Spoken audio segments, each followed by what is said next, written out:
transport of these bodies to their home places. We have already got their addresses verified. We have got their death certificates. We have got clear identifiers so that there is no last minute confusion.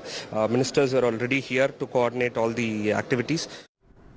Sam Daniels tracking the latest developments for us. He joins us live at the moment. Sam, that special flight is expected to land in Kochi at around 10:30 a.m. That's what defense officials tell us, Parameshwar. The flight carrying 45 mortal remains of Indian workers who were killed in that inferno, in that Kuwait tragedy, would be arriving here. Officials both from the Kerala government and the Tamil Nadu government are coordinating the movement of the mortal remains to respective families. In Kochi, Kerala Chief Minister Pinarayi Vijayan and other elected representatives would pay their respects. From Tamil Nadu, the minister in charge of non-resident Tamils, Jinji Mastan, is also heading to the airport to pay his respects and then to coordinate the movement of the mortal remains through ambulances across Tamil Nadu. And the mortal remains which were in charred condition, authorities say, have been now completely identified, and there will be no further delay after the flight arrives. In fact, the Union Minister for State for External Affairs, Kirti Vardhan Singh, is also coming on the same flight. He was deployed by the central government to oversee the repatriation from Kuwait. And in terms of the compensation, the Kerala government and Tamil Nadu government have announced 5 lakh rupees each for the families of those who lost their lives. In Kerala, some other agencies also are giving an additional 7 lakh rupees, so totally 12 lakhs for families there. And now the attention and concern is also towards those who are being treated with burn injuries in Kuwait. Besides the state, central government authorities, the local Tamil and Malayali associations also are reaching out to these communities to give them the best possible medical help. And the larger question, of course, is the plight of Indians, particularly in the Middle East region, in the Gulf region, living in such unsafe conditions. Remember, this particular fire, which began on the ground floor, soon spread to the upper floors with gas cylinders exploding. Many had to jump from the top floors, and many reports of lapses are being revealed now. So many say it's time the Indian government, although it may not be able to interfere much, but could actually coordinate, leveraging its good ties with the Middle East, to make sure the employers provide safe living conditions, particularly in areas like this, so that we could avert this kind of tragedies to a large extent in the future. As always, Sam, thanks so much for joining us with the latest update. We will, of course, touch base with you at 10:30 a.m. when that special flight lands in Kochi. The other big story we're tracking: there's trouble for ex-Karnataka Chief Minister B.S. Yediyurappa. Well, a Bengaluru court has issued a non-bailable warrant against BJP leader B.S. Yediyurappa after he failed to appear for questioning in a case under the Protection of Children from Sexual Offences Act. The former Chief Minister has now sought relief from the High Court. But Mr. Yediyurappa has been booked under the POCSO Act and IPC sections relating to sexual harassment after a woman alleged that the senior BJP leader sexually assaulted her 17-year-old daughter during a meeting at his residence in February. A police case was registered on the 14th of March and the probe was then transferred to the CID. My colleague Radhika Ramaswamy has been tracking the latest developments for us. She joins us live at the moment. Radhika, now reports claim that Mr. Yediyurappa is untraceable after the Bengaluru court issued the arrest warrant in this sex abuse case. Could you clarify? That's right. Yediyurappa is not in Karnataka. At least he's not in Bengaluru. He's not in his residence. That's what we are being given to understand. He could be in Delhi or somewhere else. Yes, at the moment he's nowhere to be seen. Perhaps he's waiting for the court order today. Remember, he had applied for anticipatory bail before the Karnataka High Court. That will be heard at 2:30 p.m. So he will wait until the court passes some sort of order. Whether he will be given any sort of relief from the court, that remains to be seen. But at this point, of course, trouble mounting for B.S. Yediyurappa. Special court issuing non-bailable warrant against him. This after the SPP, Special Public Prosecutor, before the court said that he's not been cooperating with the investigation. Yediyurappa did not appear before the CID despite issuing notices. So on the basis of which an NBW has been issued, now at this point there are two petitions that has been filed before the Karnataka High Court. One is the anticipatory bail application and another in which Yediyurappa has sought quashing of the FIR. Of course, this is a serious allegation against the former Chief Minister of Karnataka, in which the allegation is that he sexually assaulted a 17-year-old girl. The complainant was the mother. The mother, of course, passed away some time back, post which, of course, the victim's brother has taken up the case. Remains to be seen what kind of orders will be issued by the court. Yesterday, of course, Special Public Prosecutor before the Special Court also maintaining that Yediyurappa had been trying to influence the outcome of the case by trying to bribe the family of the victim and trying to destroy the evidence, which is why his custody, or rather his interrogation, is imperative in the case. As always, Radhika, thanks so much for joining us with the latest lowdown. With that, let's turn our attention now to Maharashtra. Well, despite putting up an impressive performance in the Lok Sabha elections, the National Congress Party, Sharad Chandra Pawar's, now seems to be bracing for checking factionalism and infighting within the party in the run-up to the high-stakes state assembly elections that are due for October this year. But Sharad Pawar's grandson has made a huge explosive claim. Rohit Pawar says the Mahayuti will not exist after 20 days. Meanwhile, Deputy Chief Minister Mr. Fadnavis has said Mahayuti will bounce back. But let's go across to my colleague Paras, who's got the latest lowdown for us.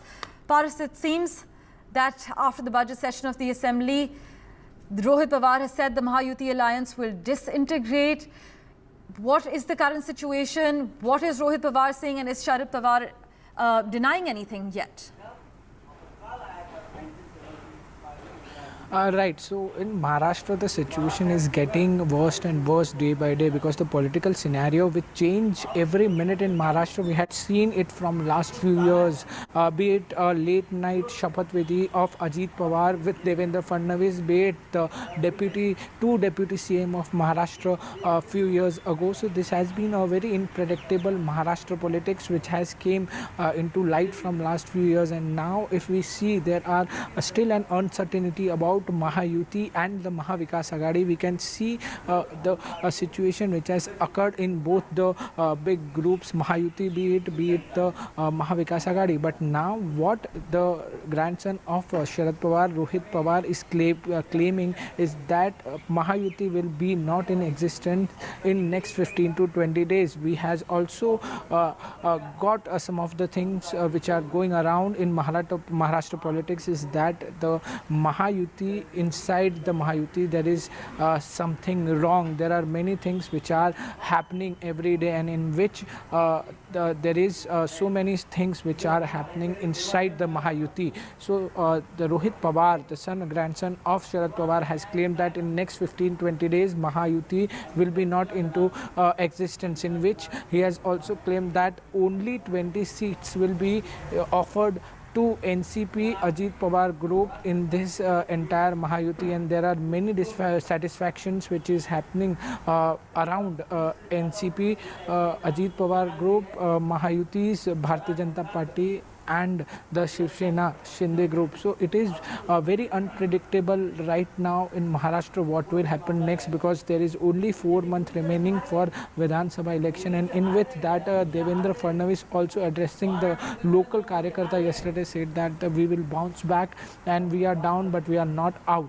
So there are many things which is happening in Maharashtra politics. It will be very interesting to see what will happen next in this entire scenario. Indeed, as always, Paras, thanks so much for breaking down the details for us. The Mahayuti and the MVA claim each other's disintegration. As Paras is covering, Sharad Pawar says the government will change in 6 months, but his grandson says the Mahayuti will not exist after 20 days. With that, let's get you a recap of the top story we're tracking at the moment.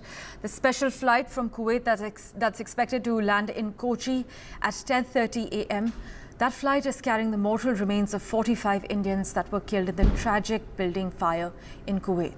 In fact, 24 workers are from Kerala and 7 from Tamil Nadu, We're told that the Minister of State, Suresh Gopi, he is at the Kochi airport at the moment. In fact, he spoke to the media. Listen in to what Mr. Gopi had to say.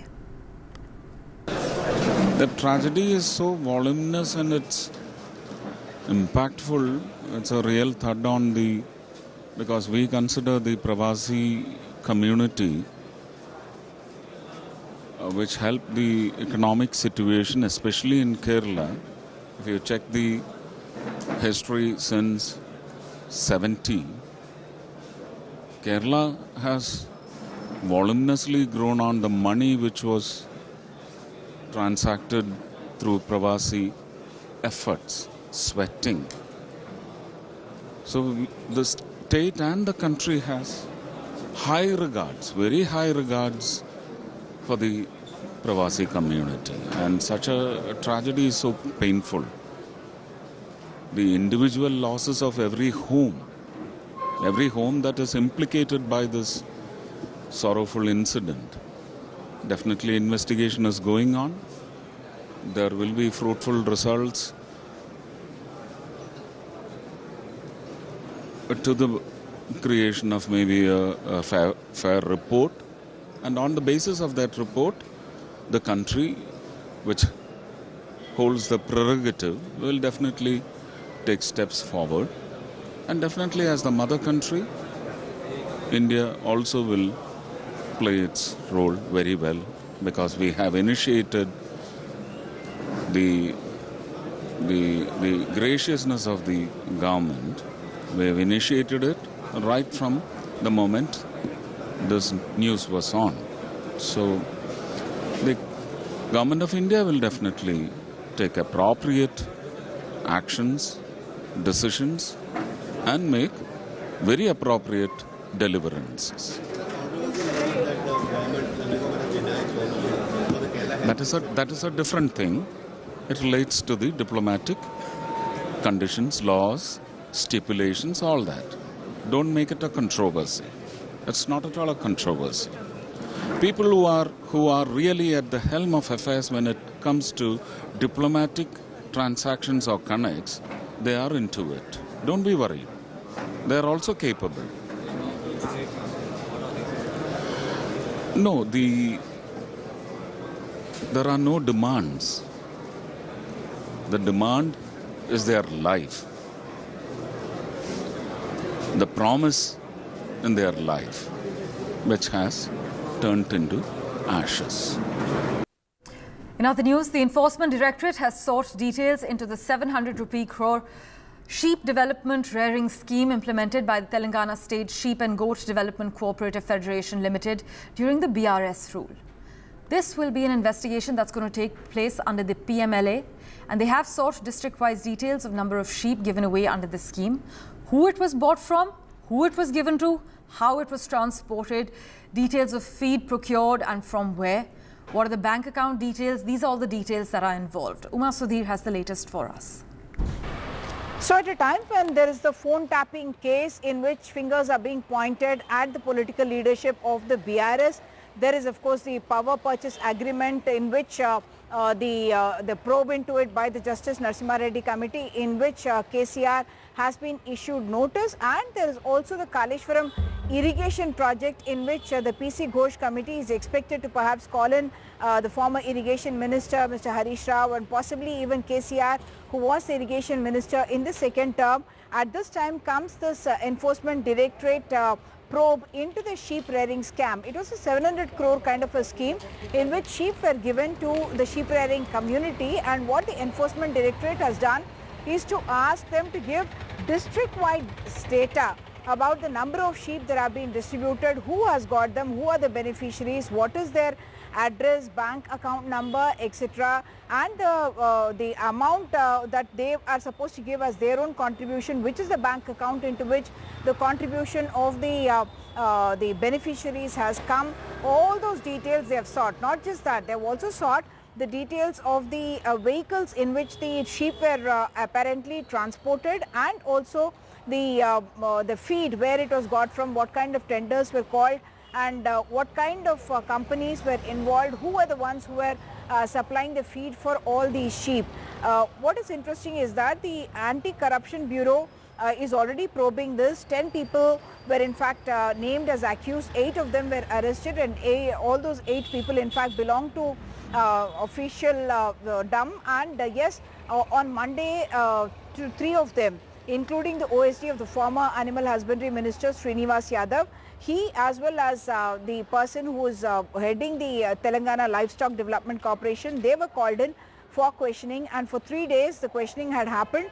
And subsequently, this PMLA case, Prevention of Money Laundering Act, under which the Enforcement Directorate is looking into this entire scam.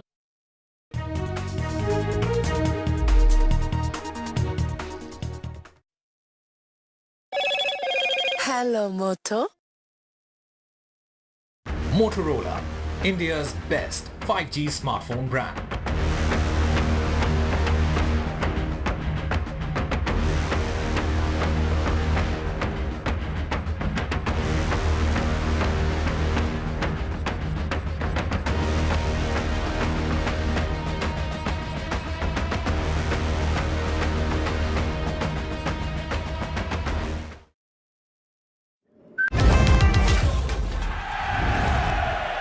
Get the magic of the best working for you now. Link your payment cards once, collect rewards forever.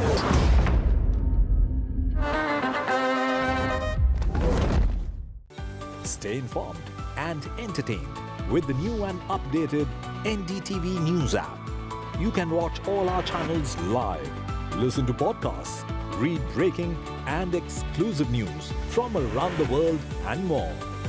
Download the NDTV app today and get access to the best journalism and storytelling on your smartphone or tablet. The NDTV app. News that matters to you. Some people say the metaverse will only be virtual.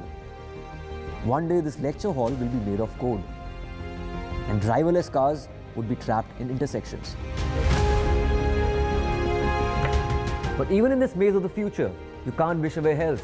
It's time to become more resilient.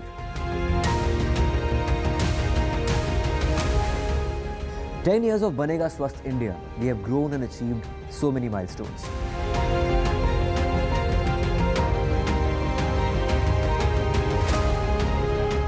And now I have a plan to beat the urgency, to stop breathing with difficulty, to relieve getting choked with inactivity.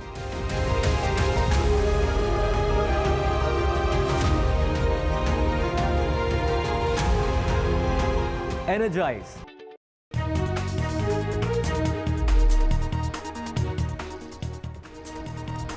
Welcome back. Our big focus, the NEET is under the Supreme Court scanner. The committee formed by the National Testing Agency has told the Supreme Court that 1,563 students who were given grace marks will be given the option to take a retest on the 23rd of June.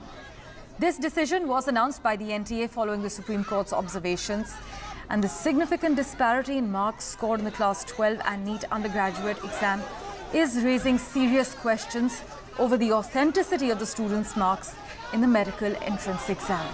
My colleague Vedant has been tracking the latest developments for us. He joins us live at the moment. Vedant, this row over the NEET exam doesn't seem to end, but the Education Minister has responded to the opposition's remarks.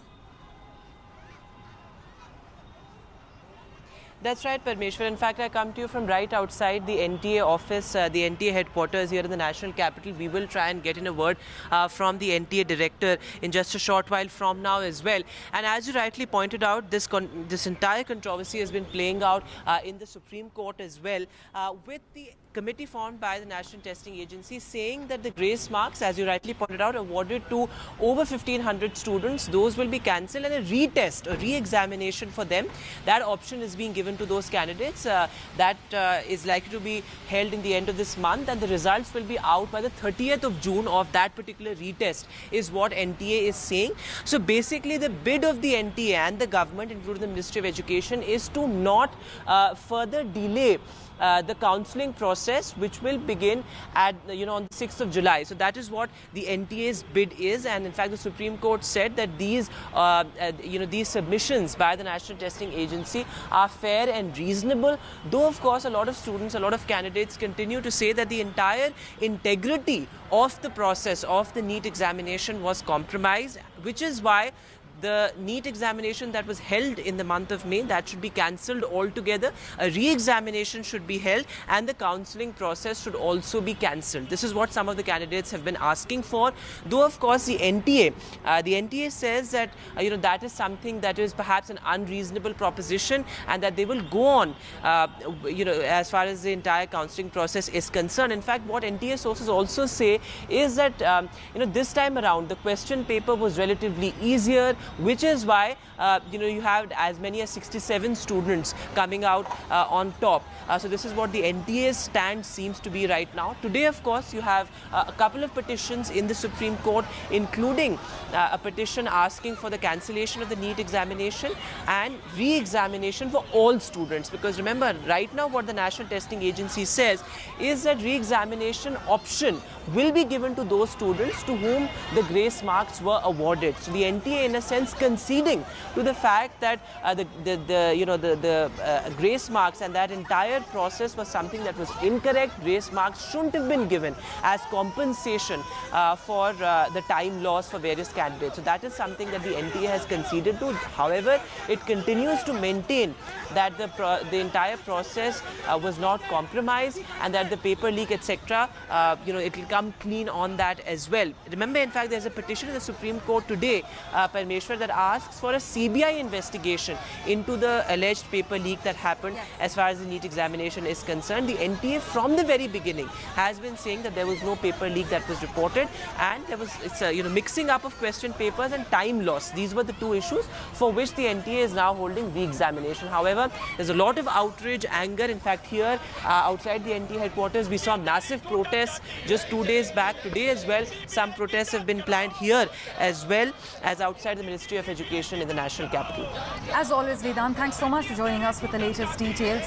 The students will be given the option of appearing for the fresh exam to be held on the 23rd of June, as I mentioned, or retain their actual scores without the grace marks, as Vedant has detailed as well.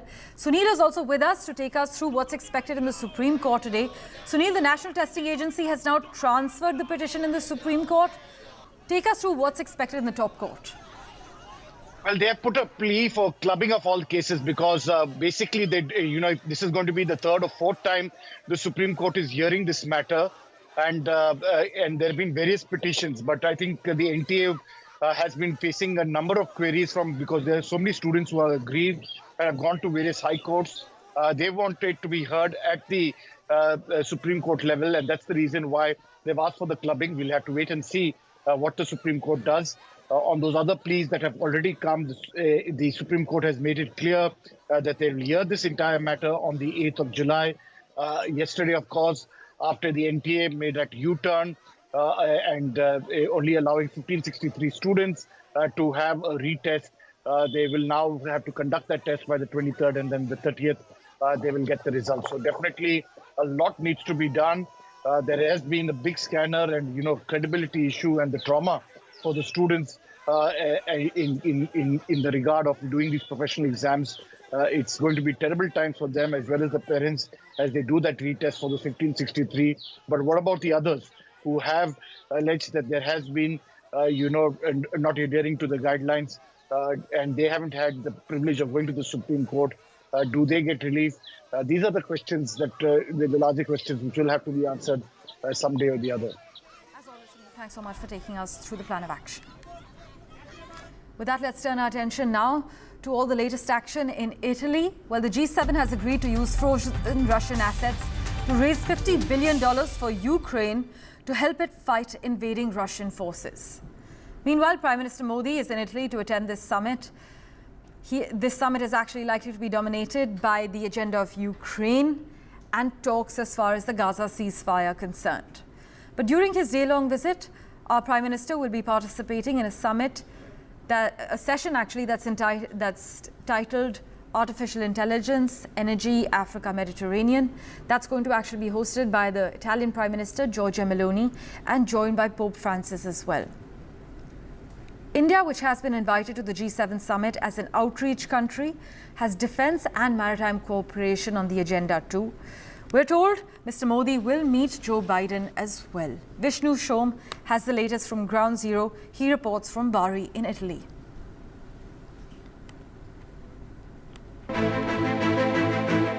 Prime Minister Narendra Modi arriving in the Apulia region of southern Italy. His first international visit since NDA3 came to power. He is a special invitee at the G7 meeting, a gathering of the most powerful leaders in the planet. It's going to be a brief visit. Mr. Modi is here for just one day, an aspect reflected perhaps in the size of his interaction with the diaspora here. Unlike massive events in stadiums, there was a 5-minute meet and greet. I'm in Bari, a full 50 kilometers away from Borgo Egnazia. That is where the all-important summit of the G7 is taking place. The reason we've been unable to go over there is because that entire area is off limits for the media. It's been turned into an absolute fortress. But behind that fortress are important conversations which are taking place, not least of all, on the future of Ukraine. The US President Joe Biden landing in Italy. His key agenda ahead of a World Peace Summit on Ukraine being held in Switzerland is clear. Arrive at an agreement that sends Russia a strong signal. A $50 billion package to Kiev, financed through seized Russian assets. We want to demonstrate that the U.S. supports the people of Ukraine, that we stand with them, and that we'll continue to help address their security needs. The agreement will show our resolve and continued commitment. It's unclear at this stage if Prime Minister Modi will be drawn into the conversation on Ukraine, and it remains unlikely that he'll attend the Ukraine Peace Summit, though India will be well represented. Here in Italy, though, India does have a key role to play. As a leader of the global south, India has been invited to the G7 repeatedly. It's the 11th time India is participating in the meet, whose key players represent close to 45% of the global GDP and more than 10% of the world's population. Significantly, China is not a member, and Russia was ejected in 2014 following their invasion of Crimea in Ukraine. While the initial agenda of the G7 was on economic issues, talks between the most powerful economies in the world, the overall agenda has changed over a period of time, and that's because the state of the world's economy has changed. For example, India is now the world's 5th largest economy. We are in fact larger as an economy than the host nation Italy, France and also Canada. And India is seen to be an important voice of the global south, which is why India's participation, representation over here is seen to be crucial. Besides key bilateral meetings, including the possibility of one with his Canadian counterpart Justin Trudeau at a time of great tension between India and Canada over Khalistani separatism, Mr. Modi will be focusing on the Indo-Pacific region, Africa, climate change, migration and artificial intelligence. He will of course also look at the relationship with Italy, a key partner nation with whom New Delhi has had excellent relations. The Italian Prime Minister Giorgia Meloni was in India for the G20 summit in October 2021 and was in India on a state visit in March last year. Both countries are developing their strategic partnership. There are 2 lakh people of Indian origin in Italy, the second highest in the EU after the Netherlands. Italy is a member of the India-led International Solar Alliance. Trade in 2022-2023 was $15 billion. Italy is India's 4th largest partner in the European Union. India has an investment of $400 million in Italy in pharma, IT, electronics manufacturing and engineering. The G7 is an important platform because it has as members the most important and industrialized countries in the world and some of our key global partners. And for the Prime Minister, it's an occasion to reiterate the importance we attach to multilateralism. It's a platform on which he will espouse his vision of Vasudhaiva Kutumbakam and also follow up on some of the outcomes of the G20 summit that he had chaired last year. And obviously we are also voicing the aspirations and expectations of the global south on this platform. There's also a profound historic association in the relationship that's often forgotten. Close to 50,000 Indian soldiers fought for the liberation of Italy during the Second World War. They fought in some of the most important battles here, in Florence, Bologna and Monte Cassino. In parts of Italy, Indian soldiers are still remembered and honored. The Prime Minister's visit to Italy at this time, within days of being sworn in for a record third time as Prime Minister, sets the stage for his foreign policy agenda. India, as we've been repeatedly saying, is an important voice of the global south. We've had an outstanding G20 as well. Over here, there is an impetus being added to the India story. Important conversations. Remember, India is also essentially non-aligned. That word is no longer as fashionable perhaps as it once was, but India is not associated with any one power bloc, which in a sense adds to the respect that India earns around the world as an even player and equal player which deals with the major powers in an equal way. With camera person Rakesh Singh, Vishnu Shom in Bari for NDTV.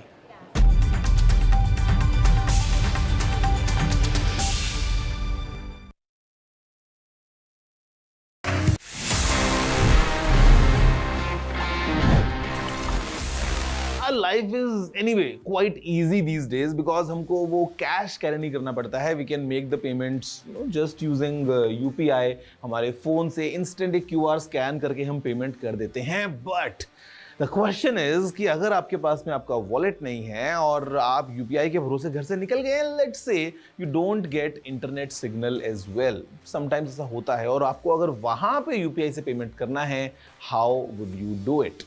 Guys, the simple answer is कि आप बिना internet के भी UPI से payments कर सकते हैं if you just follow the following instructions.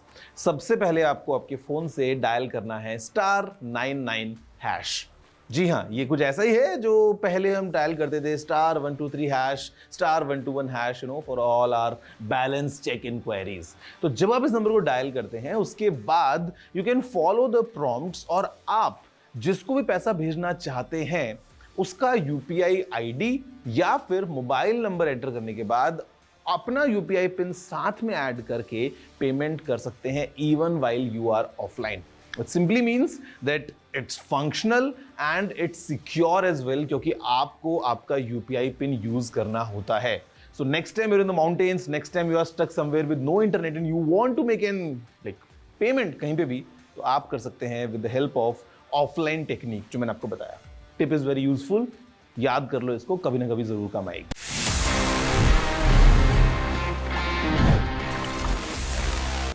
Stay informed and entertained with the new and updated NDTV News app. You can watch all our channels live, listen to podcasts, read breaking and exclusive news from around the world and more. Download the NDTV app today and get access to the best journalism and storytelling on your smartphone or tablet. The NDTV app. News that matters to you. In this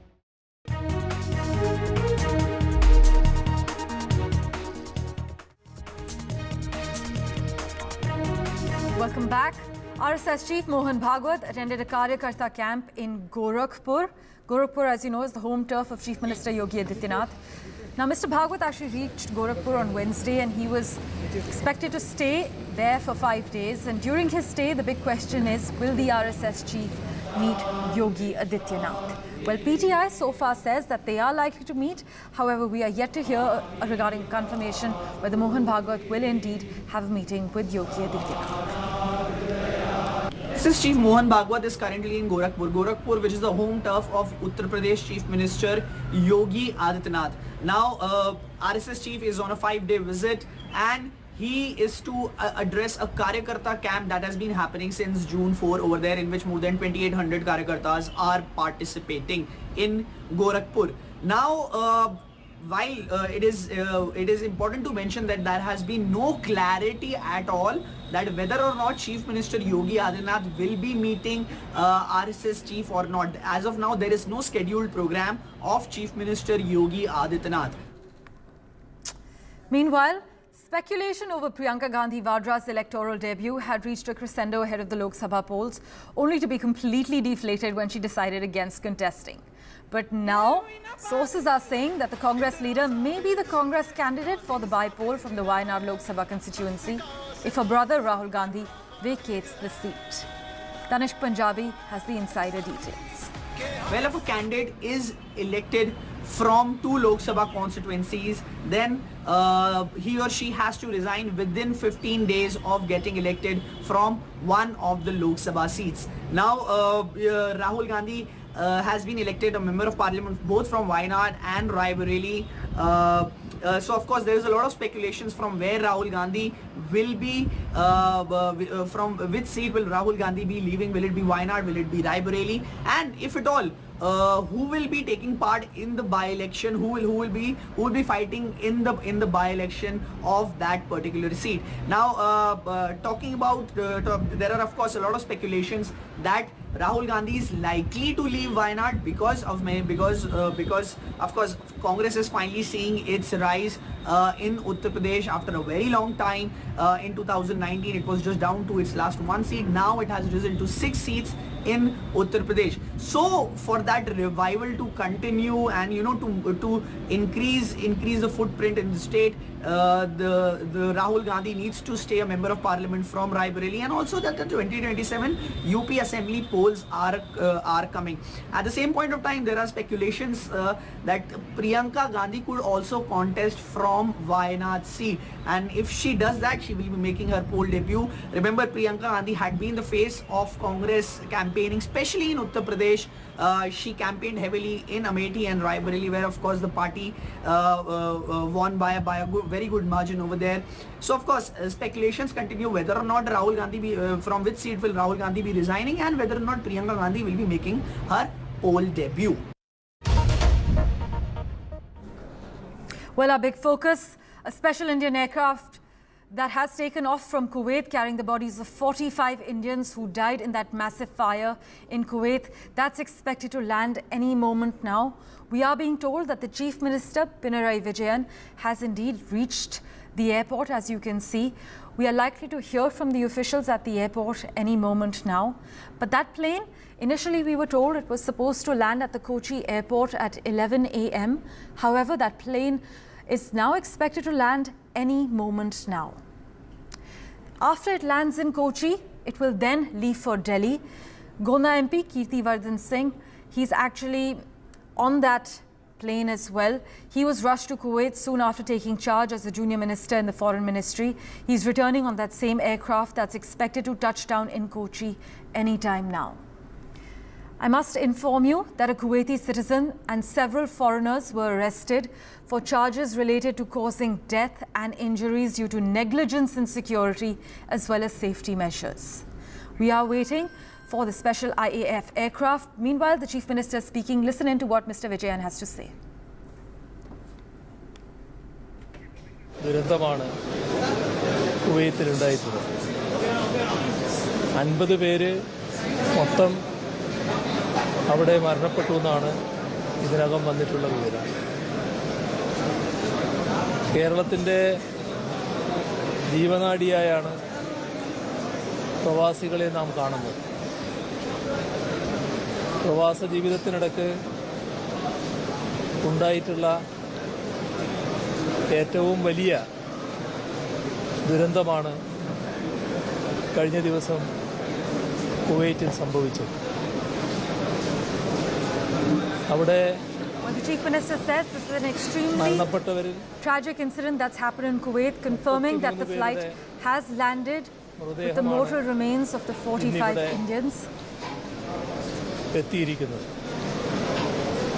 അതിൽ 23 പേര് കേരളീയരും 7 പേര് തമിഴ്നാട്ടുകാരും ഒരാൾ കർണാടകക്കാരനുമാണ്.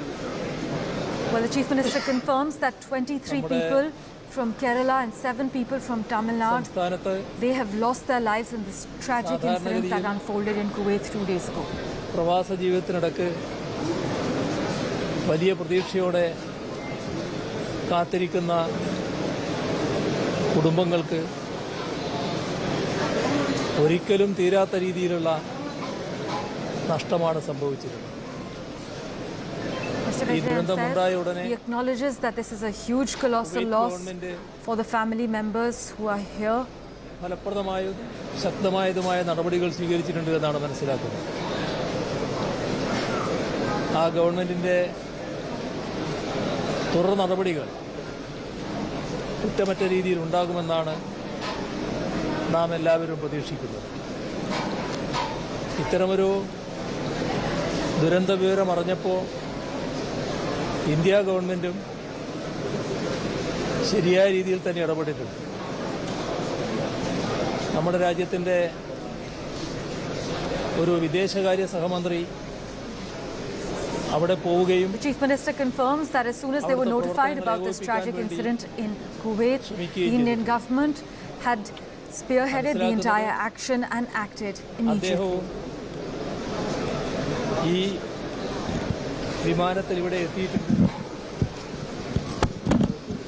ഇതുമായി ബന്ധപ്പെട്ട് ഇനി ഇതുപോലുള്ള ഒരു ദുരന്തവും സംഭവിക്കാതിരിക്കത്തക്ക ജാഗ്രതയോടെയുള്ള നടപടികൾ ഉണ്ടാകേണ്ടതായിട്ടുണ്ട്. സ്വീകരിച്ച നടപടികൾ ഫലപ്രദമാണ്. Mr. Pinarayi Vijayan says he pleads to the Kuwaiti government and authorities there that such tragic incidents should not occur in the future. No negligence should be left. All health and safety measures should be checked. ഈ കുടുംബങ്ങൾക്ക് മതിയായ നഷ്ടപരിഹാരം നൽകാൻ Kuwait government തന്നെ നേതൃത്വം കൊടുക്കുമെന്ന് പ്രതീക്ഷിക്കുകയാണ്. അത്തരം കാര്യങ്ങളിൽ ഇന്ത്യ ഗവൺമെൻറ്റും കുവൈത്തുമായി ബന്ധപ്പെട്ട് കാര്യങ്ങളിൽ വേഗത കൂട്ടാൻ വേണ്ടി ശ്രമിക്കേണ്ടതായിട്ടുണ്ട്. കാരണം ജീവസന്ധാരണത്തിന് വേണ്ടി പോയവരാണ് ഈ രീതിയിൽ ദുരന്തത്തിനിരയായിട്ടുള്ളത്. അപ്പോൾ ആ കുടുംബത്തെ എത്ര കണ്ട് സഹായിച്ചാലും മതിവരില്ല. അതുകൊണ്ട് തന്നെ ഫലപ്രദമായ ഇടപെടൽ കുവൈത്തുമായി ബന്ധപ്പെട്ടുകൊണ്ട് തുടർന്നും ഉണ്ടാകണമെന്നാണ് പറയാനുള്ളത്. സംസ്ഥാനത്തുണ്ടായ ഈ വലിയ ദുരന്തത്തിൽ അഗാധമായ ദുഃഖവും അനുശോചനവും നമ്മുടെ നാടാകെ രേഖപ്പെടുന്ന ഘട്ടമാണിത്. ഞെട്ടലോടെയാണ് നാടാകെ ഈ വാർത്ത കേട്ടത്. ഇന്നലെ പ്രത്യേക മന്ത്രിസഭാ യോഗം ചേർന്ന് കാര്യങ്ങൾ പരിശോധിക്കുകയും തുടർ നടപടികൾ സ്വീകരിക്കാൻ തീരുമാനിക്കുകയും ചെയ്തു. അതിലൊരു കാര്യത്തിൽ എൻ്റെ അഭിപ്രായത്തിൽ ശരിയല്ലാത്തൊരു സമീപനം ഉണ്ടായിട്ടുണ്ട്. പക്ഷേ ഇപ്പോൾ ആ ഒരു വിവാദത്തിൻ്റെ സമയം അല്ല, അതിലേക്ക് ഞാനിപ്പോൾ പോകുന്നില്ല. ഞാൻ ഉദ്ദേശിക്കുന്നത് ഞങ്ങളൊരു മന്ത്രിയെ അവിടെ അയക്കാൻ നിശ്ചയിച്ചിരുന്നു. വീണ ജോർജ് ഇവിടെ വരെ വന്നതാണ്. പൊളിറ്റിക്കൽ ക്ലിയറൻസ് കിട്ടാത്തതുകൊണ്ട് പോകാൻ പറ്റിയില്ല. അത് ഇപ്പോൾ ഒരു ഗൗരവമായ പ്രശ്നമായിട്ട് ഞാൻ ഉന്നയിക്കുകയല്ല, അത് നമുക്ക് പിന്നീട് ചർച്ച ചെയ്യും. ഇപ്പോൾ നാം എല്ലാവരും ശ്രദ്ധിക്കേണ്ടത് ഈ കാര്യത്തിലാണ്. ഏകോപിതമായ ശ്രമങ്ങളാണ് വേണ്ടത്. കേന്ദ്ര ഗവൺമെൻറ്റും സംസ്ഥാന ഗവൺമെൻറ്റും എല്ലാം ഏകോപിതമായ മനസ്സോടെ തന്നെ ഈ കുടുംബങ്ങളെ സഹായിക്കാൻ വേണ്ടി ഇടപെടുകയാണ് വേണ്ടത്. അതിന് കുവൈത്തുമായുള്ള നിരന്തര ബന്ധം കേന്ദ്ര ഗവൺമെൻറ്റിൻ്റെ ഭാഗത്തു നിന്ന് ഉണ്ടാകേണ്ടതായിട്ടുണ്ട്. ഇവിടെ നമ്മുടെ തമിഴ്നാട് മന്ത്രിയാണ് ഇദ്ദേഹം. The Indian government and the state government to work in tandem, to work together to ensure that the families are taken care of, to safeguard the families and to ensure that the mortal remains are taken to their respective families. Right, the last respects will be paid by Kerala Chief Minister Pinarayi Vijayan, ministers of the state. What we can share with you is that the repatriation flight has indeed landed in Kochi.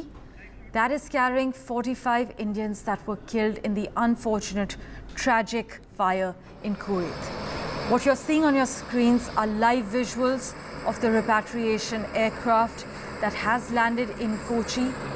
That aircraft you see on your screens is carrying the mortal remains of 45 Indians that were tragically killed in an enraging blaze in Kuwait. Among the Indians on that repatriation flight that you see, there are 23 people from Kerala, 7 were from Tamil Nadu, 2 each from Andhra Pradesh and Odisha, and 1 from Bihar, 1 from Madhya Pradesh, 1 from Karnataka, 1 from West Bengal, and 1 from Uttar Pradesh. In fact, I must share with you, the majority of the victims worked for NBTC, that's a company in Kuwait which is the largest construction firm in the country. The building which caught fire also belonged to NBTC. The death of these 45 Indian workers in this fire is a reminder of the dismal working conditions of a large and often ignored section of the Indian diaspora, something that the opposition has also highlighted. But the Kuwait government has ordered an investigation and assured that the guilty will be held to account. I must share with you that the country's Deputy Prime Minister has asked the Kuwait municipality and the Public Authority of Manpower to address similar violations that may be happening elsewhere, where a large number of workers are crowded into residential buildings. As you can see, the IAF aircraft has landed in Kochi. After this, it will indeed head to New Delhi. My colleague Sam Daniel has been tracking the latest developments for us. He joins us live at the moment. Sam, the last respects will be paid by the Kerala Chief Minister, ministers of the state, and we're told exclusive ambulances have been arranged for each of the bodies. That's right, Parameshwar, a pall of gloom across Kerala and Tamil Nadu. The flight carrying the mortal remains of 45 Indians who were charred to death in that terrible Kuwait fire tragedy has just landed in Kochi. Chief Minister Pinarayi Vijayan, elected representatives and a minister from Tamil Nadu would pay the respects first. And then both governments, the Kerala government and the Tamil Nadu government, have arranged ambulances to take the mortal remains to families both in Kerala and Tamil Nadu. The charred bodies have been identified, so there will be no delay in terms of any other medical or scientific procedure. And we understand 23 workers are from Kerala, the ones who have been burnt in that terrible fire tragedy. 7 are from Tamil Nadu and 1 from Karnataka. And the mortal remains of others would be flown to Delhi. The Union Minister of State for External Affairs, Kirti Singh, who actually had flown to Kuwait to oversee the repatriation, also on board in this particular flight. And Chief Minister Pinarayi Vijayan in a message has said, now both the centre and state should work together in tandem to help the bereaved families. The Kerala government has announced a relief of 5 lakh rupees to each of these families, and other agencies have also come forward to join the government in providing another assistance of 7 lakh rupees. So totally families of each of these persons who died would get 12 lakh rupees. In Tamil Nadu, Chief Minister M.K. Stalin has announced a relief of 5 lakh rupees to each of these families. And now the attention is also turning towards the other injured people who are still treated in Kuwait. Besides working with the local government authorities, both Tamil and Malayali associations also are reaching out in terms of extending medical help and other assistance to people who are being treated there. It was a very terrible tragedy. The workers were caught off guard. Right. In fact, Sam, preliminary investigations into this fire incident, they indicate glaring lapses from 24 gas cylinders on the ground floor of that 7-story building to inflammable materials like paper that were actually used as partitions to separate the workers in the cramped rooms. We're also hearing of locked doors to the rooftop that didn't allow workers to escape to the rooftop. What are you hearing? What have you picked up on? Several glaring violations in terms of safety. That's what we're hearing from local investigation and local media reports, Parameshwar, that although the fire began on the ground floor, the stock of gas cylinders made it worse as they exploded, and we understand the access to the terrace was also locked, and there were several other barriers which made it difficult for people who were asleep at that time to get a sense of what's happening and then to find the way for safety, forcing many to actually jump from higher floors, and some actually suffered severe injuries in that as well. Although India in that sense could not do much in a foreign country, but many believe India being an emerging supplier of human resource globally, it's time India actually leverages its ties with the Middle East countries and make sure that people who employ migrants from India would comply with safety norms so that to a large extent tragedies like this can be averted. And this tragedy is yet another reminder of the unsafe conditions in which people from India live in foreign countries, particularly in the Middle East.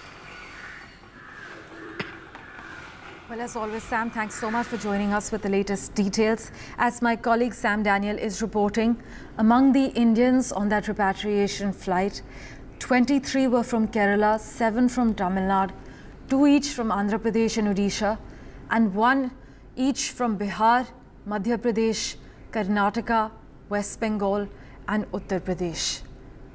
In fact, Sam, a majority of the victims worked for NBTC, which happens to be the largest construction firm in the country? Right, I'm told we have lost that connection with my colleague Sam Daniel. As we reconnect with him, I'd like to mention the building which caught fire belonged to NBTC, which is a company in Kuwait. It's the largest construction firm in the country. Also, Kerala Health Minister Veena George has claimed that the central government denied her permission to go to Kuwait in order to assist and coordinate as far as these relief efforts are concerned. Most of the deceased are from India, and among them, most are from Kerala, as Sam has been reporting as well. In Kuwait, though, Indian carpenters, masons, electricians, construction site laborers, factory and domestic workers, as well as food delivery agents, they actually make up nearly a fifth of the country's workforce. So it's a no-brainer that their welfare should be priority. In fact, I must share with you, the Kuwait government has ordered an investigation and assured that the guilty will be held to account. Their country's deputy prime minister has asked the Kuwait municipality and the Public Authority of Manpower to address similar violations that may be taking place elsewhere where a large number of workers are crowded into residential buildings.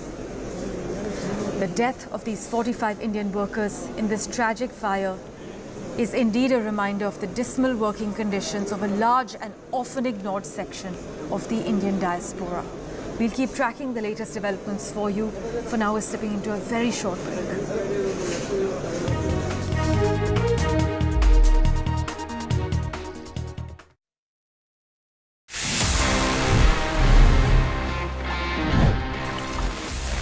Let me give you a quick recap and let's discuss about how Sony used some brilliant marketing back in the 90s for its PlayStation.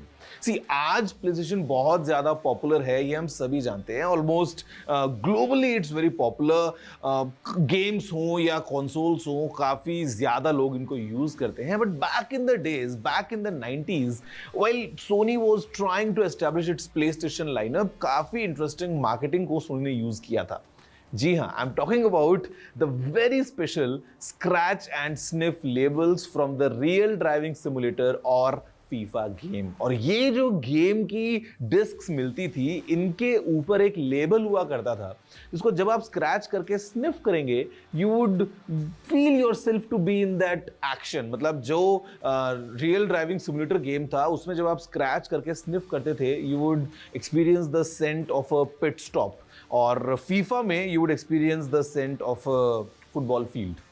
क्या crazy marketing थी, but ज़्यादा detail में इसको नहीं किया गया था. But then again you know, within a few years of its launch, finally अभी ग्लोबल स्केल पे PlayStation is really popular.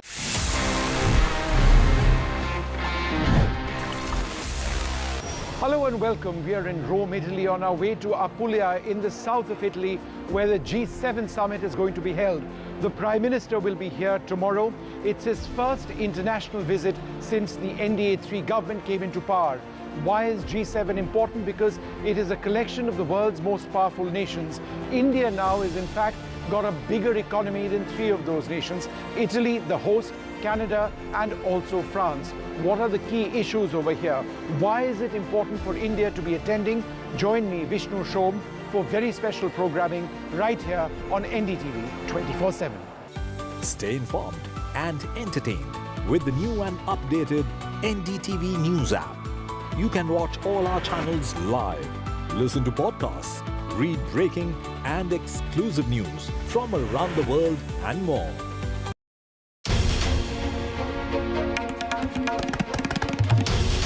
This is NDTV, and you're watching NDTV 24/7. Hello, Moto.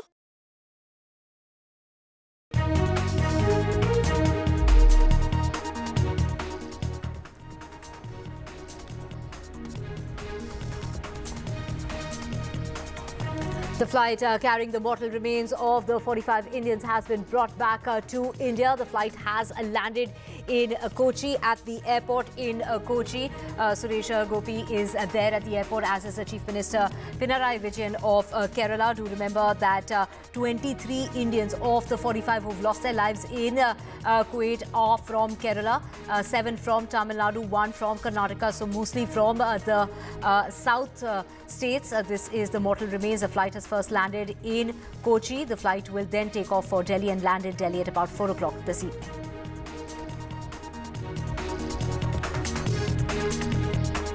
And RSS chief is in the stronghold of Uttar Pradesh's Chief Minister Yogi Adityanath. He is in Gorakhpur. The buzz is regarding whether Mohan Bhagwat, the chief of RSS, will be meeting up with the Chief Minister of the state or not. And the focus is on BJP's poor show as far as the recently concluded Lok Sabha elections are concerned.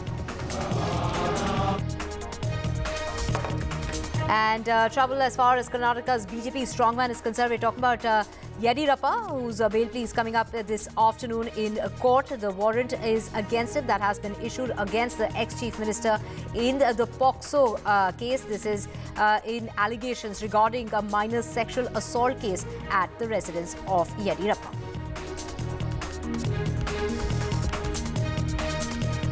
And more trouble as far as ex-Telangana Chief Minister KCR is concerned. Now the Enforcement Directorate to probe the alleged sheep rearing scam. The agency to probe money laundering angle as far as that scheme was concerned.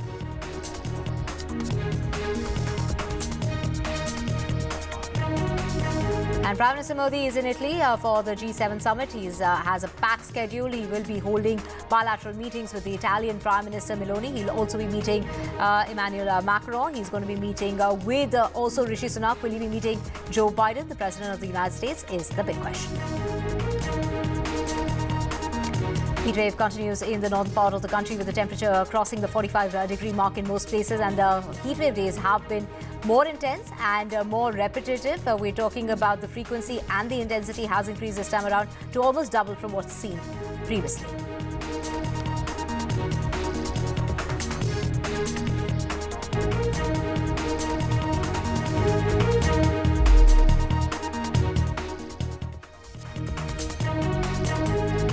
Watching NDTV 24/7. I'm Divya Vadwa. Our special focus is on that special flight. This is the Air Force aircraft that's landed in Kerala, carrying the bodies of 45 Indians who died in that massive fire that took place in Kuwait 2 days ago.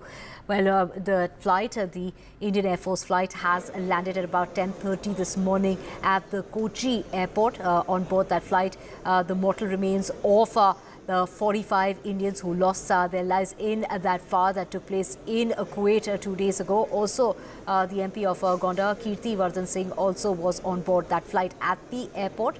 Suresh Gopi was there, as well as Pinarayi Vijayan, the Chief Minister of Kerala.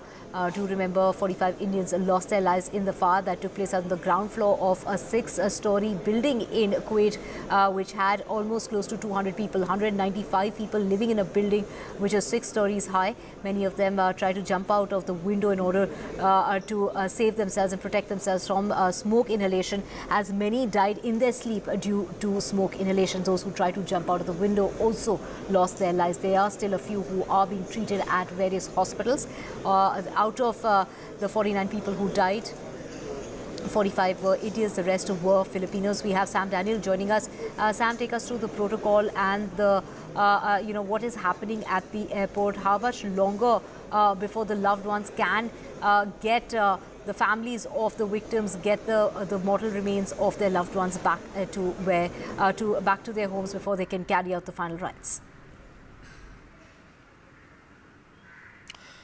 Divya, once the flight lands and the technical formalities are completed, then Chief Minister Pinarayi Vijayan would lead the team of elected representatives and officials to pay their last respects to all the mortal remains of Indians brought here after they were killed in that terrible fire in Kuwait. Both the Kerala as well as the Tamil Nadu governments have kept ambulances ready so that these coffins could be taken straight away to the families in both these states. 23 of them from Kerala, 1 from Karnataka and 7 from Tamil Nadu. Minister Jinji Mastan, the minister who's in charge of the non-resident Tamils, has also reached Kochi, and he would coordinate movement of the mortal remains to the respective families in Tamil Nadu. And there's a pile of gloom in several pockets of Kerala and Tamil Nadu after this terrible Kuwait fire.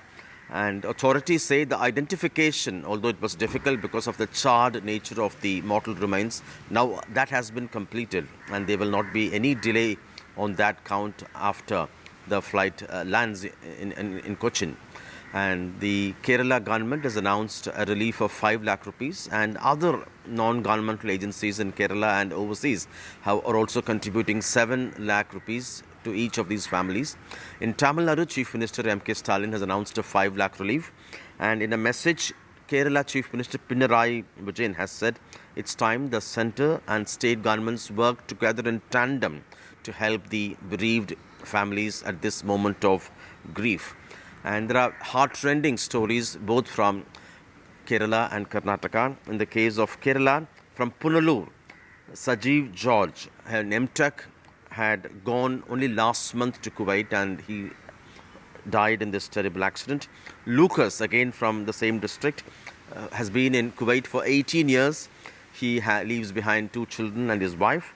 And Samir, again from Kerala, who got married only 9 months ago, was scheduled to join his wife very soon, and he was killed in that.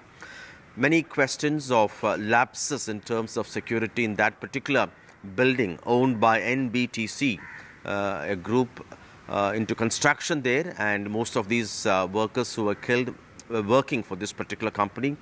The fire began allegedly due to a kind of a gas leak on the ground floor. Then the fire soon spread to the other floors, and the workers who were fast asleep were caught off guard.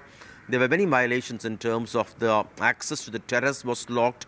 Many had to jump from higher floors to save themselves, and many questions are being raised about violations. And this again underscores the unsafe conditions Indians live in other countries, particularly in the Middle East, in countries like Kuwait and others in the region. And many say it's time now the Indian government works together with friendly nations in the Middle East to make sure the employers and the agencies who recruit them would to ensure they would comply with safety norms, so that to a large extent tragedies like this in overcrowded accommodations like this could be averted. Right, Sam, when you talk about the victims, which includes 23 from Kerala, 7 from Tamil Nadu, 3 from Uttar Pradesh, 2 from Odisha, 1 each from Bihar, Punjab, Karnataka and Maharashtra, along with West Bengal, Jharkhand and Haryana. Now, when we talk about, these majority of the victims, in fact, were working for this one particular construction company. We're talking about NBTC, the group which also owns that building. They were working for that construction company. It is one of the largest construction groups as far as Kuwait is concerned. But now, from what we are hearing, is that 3 people have been taken in for questioning. That's what we understand from local media reports and from authorities from Kerala who are camping in Kuwait following this tragedy. We don't know the technical details, but indications are, Divya, that there were many violations in terms of safety. They had their access to the terrace locked. They had overcrowded in terms of number of people in this particular complex, 195 in cramped conditions, they say. And as we speak, they are being interrogated. We'll have to wait and see how the investigation would proceed. But the group itself has a strong Kerala connect, many say, the NBTC group into construction. And one of the owners in that sense has a strong connection with Kerala. He's from Kerala, and we'll have to wait and see what kind of action would be taken and whether this would lead to some kind of streamlining in terms of safety measures in places that accommodate migrant workers from India in particular.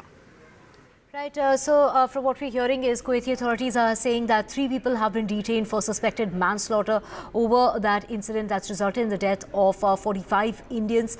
The rest were Filipinos who died in that tragedy. Take us through, Sam, when we talk about that, the bodies are going to be taken to their native towns. We're talking about the victims. This was a building which was very cramped. More than 179 workers lived inside that particular building when the fire broke out. There were apparently 17 of them who were outside. Of the 196 residents, 175 were Indians. The rest from Thailand, Pakistan, Egypt and Filipinos. Highlight, just the kind of situation as far as the kind of conditions in which they worked and the kind of conditions in which they lived. Are there any labor laws in order to protect them from living under such conditions? There are strict labor laws, of course, but how much do the agencies that recruit them and how much the employers who hire them ultimately comply with? There is also a question of workers themselves going for cheaper accommodation so that they will be able to save money, they'll be able to send back home a bulk of their incomes there. So this is a complicated issue, not just the employers or the agencies that recruit manpower to be blamed, but sometimes even workers themselves take such risks willingly, especially when they go from economically underprivileged family background from India, and they choose to live in such conditions, even if it means illegal, even if it means violations. They do it because that will help them to save some money, send them back home. But investigations like this would really, one would hope, would unearth the violations and would set in place at least some monitoring mechanisms to make sure these things, these violations are checked and the workers who come from other countries in such places would be able to live in a safe condition now. But to begin with, yes, the administration has taken into custody 3 people, and one would hope that there would be a fair investigation and they would really go to the bottom of this to book as many people who were found guilty of these violations. Right, the initial reports that are suggesting, the kind of violation as far as the security and the safety of these workers are concerned. Take us also through, from what we're reading is, of course, there's compensation that has been offered by the Prime Minister, compensation as far as the Chief Ministers of the states are concerned. Kerala's Chief Minister has offered 5 lakh rupees to those or the families of those who have deceased. But also the Amir of Kuwait has also announced a compensation for the families. That's right. What we know officially for sure is the one by the Prime Minister, one by the Kerala government, 5 lakh rupees each, one by the Tamil Nadu government, 5 lakh rupees each.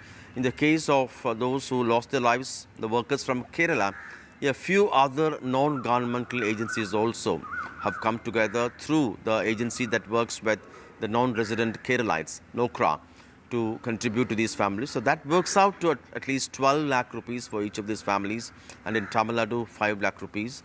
And already there are demands for more, and in the case of a few, they are also asking the governments in both Kerala and Tamil Nadu to help the families with some kind of employment opportunity for an eligible member in the family, so that in some way the family's long-term economic interests would be safeguarded.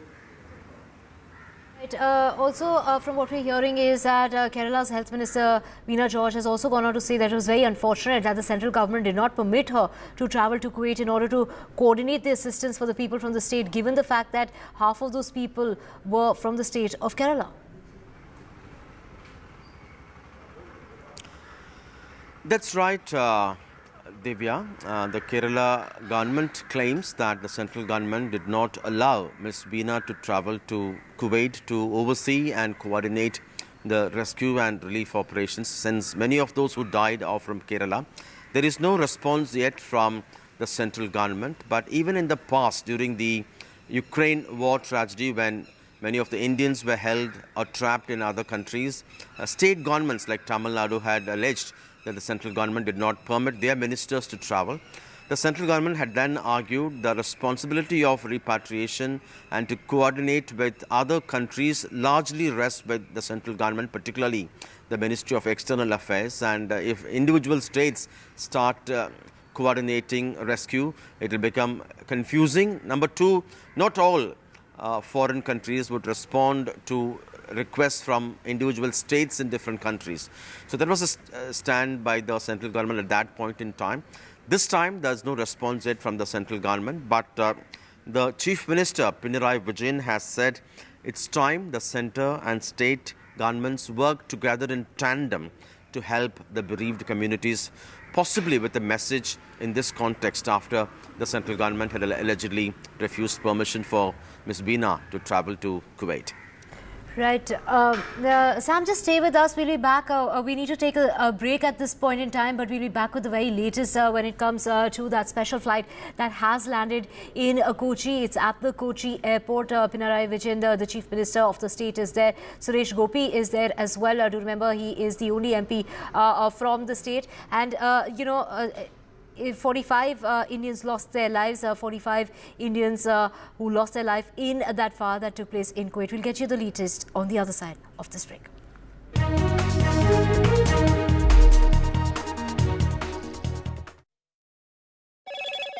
Hello, Moto. Motorola, India's best 5G smartphone brand.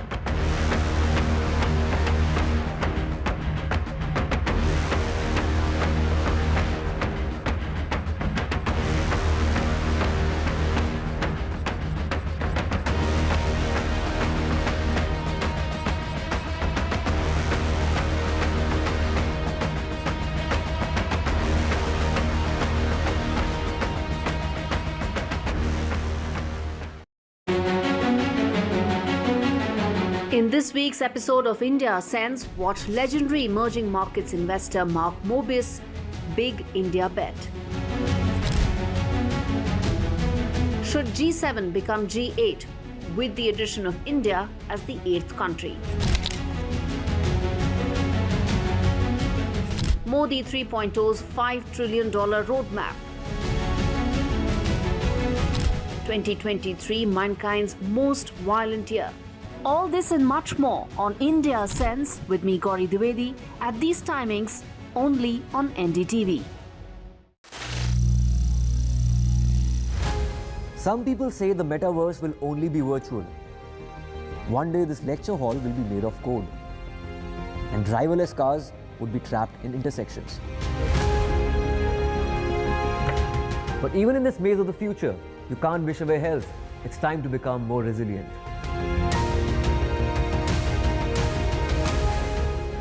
"10 years of Banega Swasth India, we have grown and achieved so many milestones.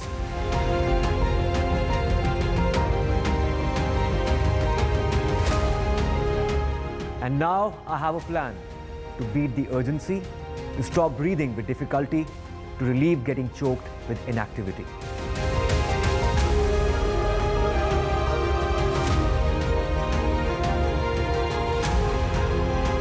Energize our government, our environment, our society, and ourselves. Everyone, everywhere, every day.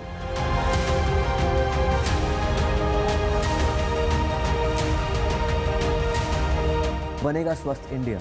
One world hygiene.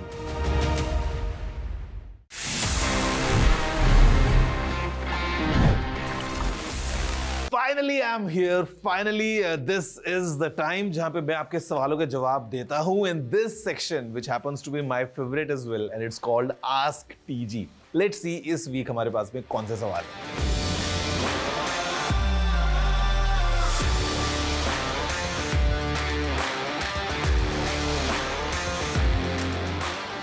हैं। To be honest, in Android TV, we don't have any such features जहाँ पे आपको live जो सामने speech आ रहा है उसके captions screen पे दिखाई दे जाएं. We are expecting this feature to come कभी भी जब Google इसको unveil करता है, but as of now we don't have it. Samsung, however, in their latest AI TVs जो Samsung ने launch किए थे, उसमें demonstrated that how using AI they were able to put some captions for the text जो भी dialogues या जो भी speech television में उस time पे है वो सामने captions के form में visible है. Now I'm not sure कि how exactly this functions. Now मैं आपको एक और recommendation दे सकता हूँ, which is to try these bone conducting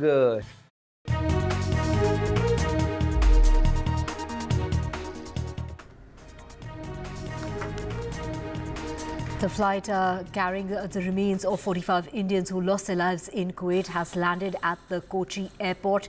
It is the Chief Minister of the state, Pinarayi Vijayan, who is there at the airport, as is Suresh Gopi, the only BJP MP of the state. And of course, this is after that fire that broke out on Wednesday in Kuwait that claimed 45 Indian lives, and the other lives that were lost were Filipinos that also lost their life. The fire apparently started at the bottom, the ground floor. This is inside the guards room located on the ground floor is what might have caused the fire. That is, the initial reports are suggesting that it could have been an electric short circuit in the room of the guard of the building. Now, the building that housed over 196 workers, out of which we are talking about 175 of them were Indians. The victims included 23 from Kerala, 7 from Tamil Nadu, 3 from Uttar Pradesh, 2 from Odisha, 1 each from Bihar, Punjab, Karnataka, Maharashtra, West Bengal, as well as Jharkhand and Haryana. A majority of the victims work for the NBTC, a company in Kuwait, which is the largest construction firm. The building which caught fire also belongs to that company, the NBTC group. To get more on this, we have Sam Daniel joining us. Sam, take us through, the details of this company. I mean, they have offered a compensation. Now they're saying of 8 lakhs to the families of the deceased. This is co-owned by an Indian from Kerala itself, a 69-year-old businessman who co-owns this company. It has been responsible for, housing so many workers in one particular building. I mean, doesn't that violate the security and safety? From what we are hearing, initial reports that are suggesting that there were about 2 dozen gas cylinders on the ground floor itself. There were, materials such as cardboard and plastics that was used as partitions to separate the workers in those very cramped rooms. They were, as far as the rooftop is concerned, the doors were locked, which did not allow the workers to kind of escape to the rooftop. We know that some of them even tried to jump out of the window in order to escape the fire, but unfortunately died. That's right, Divya. This particular company, NBTC into construction, is co-owned by a person from Kerala with strong roots in Kerala, Abraham. And at the moment, initial or preliminary investigation reports suggest there were large-scale violations. Number one, the fire began on the ground floor where several cylinders had exploded following a gas leak that triggered fire. There was severe smoke billowing from that, and the fire soon spread to the other floors. There were also many barriers in terms of partitions, in terms of the access to the terrace kept locked, and the workers who were largely sleeping at that time, as it was well before early morning, they were caught unaware, and many had to even jump from through the windows to escape, and that also had led many to sustain severe injuries. So several violations in terms of non-compliance, in terms of overcrowding, in terms of violating safety precautions. And as we speak, the Kuwait authorities have taken into custody at least 3 members from the group, and they are investigating. And this, in a sense, underscores the unsafe conditions in which Indians in Middle East live, especially where they go for work seeking better opportunities. Some also say sometimes workers themselves prefer to stay in such crowded conditions because they could save some money. The rentals are cheaper there. And that's another side to the story. And we'll have to wait and watch. Of course, the employers have given a compensation package to those who have lost their lives, but that's a poor consolation to the families who have lost their near and dear ones. And many say it's time the Indian government should leverage its good ties with countries in the Middle East and make sure the employers, the recruiters would follow the norms and comply with the local rules so that largely this kind of unsafe conditions could be prevented and this kind of tragedies could be averted in the future.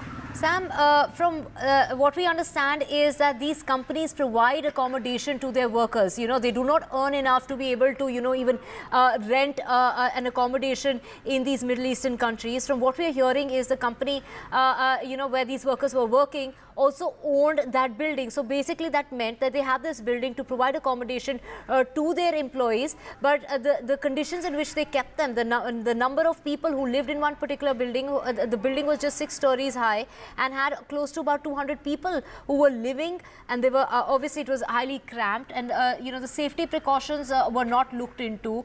It perhaps was an old building.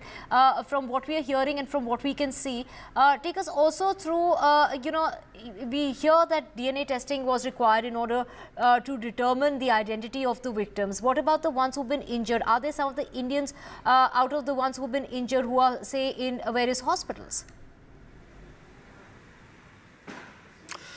The focus is now shifting to the condition of the injured workers who are being treated in a few hospitals in Kuwait, Divya. Both the central government, the Kerala government and the Tamil Nadu government are working through the Indian embassy there to make sure that the best possible treatment would be given to those people who are in ICU. And in the case of Tamil Nadu and Kerala, besides the government support, they are also seeking help from the local Tamil and Malayali associations to reach out to these injured people, to provide them medical support, to take them to other better hospitals if required, and provide other moral support they may require. But authorities say they're doing their best to treat them well and to save them. Since it's a burn injury, certainly there are concerns about their conditions now. And in terms of the relief or compensation, the Kerala government has announced a 5 lakh package. And several other non-governmental agencies, they've also come forward to give another additional package of 7 lakh rupees to each of the families who lost their dear ones. In the case of Tamil Nadu government, the Chief Minister has ordered a 5 lakh relief package, and as we speak, the Minister Senji Mastan, who's in charge of the non-resident Tamils welfare, is also in Kochi trying to coordinate the mortal remains reaching the homes of their families soonest. 7 of them from Tamil Nadu in this case.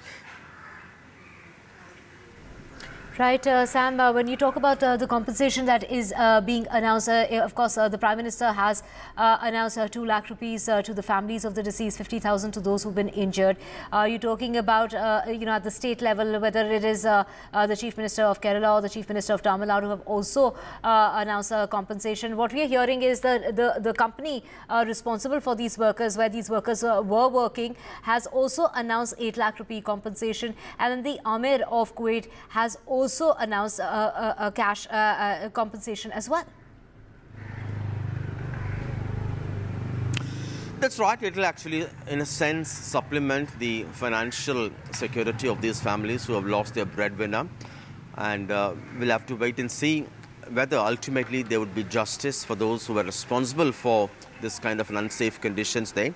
And as we speak now, authorities say they've arranged ambulances ready. The procedure will not be long since the flight has already landed. It's just a matter of some more time for the Chief Minister to lead in terms of paying the final respects to the mortal remains, and then ambulances carrying each of the mortal remains of these workers would travel towards their home, both in Kerala and in Tamil Nadu. Right, Sam, as we can see visuals on our screen of that flight that landed at about 10:30 this morning, just an hour back, with the mortal remains of the 45 Indians who lost their lives in that fire that broke out on Wednesday in Kuwait, in a building that housed close to 200 workers.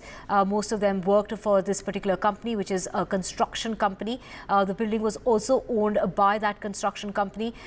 This is out of the 45 people who have lost their lives. We're talking about the 45 Indians who lost their lives, 24 from Kerala alone, 7 from Tamil Nadu, 1 from Karnataka, and also they hailed from other states as well, which includes Maharashtra as well as West Bengal, Odisha, Bihar, Punjab, along with Jharkhand and Haryana as well. So the mortal remains that have been brought first to Kochi. From here, arrangements are being made that plane will also be brought to Delhi later today.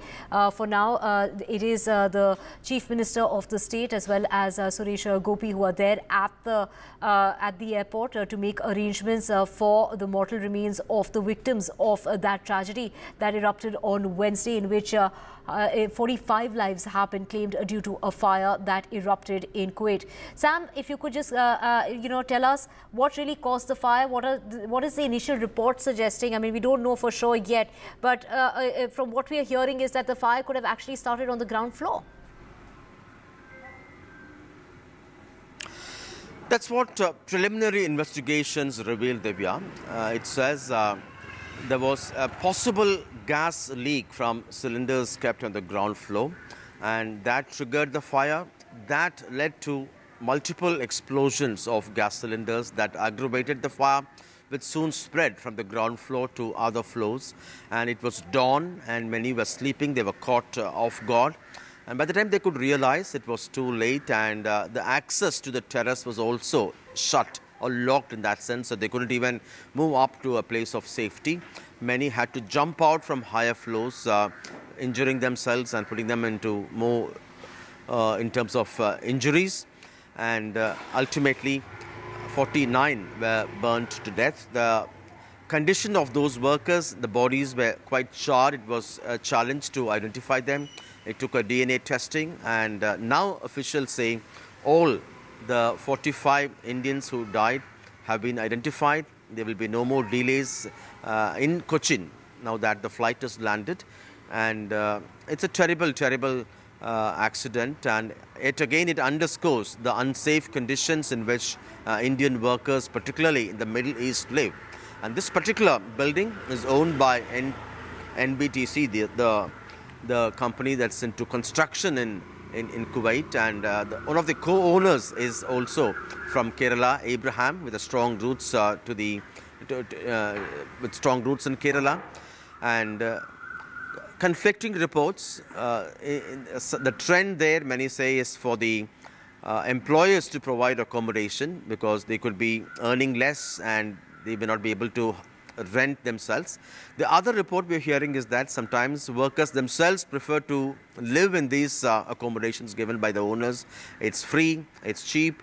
That way they'll be able to send a larger sum of money to their families back home. So they don't mind living in such private, overcrowded accommodations. That's the other side of the story. Sam, perhaps they don't have a choice in the matter. Perhaps they're not given an option. You know, from what we understand is that the companies need to provide accommodation to these workers. They feel that this is normal because what they see is that their other co-workers are living in the same conditions, which is why when they're thrown into a building which is cramped with people, not been given any kind of safety and security norms which are in place, they probably perhaps feel this is normal because they see other people doing it as well, and they perhaps make those compromises in order to send back as much money as they can save to their loved ones back home. That's right. It's a larger problem, and it's time, many say, that the Indian government you should leverage its close ties with Gulf countries and make sure that the companies that engage them, that hire them, and the agencies that recruit them would comply with norms, and they will not really take the workers for a ride like this, and ensure they live in safe conditions so that at least in future this kind of tragedy can be averted to a large extent. Right, Sam, also perhaps they don't have a say in the matter regarding their accommodation, their stay, the safety rules in place, and of course they have gone there to make the maximum money that they can in order to fund their families back home. The majority of the people there out of the workers there, of course, are from South India. We're talking about Kerala, Tamil Nadu and Karnataka, also hailing from other states including Haryana as well as Maharashtra, West Bengal and other states as well. Sam, just take us through the fact that, we did see that the representation as far as India is concerned. We saw there was Mr. Singh who was sent there in order to expedite the process to get the mortal remains back. How is it that the Health Minister of Kerala was not allowed to go? That's right. While the central government, Divya, had deployed Union Minister of State for External Affairs, Kirti Vardhan Singh, to Kuwait to oversee the rescue efforts there, the treatment there, and also to oversee the repatriation of the mortal remains back home, Kerala Health Minister also tried to fly to Kuwait, but the Kerala government says Veena was denied permission by the central government, although the purpose of her visit was to coordinate the repatriation from Kerala and to make sure the families would get the mortal remains faster. Those injured there would be given best possible treatment, and if a minister is present there, it helps in expediting things as they could take decisions quicker.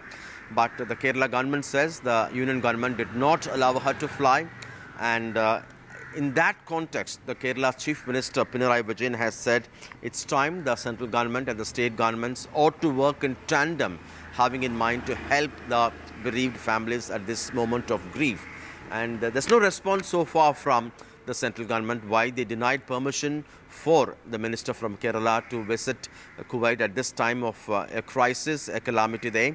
But this has happened in the past too. When the Ukraine-Russia war began, there were hundreds of students from different parts of the country, largely from Tamil Nadu as well, doing medicine. They were struck, and at that time the Tamil Nadu government too had tried to deploy a few ministers who could expedite safe passage of those stranded students back home, but the central government did not allow them. At that time, it had argued that in these situations, it's the centre's responsibility to coordinate with the foreign nations and expedite getting people back home safe. And if every state ought to send, it will be difficult, and not every country would really be willing to deal with individual states of a large country like India. It's in that context, at that time, the central government had denied permission for ministers from India to travel to Ukraine or to areas in Russia to expedite return of those students. So one can imagine the kind of reason why probably the central government had denied. But we should wait for an official response. Kuwait or any Middle East country is known to have a large population of Keralites working there, and it's understandable that the Kerala government would want to send their own minister to make sure people feel reassured. There'll be a larger, easier connect with the communities there who are facing distress there in hospitals or back home, the families waiting to hear what happened to the near and dear ones. It's in that context the Kerala government says it's important the minister, Veena, ought to have been allowed to fly to Kuwait. Right. So from what we are hearing is that the mortal remains will be handed over to the respected state governments. This is first here in Kochi, and then from here the flight is going to go to Delhi, and there also the mortal remains of will be handed over to. Our government got to know that such a tragic incident has happened. The Prime Minister immediately convened a meeting and instructed us to reach to Kuwait immediately and take all possible steps so that the mortal remains can be sent back as soon as possible, because that's the least that we could have done. So we reached Kuwait, and the Honorable Prime Minister had already spoken to the authorities there, to the Foreign Minister there, and to His Highness the Emir there. And I would like to say my thanks to the authorities that they did all possible they took all possible measures, and they really fully cooperated in having all the paperwork completed, the identification done in such a short time, because normally this could have taken a week or at least 10 days. But on Prime Minister's insistence, the authorities were very quick about it. They immediately undertook the task of completing the formalities, and we managed to bring back the bodies here as soon as possible. We also visited 5 hospitals where there were around 32 to 35 patients who were being treated of Indian origin who were injured in that fire. And we spoke to them individually, we inquired about their health, and all the hospitals and the directors were there. And I would also like to thank the hospital staff of each hospital that exceptional care is being taken by the hospital staff and the doctors of those patients. And most of them are likely to be discharged in a couple of days. So how challenging it was, this distribution? See, we do not look at it how challenging it was. It had to be done. We took all possible steps, all possible efforts to have it done. And normally, as I said before, this would have taken at least a week, 10 days.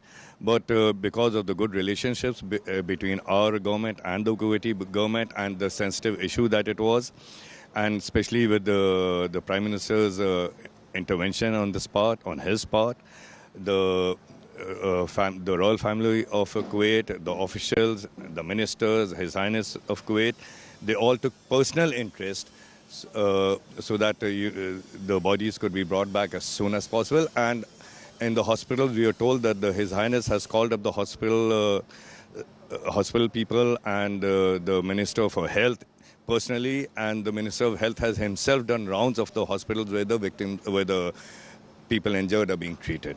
So in Kuwait, the Kuwait government has taken up the inquiry. Any details about that inquiry? Yes, the Kuwaiti government is taking this incident very seriously, and they're taking all possible steps. They're making inquiries as to how it happened, so that this kind of a tragic incident is never repeated again. And they assured us that they will take all possible steps. They have also assured us that all the paperwork regarding the insurance that is to be paid to the families, the compensation, will be done as immediately as possible. And His Highness has also, from his part, also provided a compensation to the families of the victims who have perished in this tragic incident. So one more thing, only 35 persons dead bodies are this team in Kochi. So what about the rest people? Some are... No, I'll give you the details. 31 victims are from Kerala and surrounding southern states. Those remains are being offloaded here. The remaining will be offloaded in Delhi, and then from there they'll be transferred to their respective homes. So you discussed the arrangements that happened in Kerala right now? I'm sorry? The arrangements that are done in Kerala. So, that is, no, I'm not aware of that. We've just come out from the airplane, and those arrangements are being done by the government here, and I'm sure they'll be adequate. there are a lot of injured persons out there in Kuwait. So what about their cases? I just spoke to you about that the people who were injured in this incident, they are in hospitals they have been put in 5 different hospitals, which are the best hospitals of the country. And we visited all the 5 hospitals, and we met with all the injured people individually, each and every one of them, inquired about their health. And the doctors and the team and the directors of the hospital were accompanying us to each patient. And individually we inquired about their health, their well-being. We took stock of the injuries, how long will it take them to be discharged. So there were some with fractures who had jumped from the 2nd floor or the 4th floor. Obviously the fractures will take some time to heal. They will be in the hospital for a couple of weeks. But the other persons who had inhaled smoke and had harm, and lungs were harmed to some degree, I'm happy to say that they're recovering very rapidly, and most of them are going to be discharged in a couple of days from the hospitals. Any persons very seriously injured in ICU or something? There were 3 people in the ICU, of which 2 are recovering in the proper way. And there's 1 person who the doctors will be keeping in the ICU for some time. There's just 1 person who they are very hopeful of recovery, but it will just take a bit longer. Thank you so much for your input. Thank you so much. Thank you.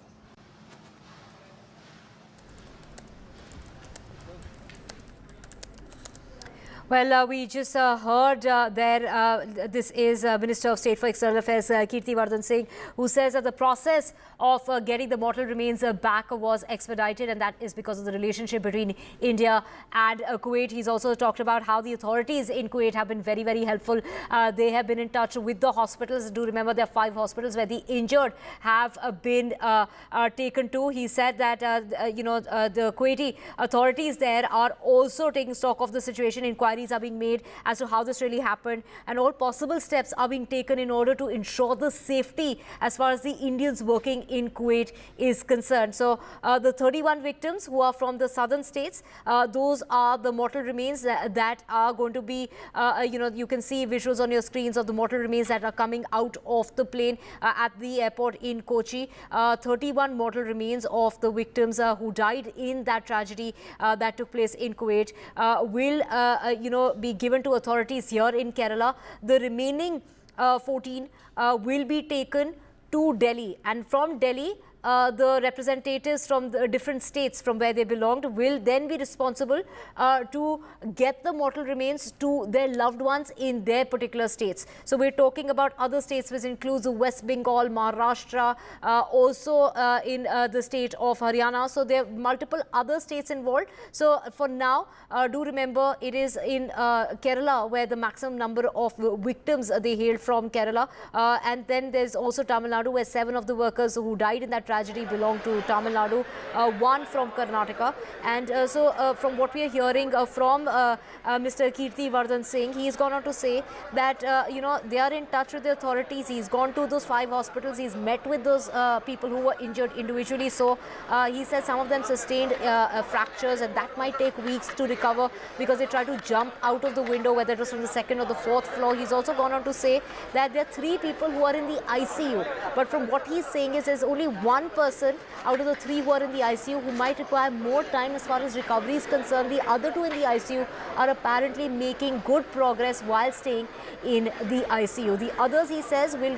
get to go back home, will get discharged soon. It's only the ones who perhaps have suffered fractures while jumping from the 2nd or the 4th floor. Those people, those patients will require those weeks that it takes for the bone to recover. We have my colleague Sam joining us. Sam, take us through, from what we just heard is that it's the relationship between India and Kuwait that's helped get the mortal remains back very, very soon. We do know that Mr. Singh was in Kuwait on Wednesday, and we here on Friday, the mortal remains have come back. And, perhaps this over a day's time has taken because the identification was a problem. The bodies were charred beyond recognition, which is why the DNA testing was being carried out. And perhaps that's why it's taken more than a day to get the bodies back. Of course, this also reflects on the relationship between India and Kuwait. The authorities there are looking into the matter and, of course, are giving all kind of assurances that this sort of incident will never take place again. Sam. That's right, Divya. The good ties between India and Kuwait and the immediate flying of the Union Minister of State for External Affairs, Kirti Vardhan Singh, to Kuwait has helped in getting the repatriation of the mortal remains of the 45 Indians who were charred to death in that terrible fire tragedy in Kuwait. And as we speak now, the mortal remains brought by a special flight has landed in Kochi, and the coffins are being taken out of the plane. In the next 20 minutes, what we can expect to see is the team led by Kerala Chief Minister and the Minister from Tamil Nadu, Janji Mastan, and elected representatives from Kerala would pay their last respects to the mortal remains of these 23 from Kerala, 7 from Tamil Nadu and 1 from Karnataka to these mortal remains. And then there are ambulances kept ready, arranged by both the governments of Kerala and Tamil Nadu, to take the mortal remains to the families across Kerala and Tamil Nadu. There's a pile of gloom in several pockets of Kerala and Tamil Nadu as the families have lost their near and dear ones in this terrible tragedy. And since the mortal remains have been identified, there'll be no more delay in terms of any scientific or further investigation in that sense. And the coffins will be immediately moved. And it was a terrible tragedy when these workers were sleeping. Early in the morning, the fire struck. It began with a gas leak that triggered a fire, and then it led to a series of cylinder explosions, and the fire soon spread from the ground floor to the upper floors, and the access to the terrace was locked, and many of these members had to even jump through the windows to save themselves.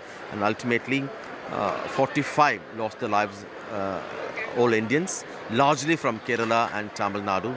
And the flight has just come. The visuals you see of the Chief Minister and the other political elected members from Kerala and Tamil Nadu getting ready to pay their last respects as the mortal remains are being arranged there.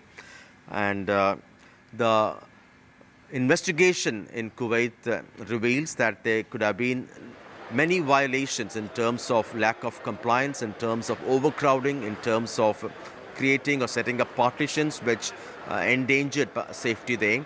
And 3 people are being interrogated, and one would hope that this would lead to getting to the bottom of it, and those who are found guilty in terms of violations, in terms of non-compliance, will be held accountable and brought to justice.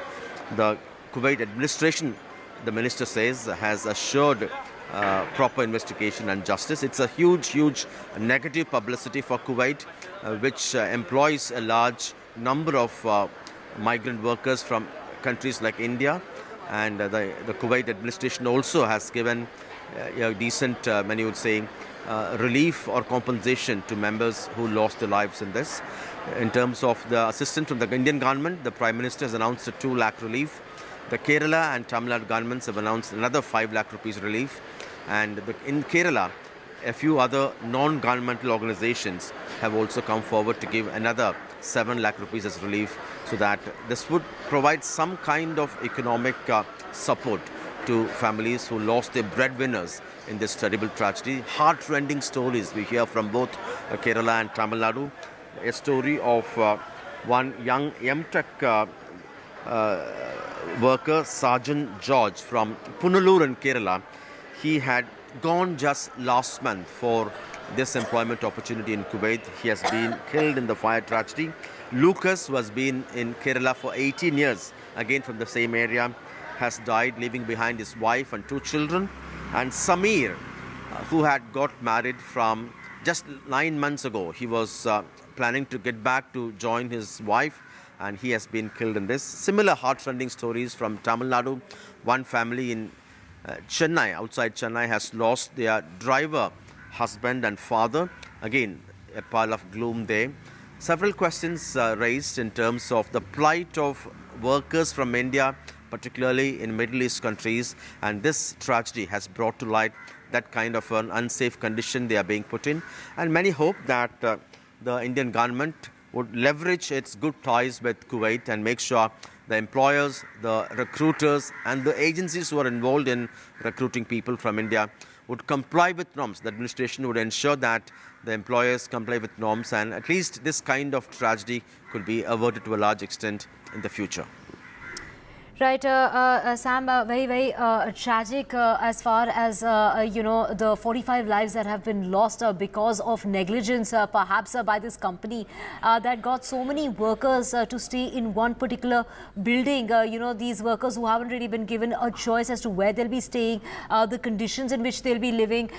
So many cramped into one 6-story building. From what we're hearing is close to 200 people living in that building. Most of them are from India, some from Pakistan and neighboring countries as well. That includes Philippines. The victims, like you mentioned, 23 from Kerala, 7 from Tamil Nadu and 3 from Uttar Pradesh, 2 from Odisha, 1 from Bihar, 1 from Punjab, also 1 from Karnataka and Maharashtra, 1 worker hailing from West Bengal, 1 worker hailing from Jharkhand and another worker from Haryana who lost his life in that tragedy that erupted on Wednesday.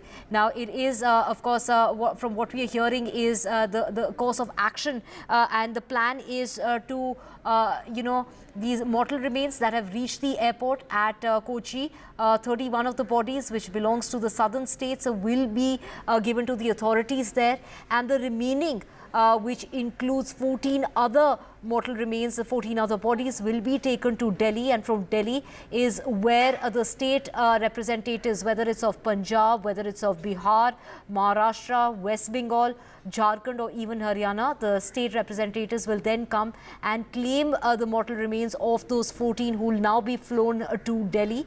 That is expected later today, and it's from there that they will be then sent to the families to their families, back to their homes. So this is the course of action that's going to be taken. Do remember, most of these workers worked for a company called NBTC, a company in Kuwait, which is one of the largest construction firms. It is co-owned by a person who hails from Kerala and a 69-year-old Indian. The building which caught fire also belonged to this company, the NBTC. From what we are hearing from the Kuwaiti authorities is that 3 people have been taken, have been detained in the matter.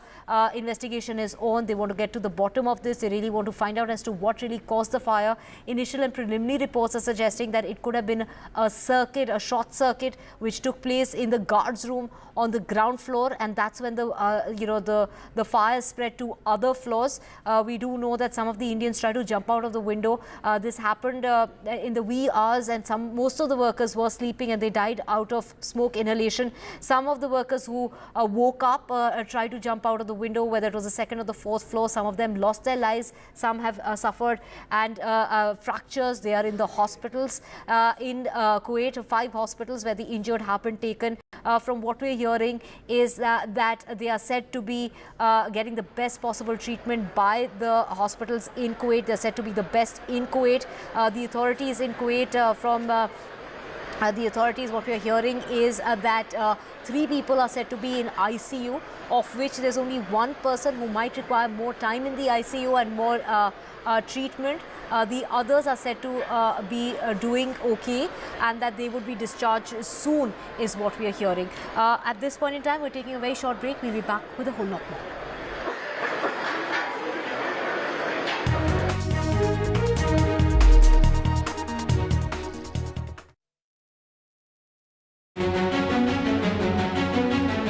In this week's episode of India Sense, watch legendary emerging markets investor Mark Mobius' big India bet. Should G7 become G8 with the addition of India as the 8th country? Modi 3.0's $5 trillion roadmap. 2023, mankind's most violent year. All this and much more on India Sense with me, Gauri Dwivedi, at these timings only on NDTV. Stay informed and entertained with the new and updated NDTV News app. You can watch all our channels live, listen to podcasts, read breaking and exclusive news from around the world and more. Download the NDTV app today and get access to the best journalism and storytelling on your smartphone or tablet. The NDTV app. News that matters to you. Some people say the metaverse will only be virtual. One day this lecture hall will be made of code, and driverless cars would be trapped in intersections. But even in this maze of the future, you can't wish away health. It's time to become more resilient.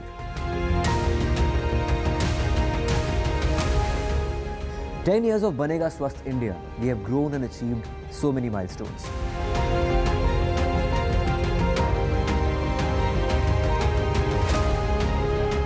And now I have a plan to beat the urgency, to stop breathing with difficulty, to relieve getting choked with inactivity.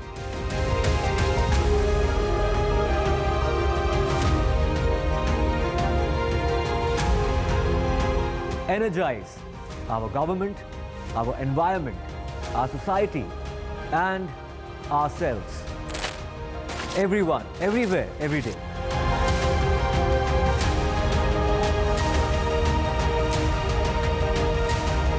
Banega Swasth India. One world hygiene.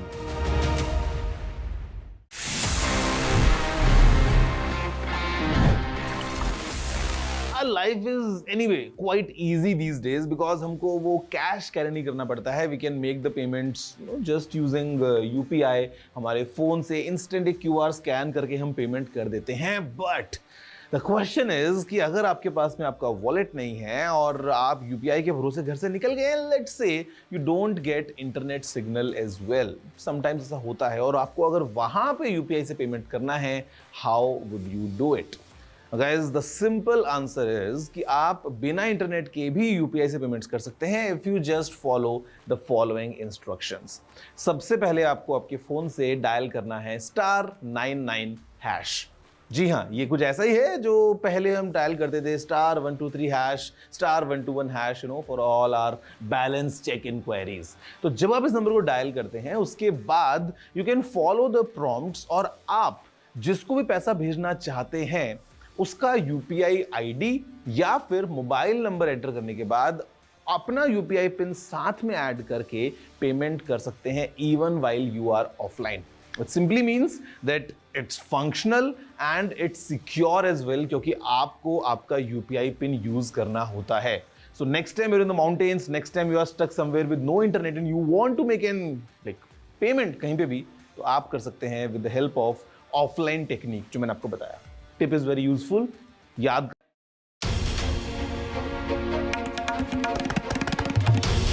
This is NDTV and you're watching NDTV 24/7. Hello, Moto.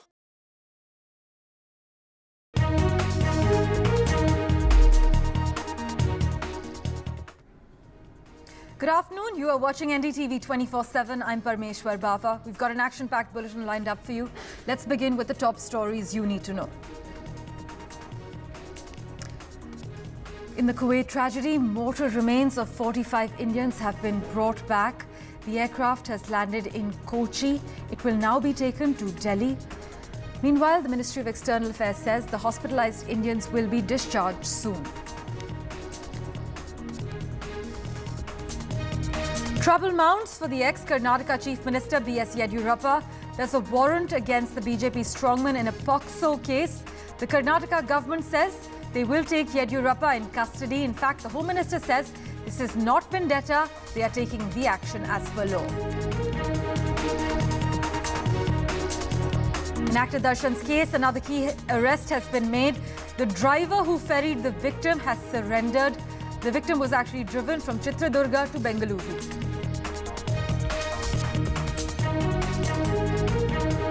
The Prime Minister has touched down in southern Italy for the G7 summit. He is expected to hold bilaterals with top world leaders.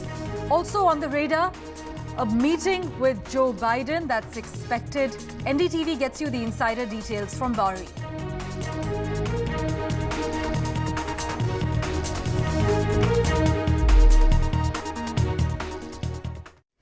Well, our big focus, a special Air Force aircraft has landed in Kerala carrying the bodies of 45 Indians who died in a massive fire in Kuwait 2 days ago. Now, the next stop for the IAF aircraft is Delhi. The victims include 23 people from Kerala, 7 from Tamil Nadu, 3 from Uttar Pradesh, 2 from Odisha, and 1 each from Bihar, Punjab, Karnataka, Maharashtra, West Bengal, Jharkhand, and Haryana. In fact, as the Ministry of External Affairs informed us, the bodies were charred beyond recognition and DNA testing was done on some of them to confirm the victims' identities. This is what the Minister of State said on record yesterday.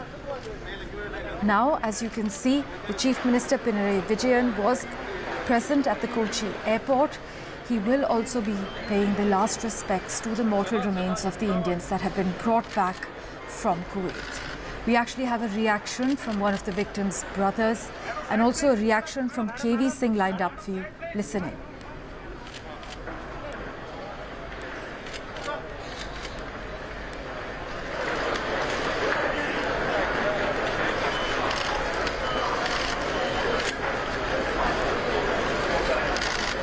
कुछ हमारे परिचित हैं वहाँ पर already, वहाँ से जानकारी मिली पहले तो, उसके बाद फिर हम लोगों ने नेट के माध्यम से देखा, टीवी के माध्यम से जानकारी मिली.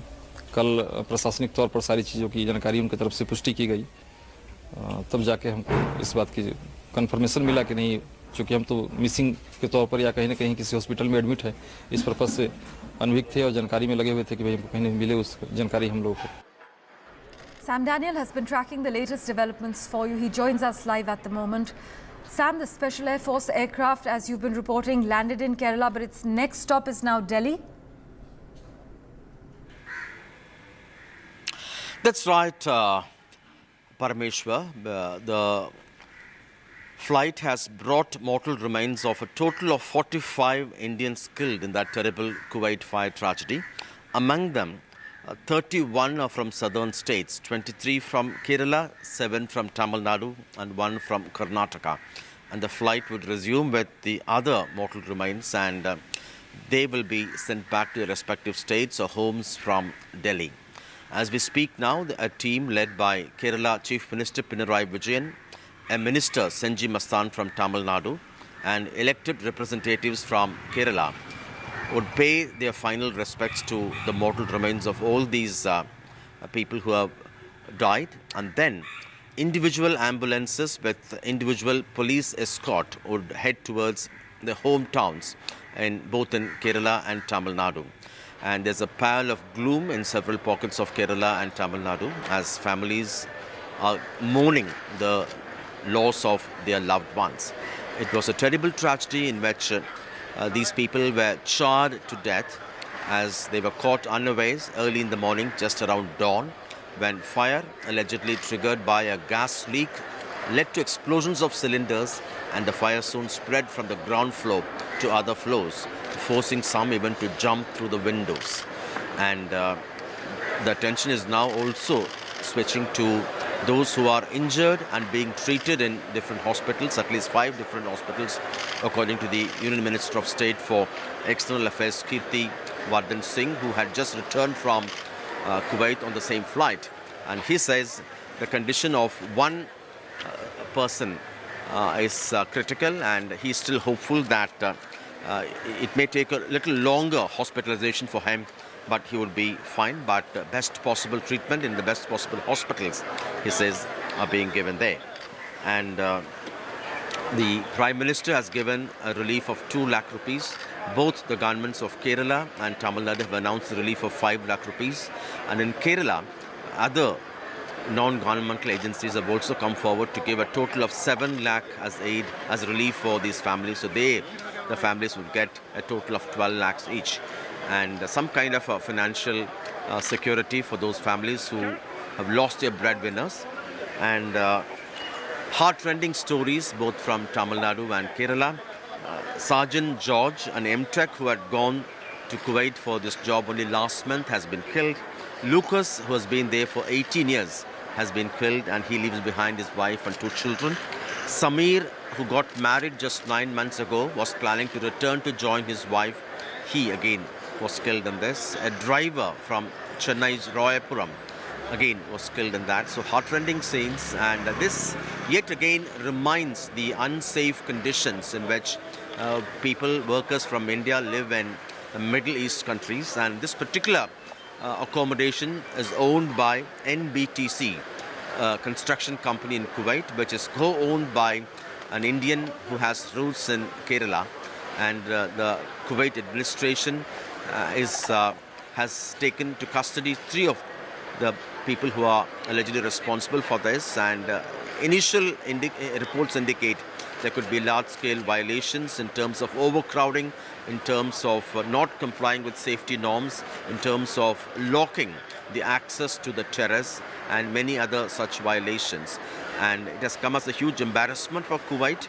And many hope, at least now, the Indian government, leveraging its good ties with Kuwait, would make sure that employers and recruiters who take people from India would ensure that they comply with the norms, so that in future tragedies like this could be averted. There is also another complaint by the Kerala government that the central government did not allow the Kerala Health Minister Veena to quickly fly to Kuwait to coordinate rescue work, to coordinate repatriation of the mortal remains of those who died, and also to help those who are being treated there. And in a tacit message, the Chief Minister of Kerala, Pinarayi Vijayan, has said It's time the centre, the state should work in tandem, having in mind the need to help the families of the bereaved at this point in time. And there's no response yet from the union government. Why? During a crisis like this, involving many Keralites who work in the Gulf region, particularly in the place of this particular tragedy. But in the past, the central government had argued when there was a crisis involving medicos studying in Russia and Ukraine a couple of years ago, the central government had denied permission for a couple of ministers from Tamil Nadu then to fly to those countries to expedite relief. At that time, it had argued it's a responsibility of the central government to interact, coordinate with other countries and to have ministers from different states during a crisis like that will not really work. Whether is there politics or is that how internationally things work, that's something we'll have to wait and watch. But as we speak now, emotional moments at the Kochi International Airport, where the special Indian flight carrying the mortal remains of 45 Indians killed in that terrible fire accident has just arrived. And after the leaders and elected members pay their last respects, ambulances carrying the mortal remains would head towards their homes both in Kerala and Tamil Nadu. The bodies have been identified and now there would be no more further delay either for investigation or either for medical forensic examination. That's what authorities say. It's just a matter of a short while from now, after which the ambulances would head to different hometowns of these workers who were killed with individual police escort. I just spoke to the Minister Singh Mastan, who is from Tamil Nadu, and his team says they have kept ambulances ready. Once this paying of respects is over, they'll quickly ensure the vans would head towards the hometowns of these 7 people in Tamil Nadu, and the government will coordinate to make sure the near and dear ones would be able to pay their final respects following this terrible tragedy. Right, Sam, as always, thanks so much for joining us with the latest details, breaking down all the latest developments for us. As Sam is reporting preliminary investigations into this fire incident, they indicate glaring lapses. A majority of the victims worked for NBTC. Now, NBTC is a company in Kuwait which is the largest construction firm in the country. The building which caught fire also belonged to NBTC. And the death of these 45 Indian workers in Kuwait is a reminder, as Sam has highlighted, of the dismal working conditions of a large and often ignored section of the Indian diaspora.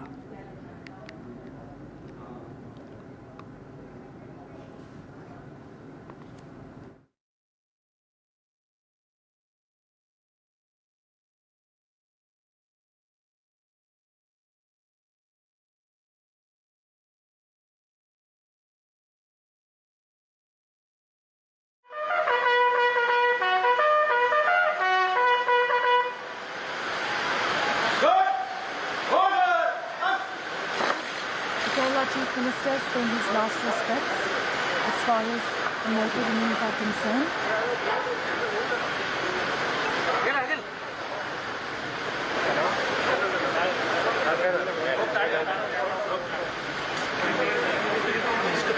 Right, while we reconnect with Sam, I'd like to highlight to our viewers that preliminary investigations into the Kuwait fire incident, they indicated glaring lapses from the kind of partitions that were used in cramped spaces to the rooftop being locked. I'm told Sam is with us.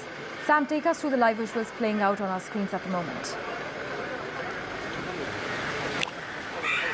Parameshwar, what we see now as the Kerala Chief Minister and the Minister from Tamil Nadu, Singh Mastan, and many other elected representatives from Kerala, including actor Suresh Prabhu, who got elected to the Parliament from the BJP, paying their last respects to the mortal remains of the Indian workers killed in that terrible fire in Kuwait.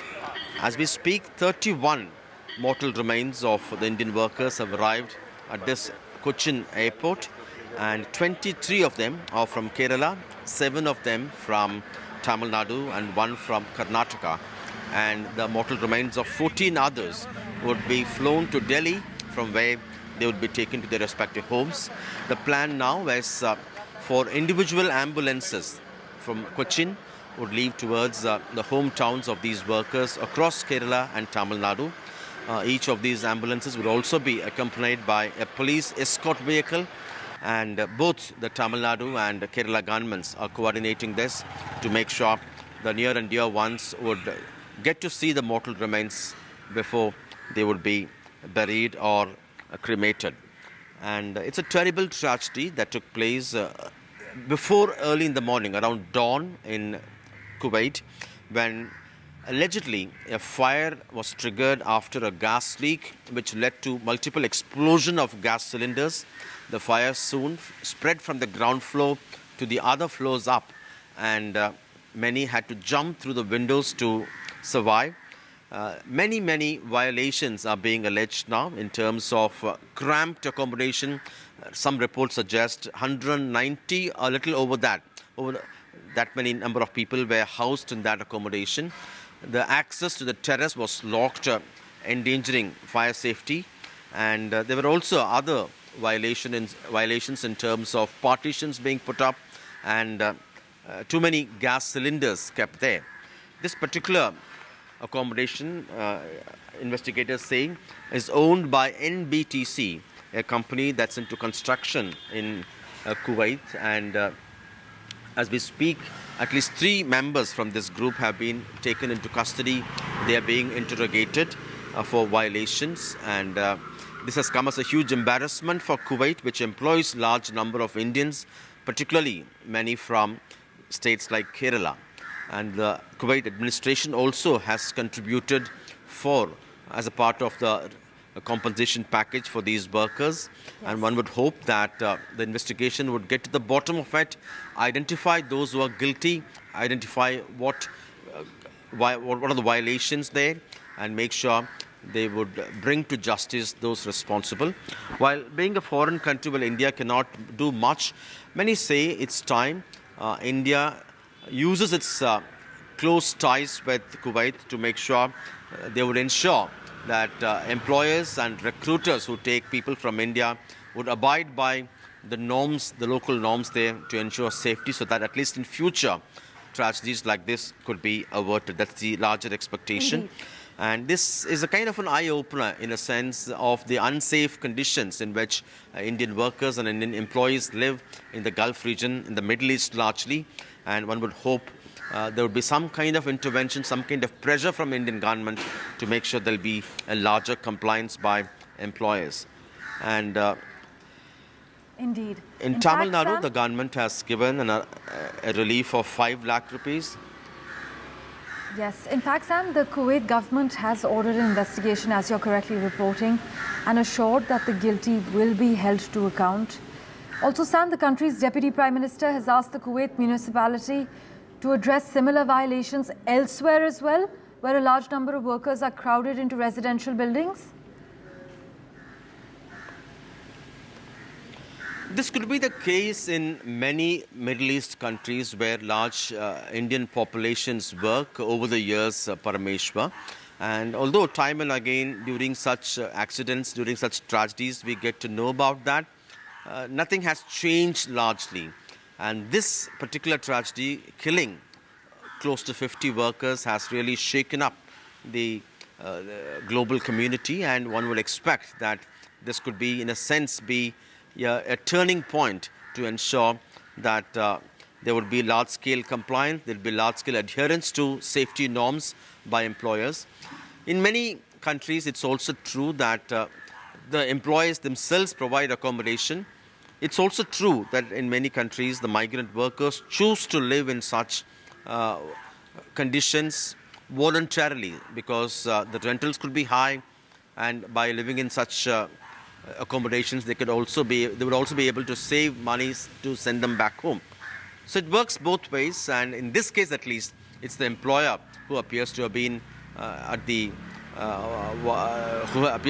violating safety norms, and one would hope there would be a system put in place by administration in Kuwait for a kind of an audit of all the accommodations given by employers to make sure they comply with safety norms, and the safety of the larger migrant community from other countries, including India, would be protected. We sincerely hope that happens in a jiffy. It should be prioritized. Sam, we also have a reaction from the Ministry of External Affairs. I'm told KV Singh has just spoken. Listen in. Our government got to know that such a tragic incident has happened. The Prime Minister immediately convened the meeting and instructed us to reach to Kuwait immediately and take all possible steps so that the mortal remains can be sent back as soon as possible, because that's the least that we could have done. So we reached Kuwait, and the Honorable Prime Minister had already spoken to the authorities there, to the Foreign Minister there, and to His Highness the Emir there. On Prime Minister's insistence, the authorities were very quick about it. They immediately undertook the task of completing the formalities, and we managed to bring back the bodies here as soon as possible. We also visited 5 hospitals where there were around 32 to 35 patients who were being treated of Indian origin who were injured in that fire. And we spoke to them individually, we inquired about their health, and all the hospitals and the directors were there. And I would also like to thank the hospital staff of each hospital that exceptional care is being taken by the hospital staff and the doctors of those patients. Among the Indians, as my colleague Sam Daniel has been consistently reporting, 23 were from Kerala, 7 from Tamil Nadu, 2 each from Andhra Pradesh and Odisha, and 1 each from Bihar, Madhya Pradesh, Karnataka, West Bengal and Uttar Pradesh. But Sam, for the benefit of our viewers, we must mention that India has signed MOUs with West Asian countries, including Kuwait, to streamline procedures for recruiting workers and providing them with legal protection. But the problem also is that India deals with migration through a 40-year-old Immigration Act, which actually leaves the migrant worker at risk. And in fact, in the budget session of Parliament last year, the External Affairs Ministry had acknowledged the need for an updated law to deal with migration issues. That piece of legislation is still in the works, I must inform you. And also, as per the MEA, nearly 8.8 million Indians live and work in the Gulf. The money they send back home makes for more than 1/4 of the diaspora's annual remittances. That's a huge amount. And in Kuwait, as Sam has been reporting, Indian carpenters, masons, electricians, construction site laborers, factory and domestic workers and food delivery agents, they actually constitute nearly 1/5 of the country's workforce. Sam, in that case, the government says that their welfare should therefore be a priority, right? Absolutely. It's incumbent on the government to make sure that this community of workers who travel abroad and help in the Indian economy in a big way should be taken care of, both in terms of their safety, both in terms of the legislative protection that the country should bring about.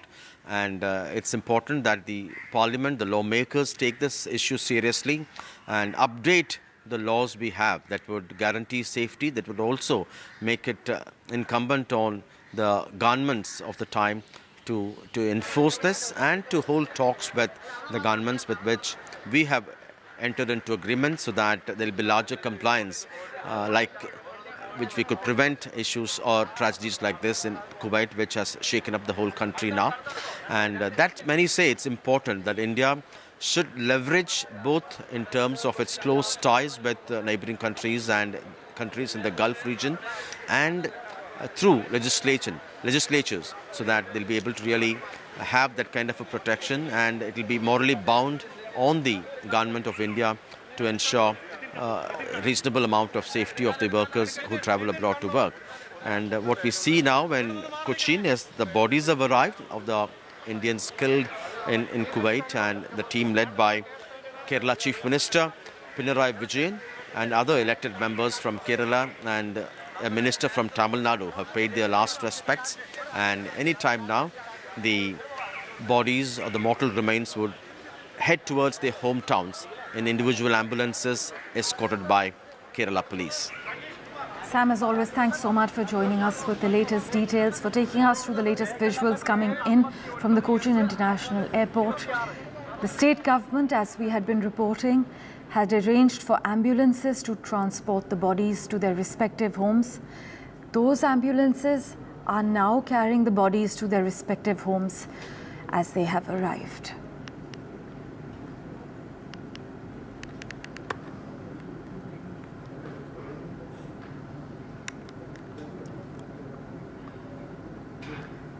Well, with that, let's turn our attention to the other big story we're tracking, the Supreme Court's notice on the CBI investigation plea as far as the NEET exam is concerned. Well, the Supreme Court has issued a notice on a transfer petition filed by the National Testing Agency seeking to transfer to the top court a petition filed in the Delhi High Court alleging paper leak and irregularities in the conduct of the NEET undergraduate 2024 exam that took place on the 5th of May.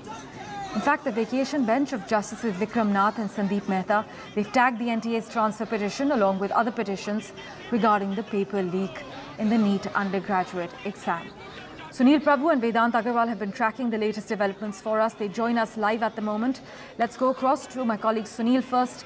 Sunil, what are the key takeaways from the Supreme Court that you can disclose at the moment? Well, the key takeaway is that the Supreme Court refused to give any kind of relief, said that we will hear and issue notices, whatever it is, on this entire matter, CBI probe into the alleged leaking or whatever, on July 8th, and issued notices to the NTA. So even though there were a number of petitions seeking some kind of relief, stay on the counselling to show the discrepancies in what was decided yesterday in terms of the grace marks and removal of grace marks, but the Supreme Court was not inclined. Said you challenge the order or whatever. But at this present juncture, they're only going to hear this matter on the 8th of July. So really no relief for the students and those petitions that had been put before the Supreme Court. Mind you, this is for the nearly for the fourth day the Supreme Court has been hearing pleas against the NTA, and it's in this context now that the Supreme Court has decided to hear this matter on the 8th of July. Sunil, thanks so much for joining us. As far as the key takeaways from the Supreme Court are concerned, we also have Vedant with us. Vedant, as Sunil is reporting, the Supreme Court has issued a notice to the testing agency. Now, the NTA has been asked to respond within 2 weeks, and the next hearing is on the 8th of July.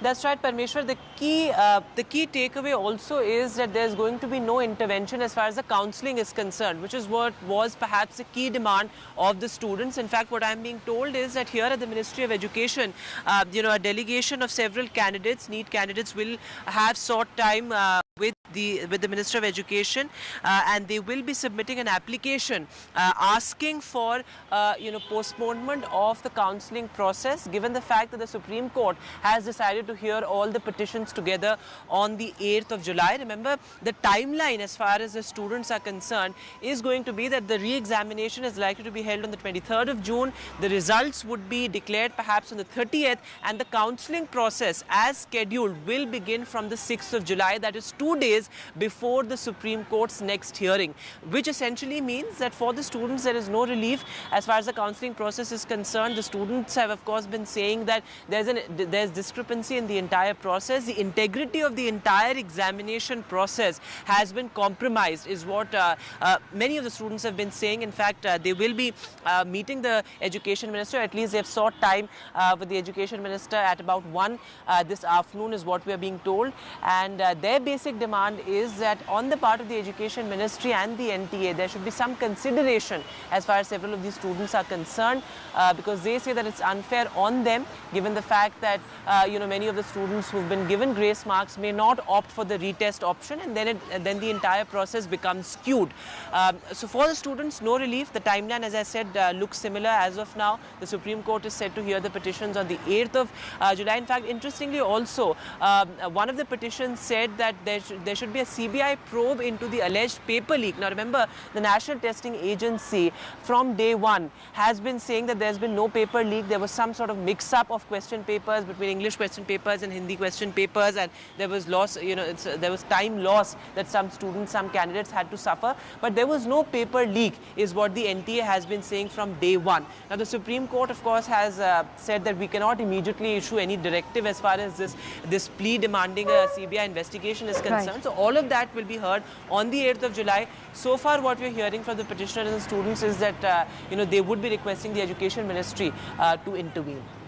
Thanks so much, Vedant, for joining us with the latest action. Well, there's no relief for students, unfortunately, as far as the counselling process is concerned. And as the Supreme Court has said, they've asked the NTA to respond within 2 weeks. The next hearing on the case is on the 8th of July.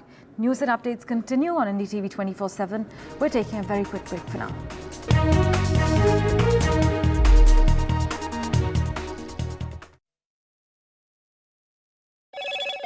Hello, Moto.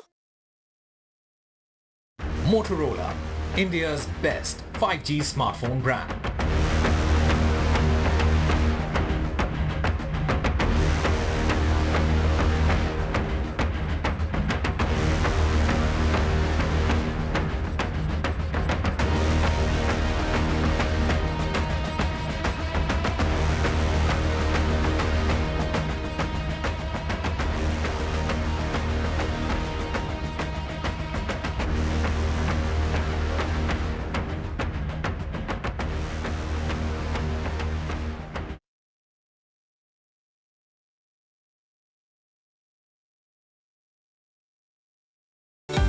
Stay informed and entertained with the new and updated NDTV News app.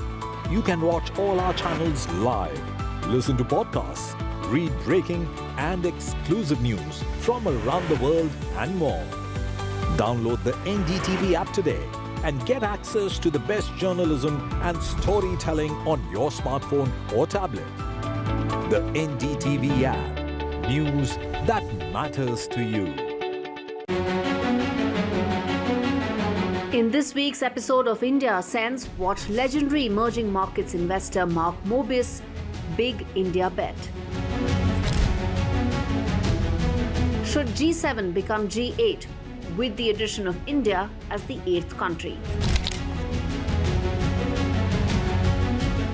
Modi 3.0's $5 trillion roadmap.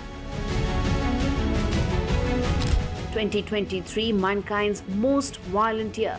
All this and much more on India Sense with me, Gauri Dwivedi, at these timings only on NDTV.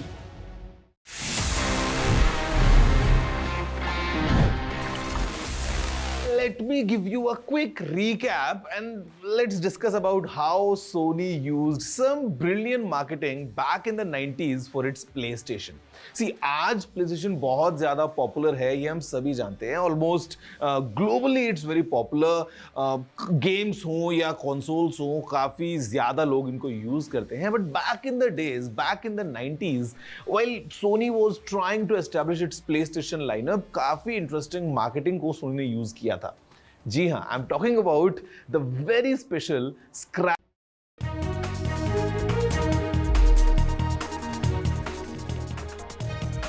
Welcome back. Now some breaking update coming in, and rape convict Gurmeet Ram Rahim has filed a plea seeking parole once again. He has sought a 21-day parole. This plea is with regards to attending or participating rather at a Dera Sacha Sauda event. Now the High Court, the Punjab and Haryana High Court has issued a notice to the Haryana government and to the SGPC seeking their response. A deadline has been given till July 2nd. So this is yet another parole plea which has been filed by the rape convict. So let me go across to my colleague Gurpreet for more on this. Yet another parole plea which has been filed by the Dera chief there. Also tell us, Gurpreet, exactly what was said by the High Court the last time around. They had said that there will be no more paroles given to him without the government permission. So contextualize this with regards to what was said earlier. Well, we have seen SGPC had already filed appeal in the Punjab and Haryana High Court, putting a question mark why he has been on parole and what was the role of the state government. Now we have seen again the application has been moved from rapist Gurmeet Ramreem for getting 21 days parole, and for that High Court had considered the application and issued a notice to SGPC and others, and they are going to hold another hearing on July 2nd. So as of now, we have seen this is one of the major issue in the state of Haryana also. We have seen in Punjab also. They are saying one side, Haryana government has been claiming he is in the jail, he has been convicted, but multiple times such type of paroles have been given to him. So now they want to understand why repeatedly these paroles are being given to Gurmeet Ramreem. So let's see on 2nd July how the court is going to preview on the notice which has been issued and what type of reply the court is going to get, and after that the things will be more clear. Right. Gurpreet there, thank you so much for joining us on that breaking update. Shifting focus now, and news from Karnataka, where a Bengaluru court has now issued a non-bailable warrant against BJP leader, BJP veteran B.S. Yediyurappa, after he failed to appear for questioning in a case under the POCSO Act. The former chief minister has now sought relief from the High Court. The Karnataka BJP had in fact accused the Congress government in the state of pursuing vendetta politics. At the moment, what we do know is that Yediyurappa has in fact said that he is going to cooperate with the investigating agency, in this case the CID. And on the other hand, the Karnataka government has said that this is not vendetta politics. Action and procedures are being followed as per law. Listen in to the reactions which have come in today. Investigation ಅಂತ ಇದೆಲ್ಲ ಈಗ FSLಗೆ ಅವರು ಕಳಿಸಿದ್ರು, ಅದನ್ನೆಲ್ಲ reports ಎಲ್ಲ ಬರಬೇಕಲ್ಲ, ಅದನ್ನೆಲ್ಲ ಮಾಡಿ ಆ ಪ್ರೊಸೀಜರಲ್ಲಿ ಏನು ಮಾಡಬೇಕು, ಯಾಕೆಂದರೆ ಅವರು ದೊಡ್ಡವರು ಇದ್ದಾರೆ, VIP ಇದ್ದಾರೆ ಅಂತ ಹೇಳಿ ಅವರಿಗೆಲ್ಲ ಎಲ್ಲವನ್ನು ಕೂಡ ಅವರು ಪರಿಶೀಲನೆ ಮಾಡಿ ಆನಂತರ ಮುಂದುವರಿಬೇಕು. ಯಾಕೆ Trouble mounting for former Chief Minister of Karnataka and BJP leader B.S. Yediyurappa. A special court has issued a non-bailable warrant against him. This is in connection to a sexual assault case. In fact, we are at the moment standing outside B.S. Yediyurappa's house. He's not here at the moment. There is no information of where he is. He could be somewhere in Karnataka, somewhere in Bangalore or in Delhi. At the moment, of course, he is trying for some sort of relief from Karnataka High Court, as he's approached Karnataka High Court with two different petitions. One in which he's asked for quashing of the FIR, and second in which he sought anticipatory bail soon after the special court issued non-bailable warrant against him. Yesterday, of course, a special public prosecutor before the court said that Yediyurappa was not cooperating with the investigation as he did not appear for questioning despite issuing orders. In fact, Colt also submitting that the accused in fact attempted to destroy evidence by in fact trying to bribe the family of the victim.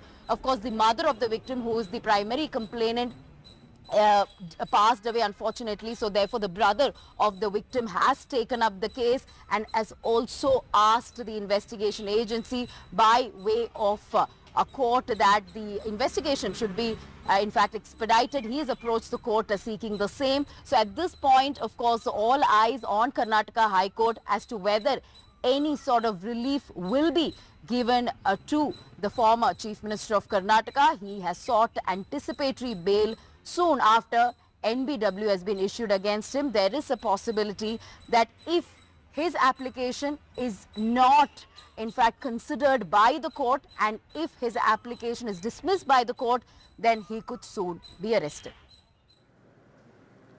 Latest in the actor Darshan case now, where the popular Kannada actor has been arrested for murdering a 33-year-old man. Now, cops have made another key headway. The driver who ferried the victim has in fact surrendered. Ravi is the 8th accused in this case. He's now been arrested by the police, and the police are of course looking to get further details from him. Remember that actor Darshan, along with his friend Pavitra, have in fact been arrested in this case. A murder which, if we are to believe the police, has been triggered by obscene texts which were allegedly sent by the victim to Pavitra, who is Darshan's friend. She's also an actor, and because of which apparently Darshan hired a few goons, that's what the police are saying, and beat up the victim first, locked him up, tied him with ropes, locked him up in a shed and beat him up, which consequently led to his death. So this is yet another arrest, the 8th arrest which has been made in the case. Let me go across to my colleague Radhika for more on this. Radhika, what are the police hoping to obtain from this new arrest which has been made of the driver? That's right, multiple developments taking place in this case. A fresh arrest has taken place. This is driver Ravi, who in fact ferried the victim along with some of the accused from Chitradurga to Bengaluru. Of course, he is a key link in this case because he will be able to speak about the sequence of events leading up to the murder, sequence of events as far as, his role and the role of the other accused are concerned, because he was in the car for a couple of hours when the victim was ferried, what kind of conversation took place, what the sequence of events were, what were the circumstances leading to the death, and also what kind of instructions were given to him. Of course, he was in hiding for some time, after which, of course, he approached Taxi Association in Chitradurga, post which he feared that he would be caught.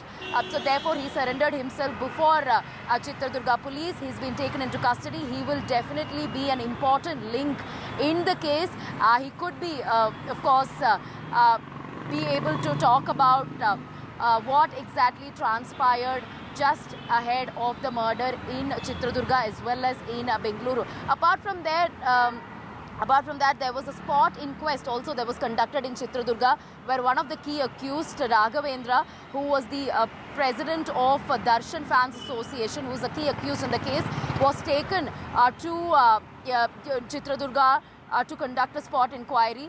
He, of course, told the police officers about when exactly they abducted Renuka Swamy, at what time that was done, who were along with him, and at what time he was taken to Bengaluru, and what exactly happened post he was taken to Bengaluru, how he was thrashed and beaten up to death and so on. So yes, multiple developments taking place. We'll have to see if more arrests will happen. Police, of course, are looking into all the angles. Also looking into all the evidence, including CCTV footage, phone evidence and so on. But what we are hearing is that this man, Renuka Swamy, the victim, was mercilessly beaten up by Darshan and his aide in that shed in Bengaluru for many hours before he succumbed to his injuries, and then he was, of course, thrown into that drain. The motive, of course, is as a result of him sending those offensive messages. But is there a larger motive is something police is trying to find out. Right, Radhika, they're tracking all the investigation updates in this high-profile case. Thank you so much for joining us with that. We'll slip into a short break at this point, but news and updates will continue on the other side. Stay tuned.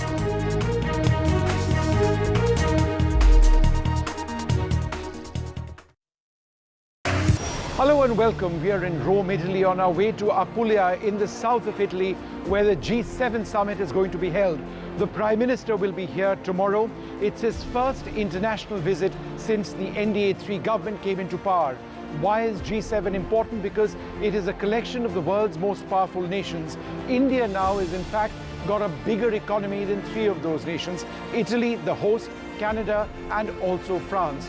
What are the key issues over here? Why is it important for India to be attending? Join me, Vishnu Shom, for very special programming right here on NDTV 24/7. Stay informed and entertained with the new and updated NDTV News app. You can watch all our channels live, listen to podcasts, read breaking and exclusive news from around the world and more. Download the NDTV app today and get access to the best journalism and storytelling on your smartphone or tablet. The NDTV app. News that matters to you. In this week's episode of India Sense, watch legendary emerging markets investor Mark Mobius' big India bet. Should G7 become G8 with the addition of India as the 8th country? Modi 3.0's $5 trillion roadmap.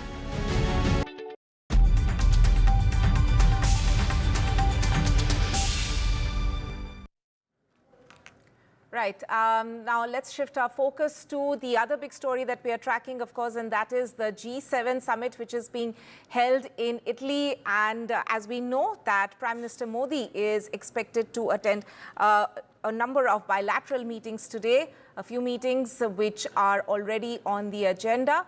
But remember, largely, the summit is likely to be dominated by Ukraine and Gaza ceasefire talks. For more on this, I'm joined by my colleague Vishnu Shom from Italy. Vishnu, if you could take us through the agenda or the itinerary of meetings that the Prime Minister has lined up for today.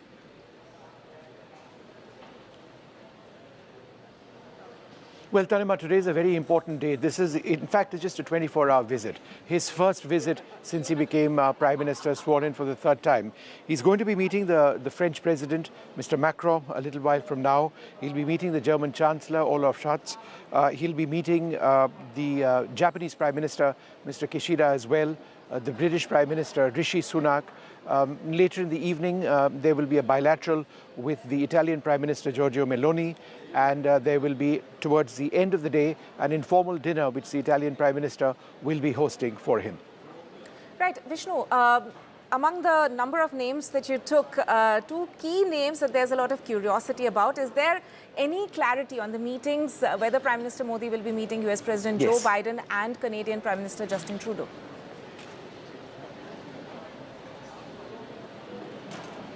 Well, absolutely. And we don't know about Trudeau at this stage. If there is to be a pull aside, because I don't think there's a bilateral which is really scheduled so far, we'll know if there is.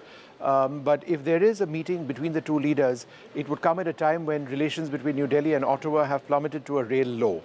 And therefore, if there is an effort at bringing that relationship up on an even keel, the differences between the sides are fairly stark. India, of course, is concerned about the threat of Khalistani separatism emanating from Canadian soil. Canada has a different perspective on a lot of things, but India is very clear on where we stand as far as this issue is concerned. So the relationship has been impacted. Can anything be done to sort that out? Number one. And number two, I do expect there to be a meeting with the US President Joe Biden. It's not been announced or shared with us in terms of a time and a detail. I would suggest that given the very strong relationship between America and India, that some sort of a meeting would likely take place. And lastly, Vishnu, before we let you go, going back to the bilaterals which are actually scheduled today, what about the engagement with the Italian Prime Minister? What will be the focus of that meeting?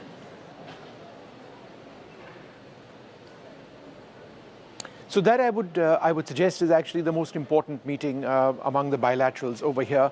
Italy is a very strong partner nation. The trade between India and Italy has really gone up. Remember, there are 2 lakh people of Indian origin who reside in Italy. The second largest number of people of Indian origin outside the Netherlands. Indian industry has contributed more than $400 million into Italy across sectors, whether it's IT, pharma, engineering, other areas as well. There's an incredible historic connect, which I've been speaking about as well. Remember, Indian soldiers fought for the liberation of Italy in the Second World War. 50,000 of them were involved in some of the biggest battles of the Second World War, including the Battle of Monte Cassino. That's something that's not been forgotten here in Italy. It's been forgotten perhaps in India to a large extent. But Indian soldiers and their contribution for the liberation of Italy, even though that happened decades and decades back, liberation from fascism is something that is revered over here in India. Indians are really looked upon as Italian saviors in a certain sense, way back in the day. Secondly, Indians have had a huge stake and contribution to the world-renowned Italian dairy sector, the ham and cheese industry, for example. In Parma, we all love our Italian cheeses, Tanima, don't we? Did you know that Sikhs from Punjab have had a huge role over generations in being part of that Italian tradition, in growing and developing the finest cheese products in Italy, a lot of which is exported. They're very much part of that tradition. So that's a couple of areas where India and Italy have a very close relationship, and indeed the defense relationship, whether it's high-tech transfers or increasingly military-to-military engagements.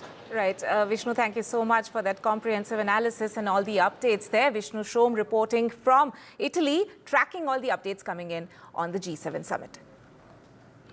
We'll now head into a short break, but lots of news and updates coming up on the other side. Stay tuned.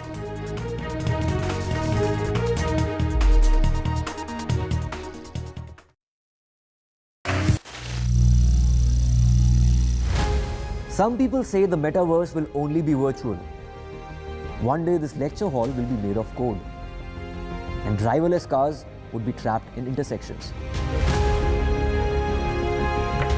But even in this maze of the future, you can't wish away health. It's time to become more resilient.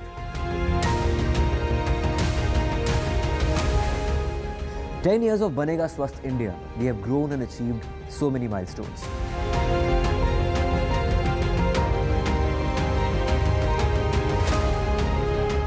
And now I have a plan to beat the urgency, to stop breathing with difficulty, to relieve getting choked with inactivity.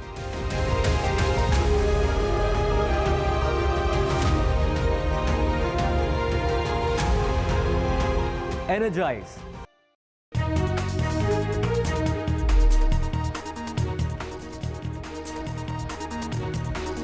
Welcome back. Now we are bringing you pictures from Visakhapatnam. Defence Minister Rajnath Singh is in fact in the area. He's reviewing naval preparedness. This is his first visit after taking charge as the Defence Minister this time around. This is, of course, his visit to review the Eastern Naval Command in the sea. So the Defence Minister there just landing in Vizag a short while back in Visakhapatnam. And on the agenda is a review of the Eastern Naval Command. All the warships will be present on the occasion there. This is, of course, as we mentioned, Defence Minister's first visit to review naval preparedness in the region after taking charge as the Defence Minister once again.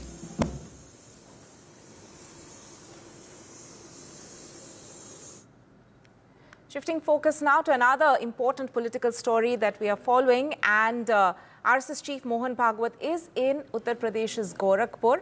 He in fact attended a Karyakarta camp in Gorakhpur on Thursday, and at the moment he is also expected to preside over a training session of the cadre, RSS cadre, today in Gorakhpur. Now the big question is, and all eyes are on whether or not there will be a meeting between Mohan Bhagwat and Uttar Pradesh Chief Minister Yogi Adityanath. At the moment, what we do know is that there's no meeting scheduled, but there is a lot of political buzz, especially since this visit comes after the Lok Sabha elections. Remember, the BJP's performance in Uttar Pradesh this time around was dismal compared to the fact that they had, in fact, had a huge margin of win in the last elections, in 2019 elections. But this time around, there's been a lot of talk and post-poll analysis in a way as to what went wrong for the BJP in Uttar Pradesh this time around.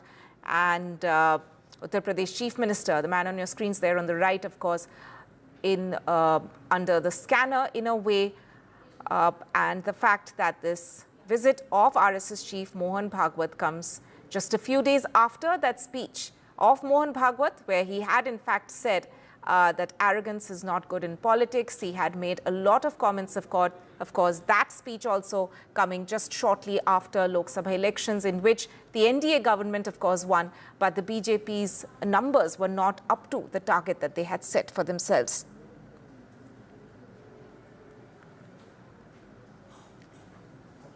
So we'll keep track of that, but for the moment, moving on. Now, the Jammu and Kashmir administration has directed all the schools across the Union Territory to start morning assemblies with the national anthem.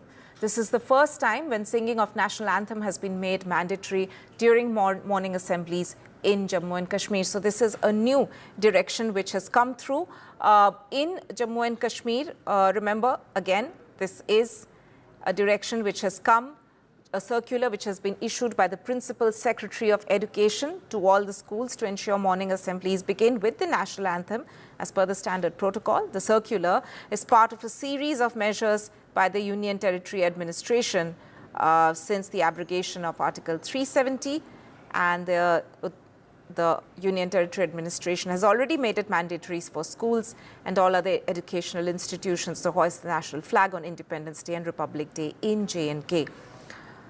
Let me go across to my colleague Nazir Masoodi to understand this further. Nazir, so is this circular a new circular, or is this a reiteration of an earlier circular or an earlier direction by the administration there? And what is the significance of it, the fact that it's coming just after elections, and given the fact that there's a lot of anticipation that the assembly elections will be held soon?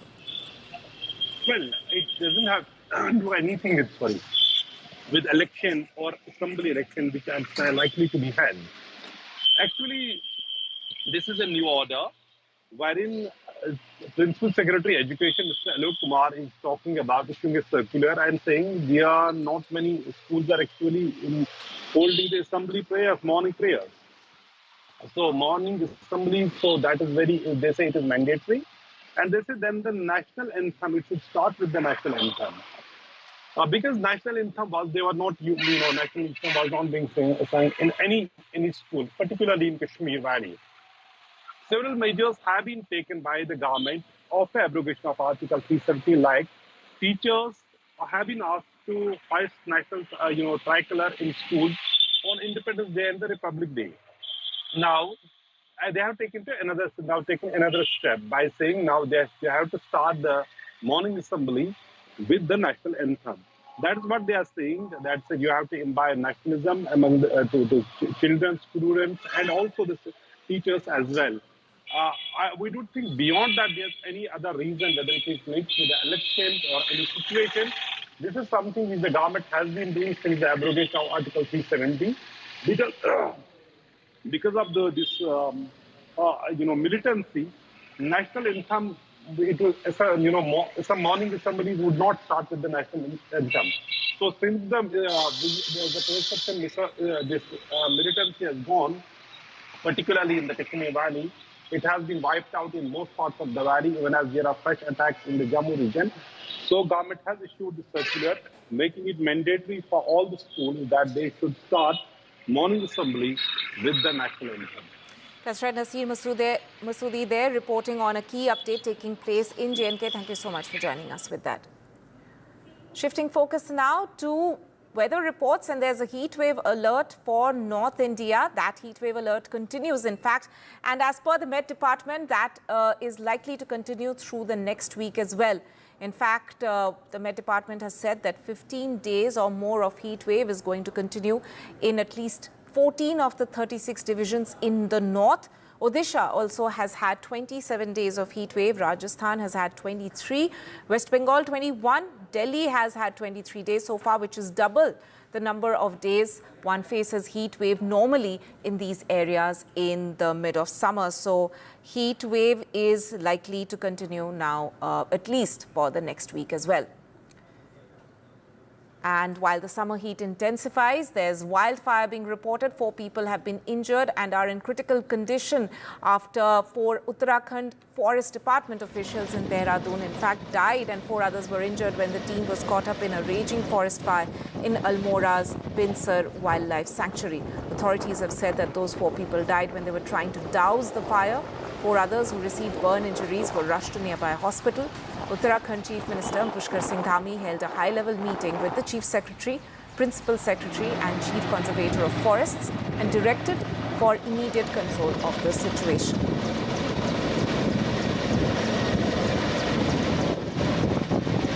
क्योंकि कोई भी staff जो उनमें से था वो बोलने की हालत में नहीं है, तो वहाँ से ये नीचे को देख करके एनालिसिस कर रहे थे कि आग कहाँ से हम इसको कंट्रोल करेंगे।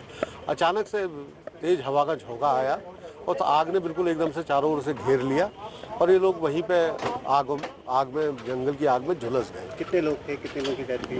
ये संभवतः मेरी जानकारी के अनुसार 8 लोग थे, जिसमें से 4 लोग जो घायल हैं उनको हम यहाँ बेस हॉस्पिटल लेके आए हैं। I'm joined by my colleague Kishore over the phone line. Kishore, हमारी जानकारी के हिसाब से चीफ मिनिस्टर पुष्कर सिंह धामी ने एक हाई लेवल मीटिंग भी चेयर की, तो अभी तक ग्राउंड की स्थिति क्या है? Is the forest fire under control और क्या-क्या स्टेप्स वहां की सरकार ले रही है? देखिए, जो गुरुवार को एक दुखद घटना घटी थी जिसमें 4 लोगों की डेथ हो गई थी फॉरेस्ट फायर को बुझाते हुए, तो अब ऐसे में जो 4 लोग और घायल थे तो उनको एयरलिफ्ट कर दिल्ली एम्स भेजा जा रहा है ताकि उनका ठीक से अच्छा सा इलाज हो सके।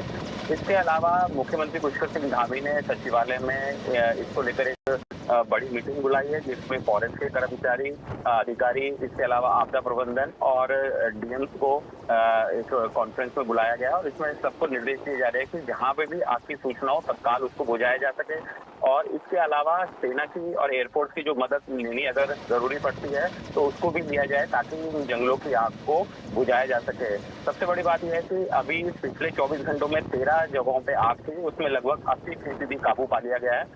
दूसरी बात यह है कि मौसम विभाग ने मौसम विभाग की जो संभावना है बारिश की, अगले 24 घंटों में ऊपरी इलाकों में बारिश हो सकती है, तो उस पर भी थोड़ा निर्भर है, क्योंकि अगर बारिश होती है तो जंगलों की आग बुझ सकती है। लेकिन लगातार पिछले कुछ समय से बारिश नहीं होना और ड्राई सीजन ज्यादा चला गया और गर्मी होने के कारण ही जंगलों की आग भड़क रही है। लेकिन फिलहाल अभी अधिकारियों को अलर्ट निर्देश दिए गए कि जंगलों की आग तत्काल बुझाई जाए। इसके अलावा आर्मी और एयरफोर्स की अगर मदद लेनी है तो उसको भी लिया जा सके। किशोर, शुक्रिया हमसे जुड़ने के लिए। So the people there, of course, hoping for rain in order to ease the situation, but for the moment, of course, no such relief there. Firefighting operations, of course, currently underway. We'll head into a short break at this point. Stay tuned to NDTV.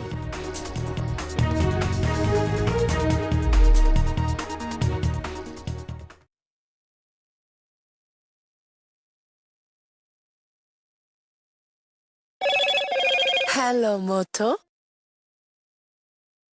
Motorola, India's best 5G smartphone brand.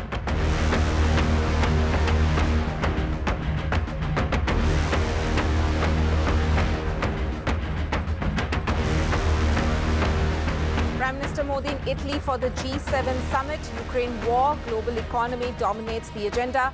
NDTV reports from Bari in Italy.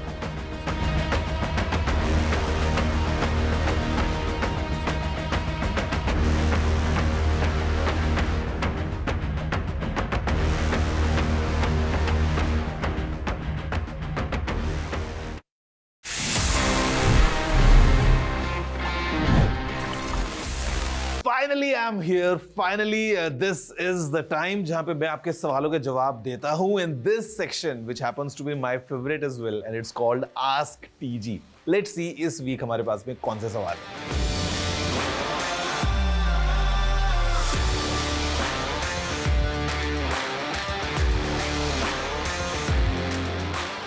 हैं। To be honest, in Android TV, we don't have any such features जहाँ पे आपको live जो सामने speech आ रहा है उसके captions screen पे दिखाई दे जाएं। We are expecting this feature to come कभी भी जब Google इसको unveil करता है, but as of now we don't have it. Samsung, however, in their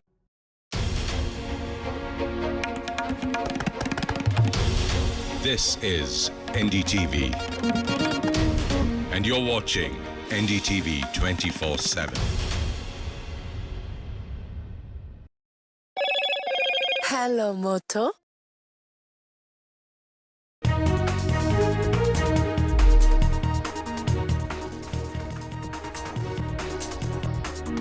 Rape convict Gurmeet Ram Rahim seeks parole once again. The Dera Sacha Sauda chief has sought parole for 21 days.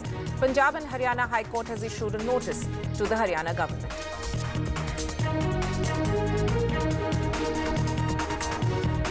CBI, as far as the CBI probe demand in NEET is concerned, the Supreme Court puts testing agency on notice. Supreme Court notice on the CBI investigation.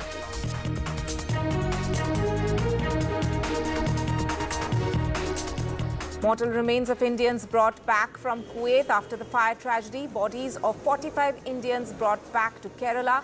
Union Minister of the MOSMEA who had travelled with the plane with the aircraft back to India says hospitalized Indians are going to be discharged soon. Prime Minister Modi in Italy for the G7 summit. PM to hold bilaterals with top world leaders today.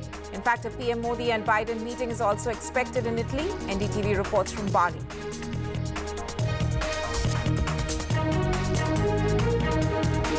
Bengaluru court has issued non-bailable warrant against BJP leader, BJP veteran B.S. Yediyurappa after he failed to appear for questioning in a POCSO case. BJP has, of course, called it a case of vendetta politics. The Karnataka government has said procedures are being followed as per law. Heatwave alert for North India continues as North India sizzles under extreme heat. The heat alert is expected to continue till next week.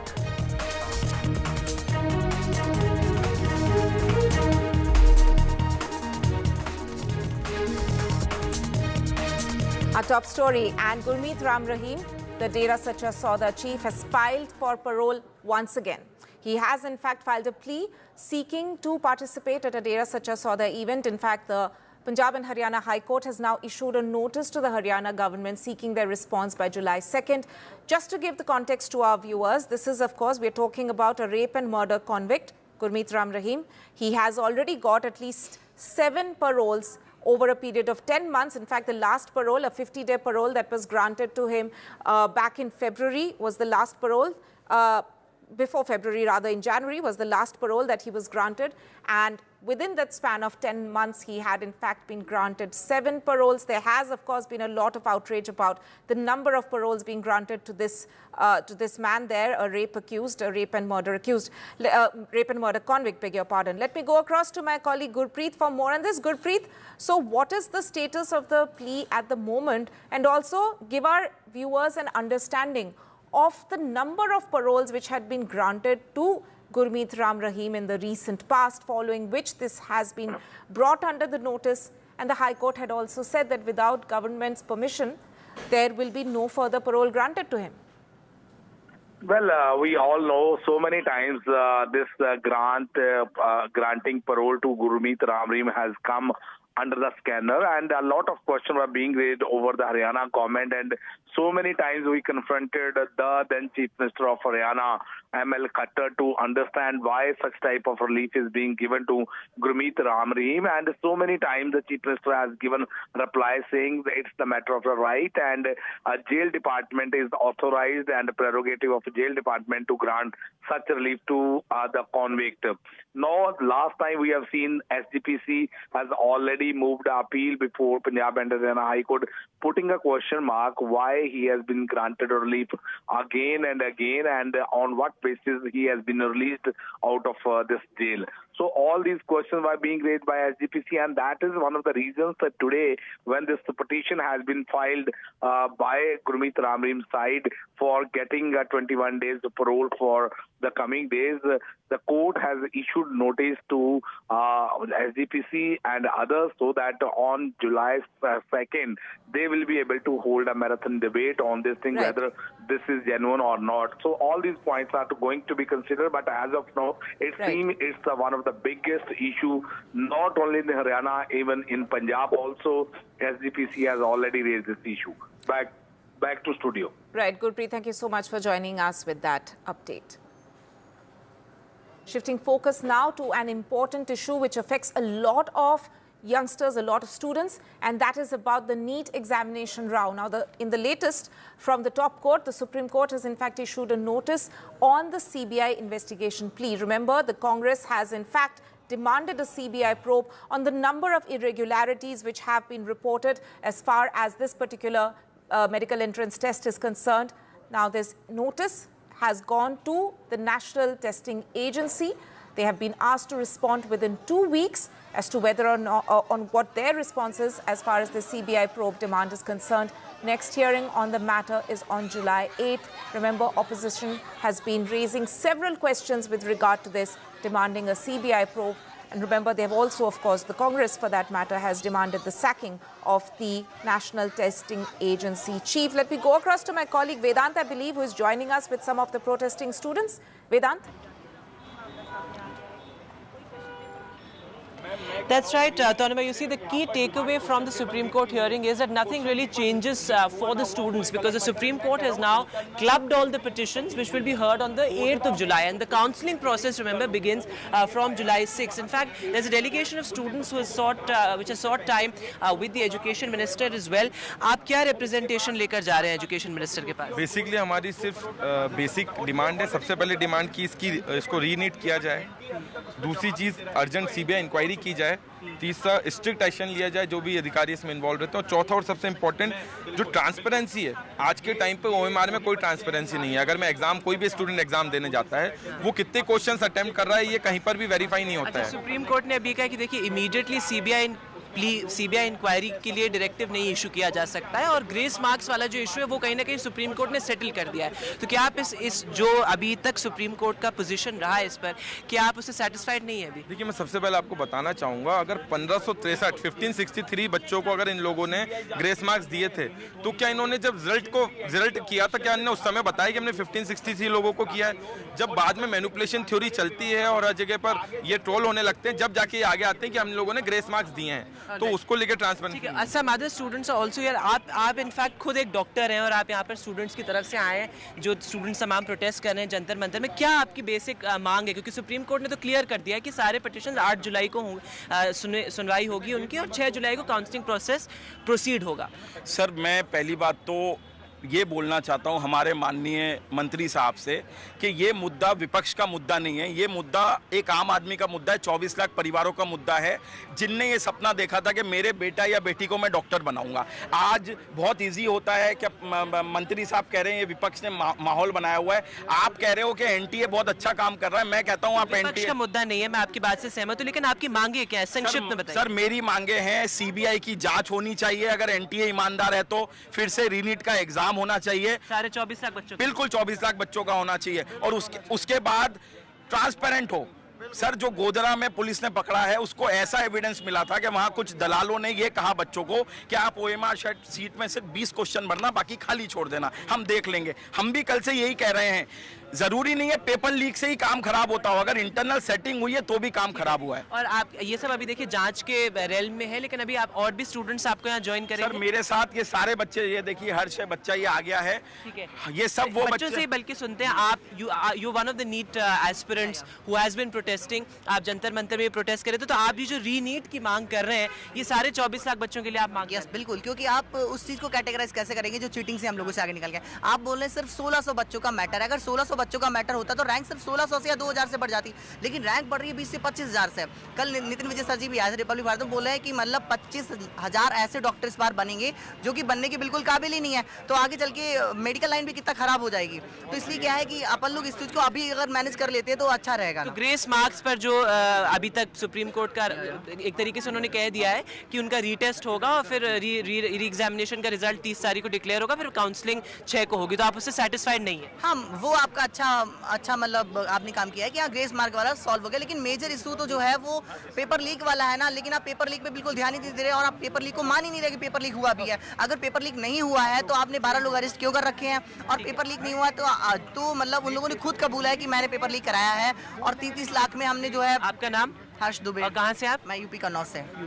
Thanks very much. So Tonima, there you heard it from some of the students who say that paper leak continues to be one of the most important issues, and there has to be some sort of a robust action taken on that. Though the Supreme Court has said that that matter will also be heard along with the other petitions on the 8th of July, the NTA maintains that there was no paper leak that has come out in the public domain as of now. Right, Vedant, since you're with the students, they are the ones who are the heart of the story, frankly speaking. If you can ask them what is their thought as far as the CBI investigation demand is concerned, and also whether or not the testing agency chief, who's of course facing a lot of heat over this entire issue, whether they agree with the demand of replacing him. All right, so of course a lot of students gathering here. In fact, जब तक वो उनसे बात करें कि अब ये CBI की जांच पर सुप्रीम कोर्ट ने बोला है कि हम एकदम से तो जांच नहीं ऑर्डर कर सकते सीबीआई की। सीबीआई एक पर्सनल बॉडी है, इंडिया के जो 4 स्तंभ है पर्सनल बॉडी है, और उससे स्वतः संज्ञा लेना चाहिए। अच्छा, कुछ लोग कहते हैं कि पटिशन दायर करें, क्या अमूमन हर किसान जो अपने बच्चे को पढ़ाता है क्या वो पटिशन दायर कर सकता है? इतनी कैपेसिटी नहीं हम लोगों की है, और हमारी पटिशन सुनी भी नहीं आएगी। यानी ये तो सुना नहीं जा रहा, तो पटिशन कैसे हम लोग दायर कर सकते हैं? चलिए, आप एक पेरेंट के पर्सपेक्टिव से बताइए, पेरेंट के नजरिए से, जो बच्चा इतने सालों प्रिपेयर करता है, आपको लगता है कि इनजस्टिस हुआ है बच्चों के साथ? नहीं, बिल्कुल नहीं, इसलिए तो हम लोग दुखी है। आज मैं 1 सप्ताह से दिल्ली के प्लेटफार्म पे सो रहा हूँ अपने बच्चों को ये कवर करके कि मेरा बच्चा, मैं सपोर्ट इसलिए कर रहा हूँ कि बच्चा हाइपर हो रहा था और मेंटली डिस्टर्ब हो रहा था, तो मैंने कहा कि मेरा बच्चा मुझसे चला ना जाए। मैं सिर्फ बच्चे को सपोर्ट इसलिए कर रहा हूँ कि बच्चा कोई गलत कदम ना उठाए, तो मैं 24 आवर्स बच्चे के साथ रहता हूँ और सपोर्ट कर रहा हूँ, और सरकार से और मांग कर रहा हूँ, सुप्रीम कोर्ट से न्याय की गुहार लगा रहा हूँ आपके माध्यम से। एक सेकेंड में मेरा आपके माध्यम सुप्रीम कोर्ट से गुहार है कि सुप्रीम कोर्ट एक ऐसी बॉडी है जिससे तो स्वयं संज्ञान लेना चाहिए इतने बड़े मैटर को, ताकि पटिशन की बात भी नहीं ले रही है। और इतना बड़ा मैटर है जो अभी बिहार का मैंने न्यूज़ सुना है कि बिहार में जो पुलिस का जांच करने वाला अधिकारी है वो कंटेम कर रहा है कि ये मुझे सहयोग नहीं कर रहे हैं, तो ये दोनों आपस में लड़ रहे हैं, ये सहयोग नहीं कर रहे हैं। लेकिन इतनी बड़ी चीज को क्या सुप्रीम कोर्ट का जो मजिस्ट्रेट बैठते नहीं जानते क्या? आपके बच्चे से एक जल्दी से आप एक बार और ये बात बताइए कि एनटीए चीफ पर जो बोला है, एनटीए चीफ पर काफी मांग आप लोग करें कि एनटीए के चीफ को एनडीए के डायरेक्टर जनरल को हटाया जाए, उस पर आपकी क्या मांग? बिल्कुल, क्योंकि ये लोग हर बार ये पेपर लीक वगैरह करवा रहे हो, हर बार ये घपलेबाजी कर रहे हो, तो ये अच्छा तो बिल्कुल भी नहीं है। क्योंकि नई एकदम से कमेटी बनानी चाहिए जो कि पेपर कराए, बिल्कुल नई एजेंसी होनी चाहिए। आपको लगता है कहीं ना कहीं ट्रस्ट कॉम्प्रोमाइज हुआ है जो ये टेस्टिंग बॉडी है? बिल्कुल, पूरी तरह से trust compromise. So there you heard it, Tonima. Many of them not satisfied with what the NTA has said, what the committee formed by the NTA has said. They say that there needs to be an entirely fresh look at the NEET examination. The integrity of the entire examination process has been compromised, is what a lot of these students say. They say that they will continue to protest till the time there is a CBI inquiry into Very important voices there, students who have landed up, a delegation of students outside the Education Ministry with their demands as far as this entire NEET mess is concerned.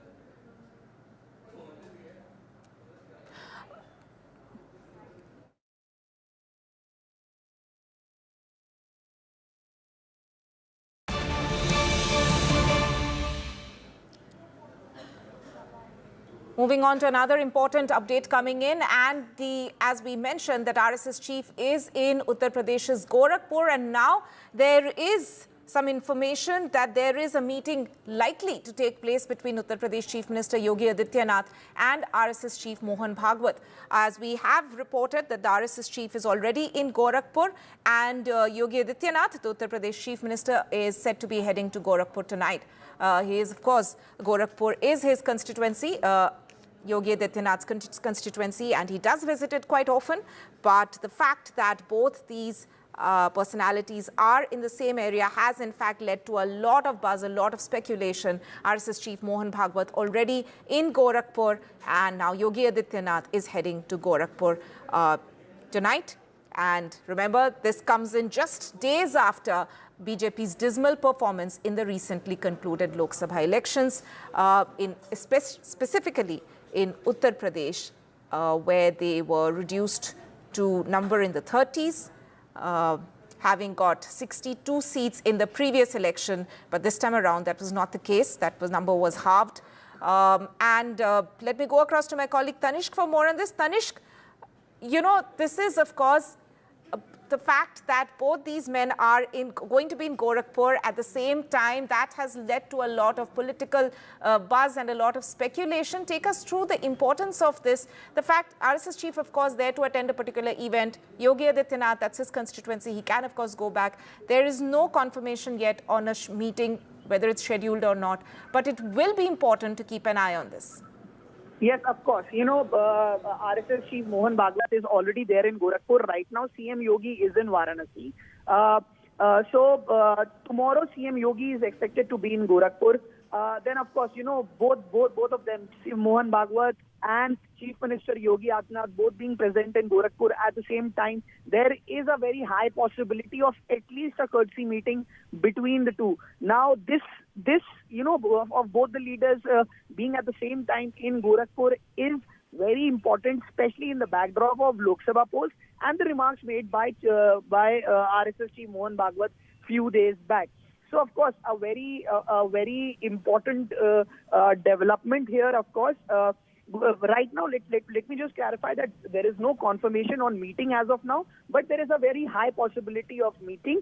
There is a high possibility of a courtesy meeting at least between RSS Chief Mohan Bhagwat, who is in Gorakhpur currently. He is on a 5-day visit. He addressed around 2,800 Karyakartas also. And at the same point of time, Chief Minister Yogi Adityanath, currently he is in Varanasi, and tomorrow he is expected to be in Gorakhpur. Right.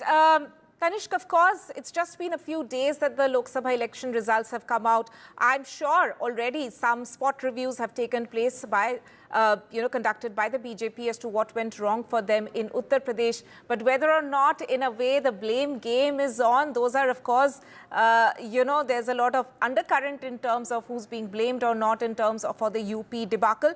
But take us through, very interestingly, some of the points which were made by the RSS chief recently in his speech that you were mentioning, which in a way a lot of people are interpreting it as an indirect message to the BJP. Take us through some of the main points that RSS chief made in that speech. Yes, of course, RSS chief, while after just his first speech after the 2024 Lok Sabha results came out, he of course expressed concern over the prolonged unrest in Manipur since the violence erupted. He of course highlighted the urgent need to restore peace in the northeastern state. Now he was of course addressing a gathering of RSS leaders and trainees in Nagpur in Maharashtra. And, he stressed out that the issue must be prioritized. But apart from that, he also addressed the issue for the second time.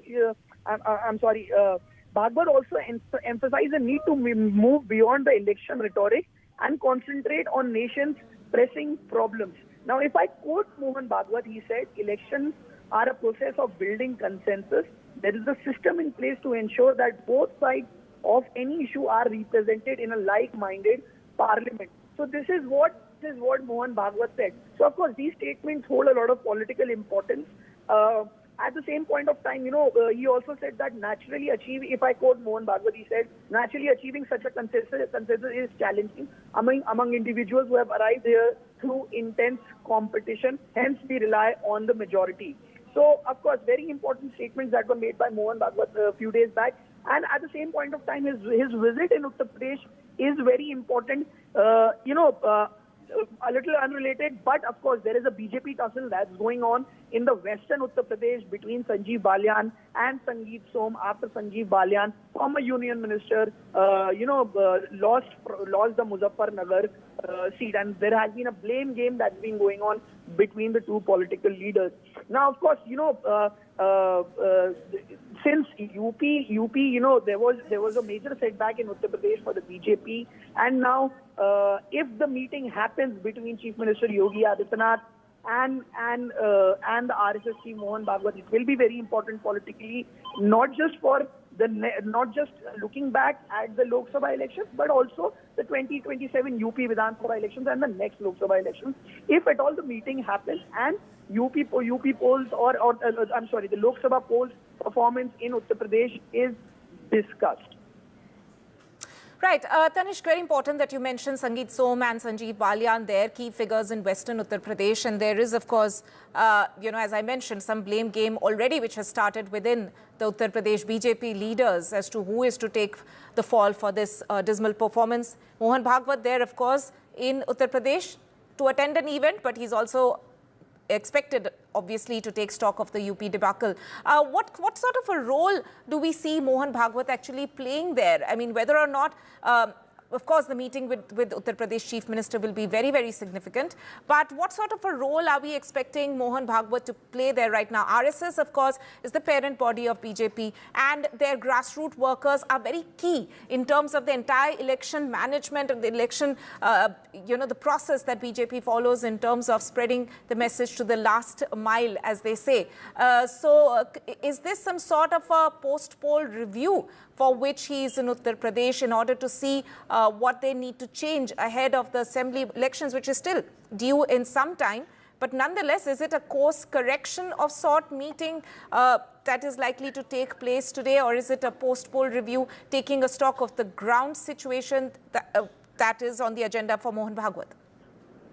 Well, first of all, again, very important to mention again that the meeting is not confirmed as of now. But if the meeting happens and elections are discussed, there is a very high possibility of discussing two things. One, of course, as you mentioned, Tanima, that what went wrong in Uttar Pradesh as far as Lok Sabha polls are concerned, because the BJP was very confident for many reasons, be it Ram Mandir, be it the Modi Yogi factor. The BJP was confident of getting a good number. In fact, their slogan was Uttar Pradesh mein 80 ki 80 seat lani hai is baar. So the BJP was very confident, and of course the election results showed an opposite picture. So if at all the meeting happens and polls are discussed, there could be a look back at what went wrong, what went right, a discussion over there. And also there could be a look ahead discussion of what next, what course correction could be done for the future, for the upcoming elections. Especially, we must not lose the sight of the 2024 UP Assembly polls. 403 Vidhan Sabhas will be polling in 2027, and it will be very important, especially because this time the opposition will be going full throttle against the BJP because of a good performance in 2024 Lok Sabha polls. So that discussion could also, could take place. But all of this depends on whether or not the meeting will take place. Again, I would like to mention that there is no confirmation of the meeting, but Chief Minister Yogi Adityanath will be in Gorakhpur tomorrow. As of now, Chief Minister Yogi Adityanath is in Varanasi.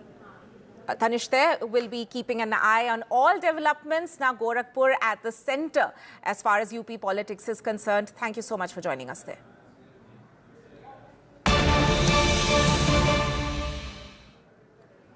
More breaking updates coming in, and this from Kolkata, where a fire has broken out at a key mall in Kolkata. This is the Acropolis Mall, and what we are given to understand is fire tenders have been rushed to the mall at the moment. The initial report suggests that fire broke out at a food court on the 5th floor of Acropolis Mall in Kolkata. No casualties or injuries have been reported so far, but you can see there smoke coming out of that mall building and efforts being made by the firefighters there to bring people out. Those are pictures coming in of the firefighters there actually trying to, in a way, let the smoke out of that building, that we can see the window panes there being broken in. That is part of the firefighting operations. Let me go across to my colleague Saurabh for more on this. Saurabh, what do we know as of now? The fire has almost been put out. It is, of course, like you said, broke out on the food court of the mall, and of course the fire brigade was rushed to the area. Acropolis Mall is located in the Kochi area of Kolkata. It's a very popular mall. It also has, the building also has high-profile restaurants, etc. But obviously, people were escorted out by the fire brigade, evacuated from the building. No reports of any casualties so far. Smoke still seen billowing out of the mall, because these are malls that are glass construction. So there's a lot of times when the fire brigade has to break the glass to let the smoke escape. Sometimes people can die of asphyxiation because of the smoke. So that's one of the reasons why the idea is to let the smoke out, which is what you see in the pictures right now. The fire brigade is there on the spot. People have been escorted out, evacuated from the building. Right. So Saurabh there, in fact, reporting that the fire is almost doused by now. It's been put off completely almost, and this is probably the last few stages left in terms of the firefighting operation. The building's been completely evacuated, and it's at the moment no injuries or any further reports of anybody being injured, which is coming in from this particular incident in Kolkata. We'll head into a short break at this point. Stay tuned to NDTV for more news and updates.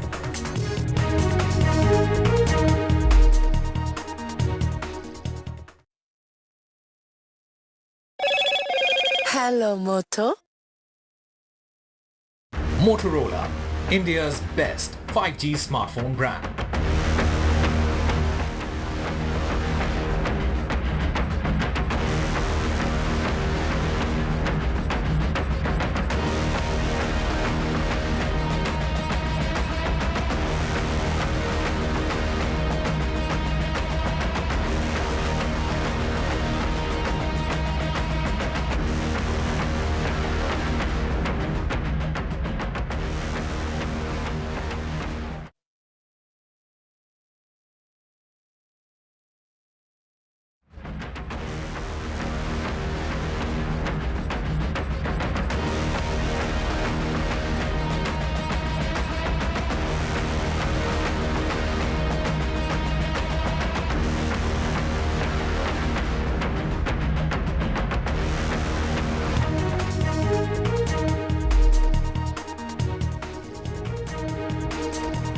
back. Now, a Bengaluru court has issued a non-bailable warrant against BJP veteran and former Chief Minister of Karnataka, B.S. Yediyurappa, after he failed to appear for questioning in a case under the POCSO Act. In fact, there is a molestation case which has been filed against him. The former Chief Minister has now sought relief from the High Court. The Karnataka BJP, of course, has accused the Congress government of pursuing vendetta politics, which has been denied by the Karnataka government, saying that they are following procedure as per law. Investigation ಅಂತ ಇದೆಲ್ಲ ಈಗ FSLಗೆ ಅವರು ಕಳಿಸಿದ್ರು, ಅದನ್ನೆಲ್ಲ reports ಎಲ್ಲ ಬರಬೇಕಲ್ಲ, ಅದನ್ನೆಲ್ಲ ಮಾಡಿ ಆ ಪ್ರೊಸೀಜರಲ್ಲಿ ಏನು ಮಾಡಬೇಕು, ಯಾಕೆಂದರೆ ಅವರು ದೊಡ್ಡವರು ಇದ್ದಾರೆ, VIP ಇದ್ದಾರೆ ಅಂತ ಹೇಳಿ ಅವರಿಗೆಲ್ಲ ಎಲ್ಲವನ್ನು ಕೂಡ ಅವರು ಪರಿಶೀಲನೆ ಮಾಡಿ ಆನಂತರ ಮುಂದುವರಿಬೇಕು. ಯಾಕೆ Why did they include Rahul Gandhi? In what way Rahul Gandhi is connected? He was being summoned to the Bangalore court. He came all the way respecting the court. He never involved. He is not the president of the party, either in the state or in the national level. Why did they include his name? Why did the BJP MLC file a complaint? No point of time. We don't want to do vindictive politics. We are very large-hearted. Congress party is looking at very large-hearted. In our tenure, as of 10 years tenure or any term, we never vindicated anyone. It is the basic concept of BJP, which they always do. Trouble mounting for former Chief Minister of Karnataka and BJP leader B.S. Yediyurappa. A special court has issued a non-bailable warrant against him. This is in connection to a sexual assault case. In fact, we are at the moment standing outside B.S. Yediyurappa's house. He's not here at the moment. There is no information of where he is. He could be somewhere in Karnataka, somewhere in Bangalore or in Delhi. At the moment, of course, he is trying for some sort of relief from Karnataka High Court, as he's approached Karnataka High Court with two different petitions, one in which he's asked for quashing of the FIR and second in which he sought anticipatory bail soon after the special court issued non-bailable warrant against him. Yesterday, of course, a special public prosecutor before the court said that Yediyurappa was not cooperating with investigation as he did not appear for questioning despite issuing orders. In fact, Colt also submitting that the accused in fact attempted to destroy evidence by in fact trying to bribe the family of the victim. Of course, the mother of the victim, who is the primary complainant, passed away unfortunately, so therefore the brother of the victim has taken up the case and has also asked the investigation agency by way of a court that the investigation should be in fact expedited. He has approached the court seeking the same. So at this point, of course, all eyes on Karnataka High Court as to whether any sort of relief will be given to the former Chief Minister of Karnataka. He has sought anticipatory bail soon after NBW has been issued against him. There is a possibility that if his application is not in fact considered by the court and if his application is dismissed by the court, then he could soon be arrested. Right. Now, staying with another important update coming in, and this is with regard to the actor Darshan case. Remember that the popular Kannada actor has in fact been involved, has been booked and arrested in a murder case, he along with his friend. Now, another key headway has in fact been made by the cops there. The driver who ferried the victim, Darshan's driver, has in fact been arrested after surrendering in front of the police. That makes it accused number 8 who has been surrendered in this case so far. Now, sensational details that have come out in the Darshan case. Remember, the Kannada actor has been arrested for murder. He had allegedly asked 3 other men to take blame for the crime in exchange of cash. And this murder, if we are to believe the police, had in fact been triggered by obscene texts allegedly sent by the victim to Darshan's friend Pavitra. Let me go across to my colleague Radhika for more on this. Radhika, I believe that both Darshan and Pavitra's interrogation is still continuing. They are both in police custody.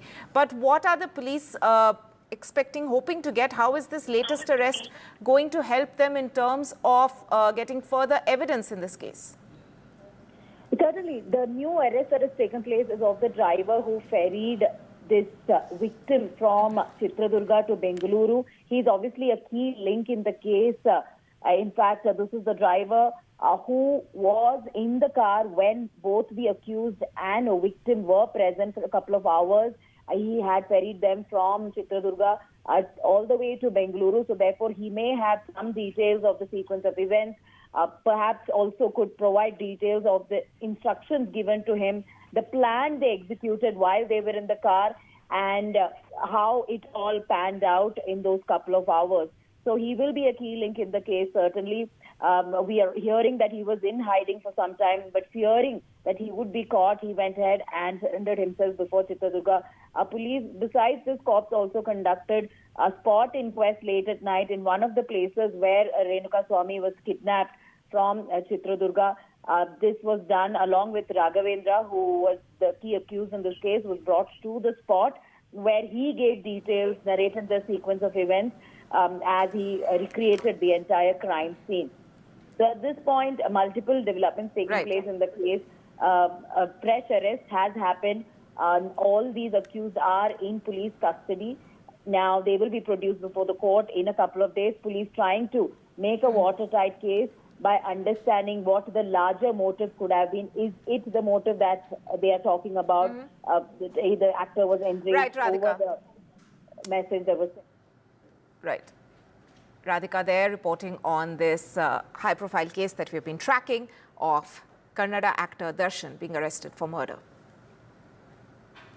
Shifting focus now to another one of our top stories. Now, the special flight which was carrying the mortal remains of 45 Indians who died in the tragedy, in the fire tragedy in Kuwait. The special flight, in fact, has landed in Kerala just a short while back. The victims include 23 people from Kerala, 7 people from Tamil Nadu, 3 others from Uttar Pradesh, and 2 from Odisha, and 1 each from Bihar, Punjab, Karnataka, Maharashtra, Bengal, Jharkhand, and Haryana. The bodies, remember, have been charred beyond recognition. DNA test, of course, has been conducted to confirm the victims' identities. On your screens there, of course, pictures that came in earlier today from the Kochi International Airport, where Kerala Chief Minister Pinarayi Vijayan was seen laying wreath on the mortal remains of the people who've been brought back. And we also got a reaction from the MOS of MEA, who was, in fact, on that flight. He had, in fact, accompanied the officials who brought back the mortal remains from Kuwait. Listening to what he had to say. The moment our government got to know that such a tragic incident has happened, the Prime Minister immediately convened a meeting and instructed us to reach to Kuwait immediately and take all possible steps so that the mortal remains can be sent back as soon as possible, because that's the least that we could have done. So we reached Kuwait, and the Honorable Prime Minister had already spoken to the authorities there, to the Foreign Minister there, and to His Highness the Emir there. On Prime Minister's insistence, the authorities were very quick about it. They immediately undertook the task of completing the formalities, and we managed to bring back the bodies here as soon as possible. We also visited 5 hospitals where there were around 32 to 35 patients who were being treated of Indian origin who were injured in that fire.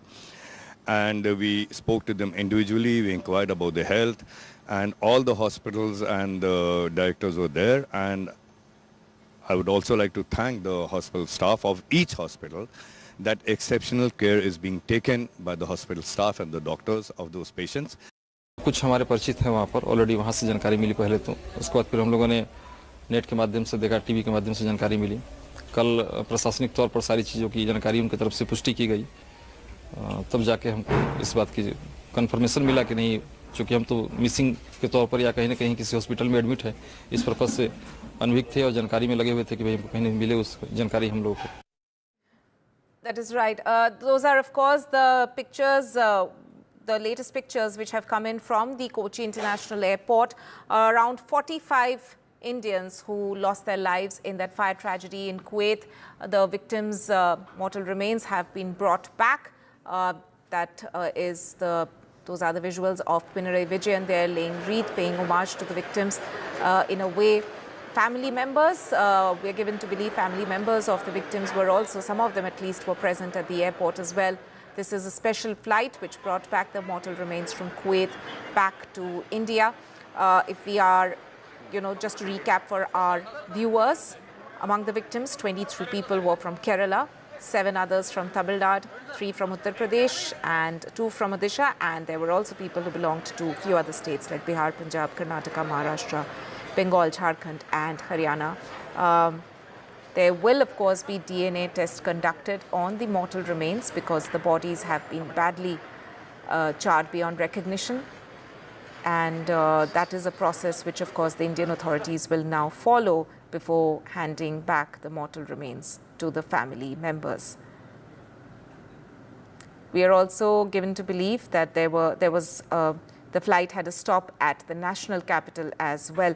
Let me go across to my colleague Sam for more on this. Sam, what's the procedure from here onwards? Because the bodies have been badly charred, they have been charred beyond recognition in a way, so the DNA test is going to be conducted before the mortal remains are handed back to the families. What do we know? What are the next few steps as of now?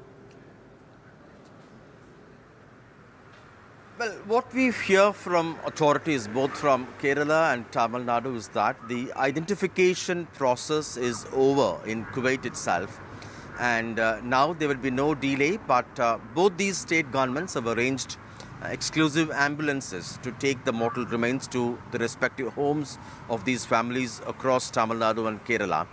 The flight landed around 11 o'clock. Then a team led by Kerala Chief Minister Pinarayi Vijayan and Senji Mastan, a minister from Tamil Nadu, besides many elected representatives from Kerala, had paid their last respects, and we understand now the ambulances are on their way to the hometowns across Kerala and Tamil Nadu. 23 of these workers are from Kerala, 7 from Tamil Nadu and 1 from Karnataka. And the flight would then proceed to Delhi with the mortal remains of the other 14 members, all Indians who were burnt to death in that terrible Kuwait tragedy. And in terms of the investigation, we understand that a fire caused by possibly a gas cylinder leak that led to a series of cylinder explosions. The fire spread from the ground floor to the other floors of that building, and many were caught unawares as it was early in the morning. They were all sleeping, and now investigation revealed there could possibly be a series of fire safety violations as well. 3 members of that particular NBTC group are being interrogated, and one would hope that this would lead to the bottom of the issue and many would be brought to justice in terms of whoever were responsible for these violations. Authorities saying that access to the terrace was locked. There were many partitions that hindered the free passage of these people, and these are all largely fire safety norms, and many say it's time India also leverages its close ties with countries in the Middle East. Now that we know the kind of unsafe conditions many from India live in such accommodations given by the employers, the government should mount pressure and make sure the employers and recruiters would comply with fire safety norms and other norms according to the local laws, so that at least in the future tragedies like this could be averted. Right, I'm sure many lessons to be learned from this tragic incident there. Sam, thank you so much for joining us with that update. We'll slip into a short break at this moment. Don't go anywhere. Stay tuned to NDTV.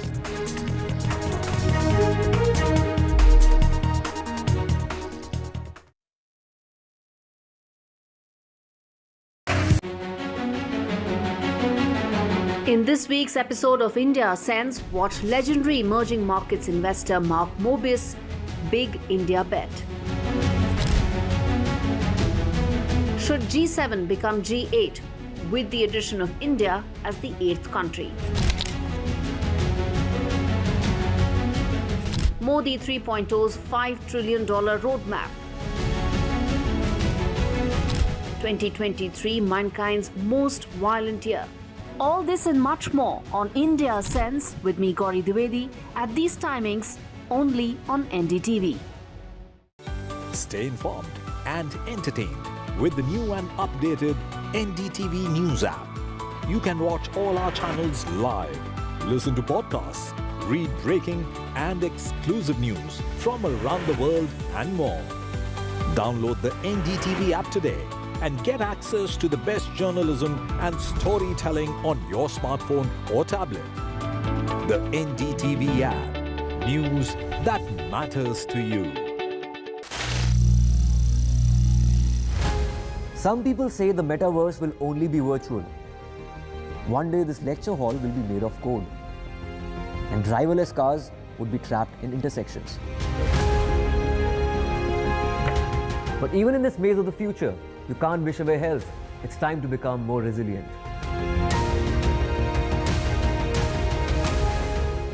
10 years of Banega Swasth India, we have grown and achieved so many milestones.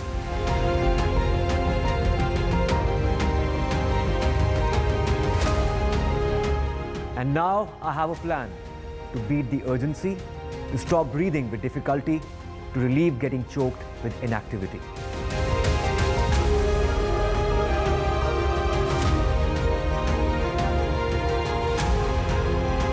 Energize our government, our environment, our society, and ourselves. Everyone, everywhere, every day.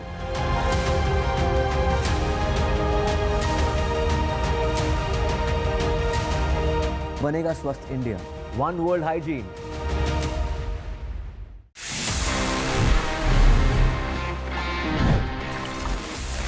Our life is anyway quite easy these days because हमको वो cash carry नहीं करना पड़ता है. We can make the payments just using UPI. हमारे phone से instant एक QR scan करके हम payment कर देते हैं. But the question is कि अगर आपके पास में आपका wallet नहीं है और आप UPI के भरोसे घर से निकल गए, let's say you don't get internet signal as well. Sometimes ऐसा होता है और आपको अगर वहाँ पे UPI से payment करना है, how would you do it? Guys, the simple answer is कि आप बिना इंटरनेट के भी UPI से पेमेंट्स कर सकते हैं if you just follow the following instructions.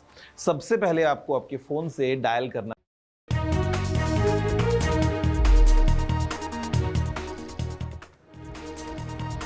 Welcome back, and we are revisiting and turning our focus back on that story that we broke just a short while back, that there is likely to be possibly a meeting between RSS Chief Mohan Bhagwat and Yogi Adityanath. There is no confirmation of a meeting just yet, but both the personalities are likely to be in Gorakhpur at the same time. RSS Chief Mohan Bhagwat is already in Gorakhpur, and we are given to understand from sources that Yogi Adityanath, Uttar Pradesh Chief Minister, is heading to Gorakhpur tonight. Now remember, Gorakhpur, of course, is the Uttar Pradesh Chief Minister's constituency, but at the moment there's a lot of political buzz that there's likely to be a meeting between the two, considering that Mohan Bhagwat is visiting Gorakhpur just a few days after the Lok Sabha election results have come out, and BJP, of course, their performance this time in Uttar Pradesh was particularly poor. Let me go across to my colleague Ranveer Singh for more on this. Ranveer, there is a lot of political buzz, speculation. There is no meeting confirmed yet. But since both of them are going to be in Gorakhpur at the same time, there's a lot of speculation.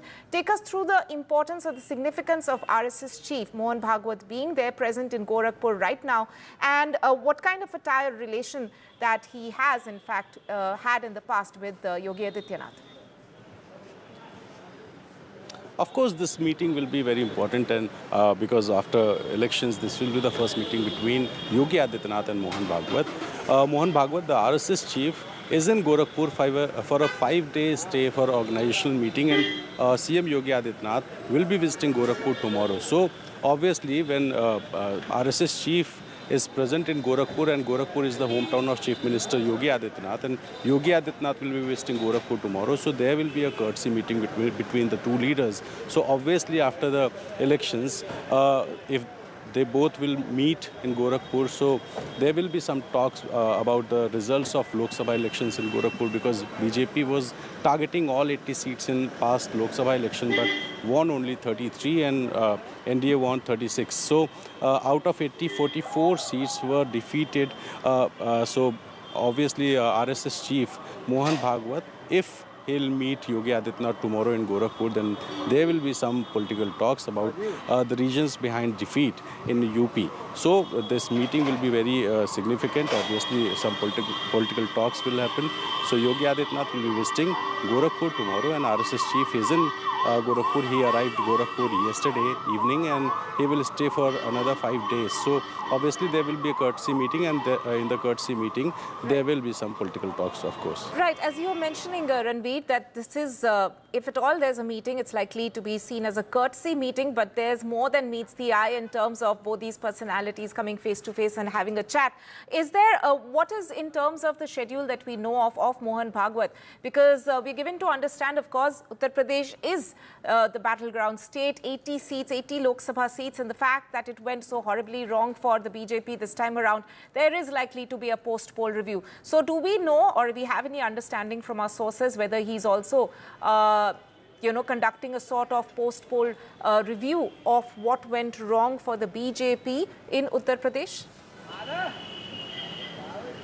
I am present in BJP office in Lucknow, and the review meeting is going on in presence of State Chief Bhupendra Chaudhary. So the review meeting is going on between the party, but if we talk about Mohan Bhagwat and Yogi Adityanath, so this is a tradition of RSS that whenever Sar Sanchalak arrives in any district and BJP's big leader is present there, so there is obviously a courtesy meeting.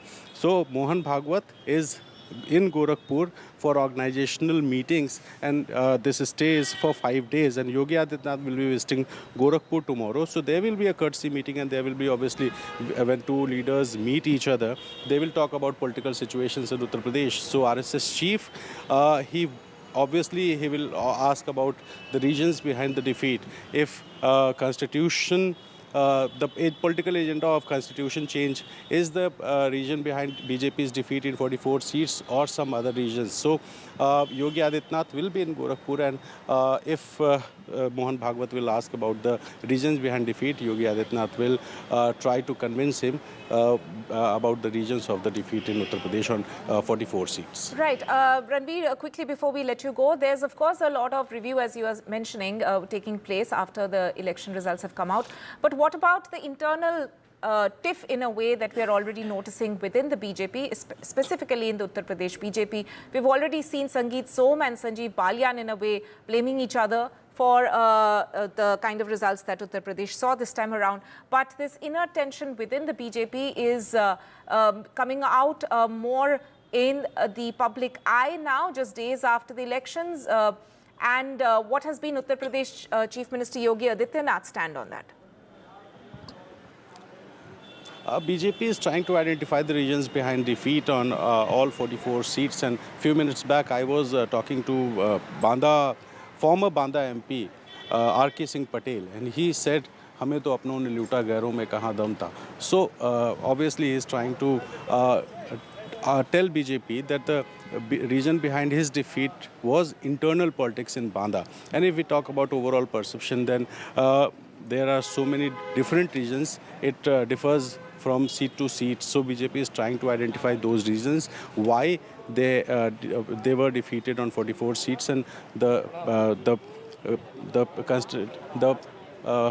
candidates of the constituency where BJP was defeated, they are called in Lucknow to tell the reason behind defeat, and BJP constituted a team of 62 leaders. They will visit in those constituencies which were defeated defeated in the past Lok Sabha election, and they will find out the reasons. Right, Ranveer there, thank you so much for joining us with that.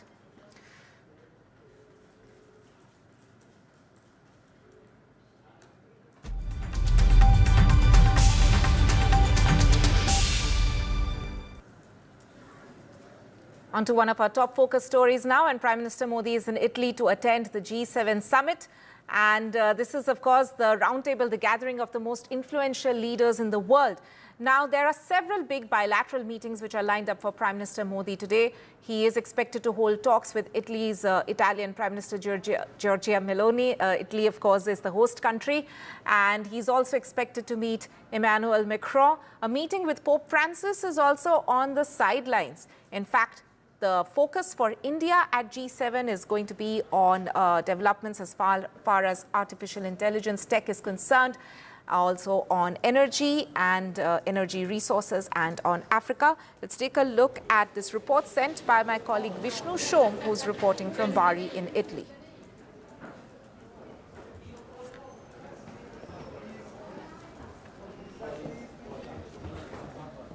Italy is a very strong partner nation. The trade between India and Italy has really gone up. Remember, there are 2 lakh people of Indian origin who reside in Italy. The second largest number of people of Indian origin outside the Netherlands. Indian industry has contributed more than $400 million into Italy across sectors, whether it's IT, pharma, engineering, other areas as well. There's an incredible historic connect, which I've been speaking about as well. Remember, Indian soldiers fought for the liberation of Italy in the Second World War. 50,000 of them were involved in some of the biggest battles of the Second World War, including the Battle of Monte Cassino. That's something that's not been forgotten here in Italy. It's been forgotten perhaps in India to a large extent.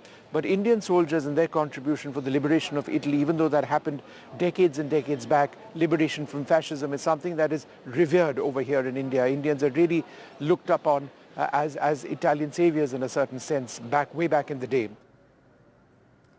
Right, we'll slip into a short break at this point, but on the other side, Divya coming up with a special discussion on the heat wave in India.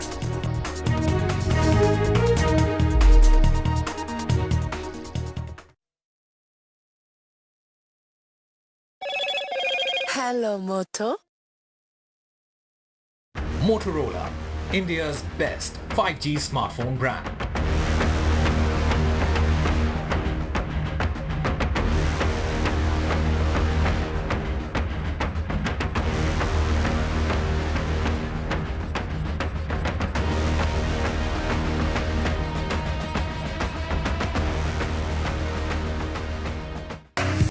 Stay informed and entertained with the new and updated NDTV News app. You can watch all our channels live, listen to podcasts, read breaking and exclusive news from around the world and more. Download the NDTV app today and get access to the best journalism and storytelling on your smartphone or tablet. The NDTV app. News that matters to you. In this week's episode of India Sense, watch legendary emerging markets investor Mark Mobius' big India bet. Should G7 become G8 with the addition of India as the 8th country? Modi 3.0's $5 trillion roadmap. 2023, mankind's most violent year. All this and much more on India Sense.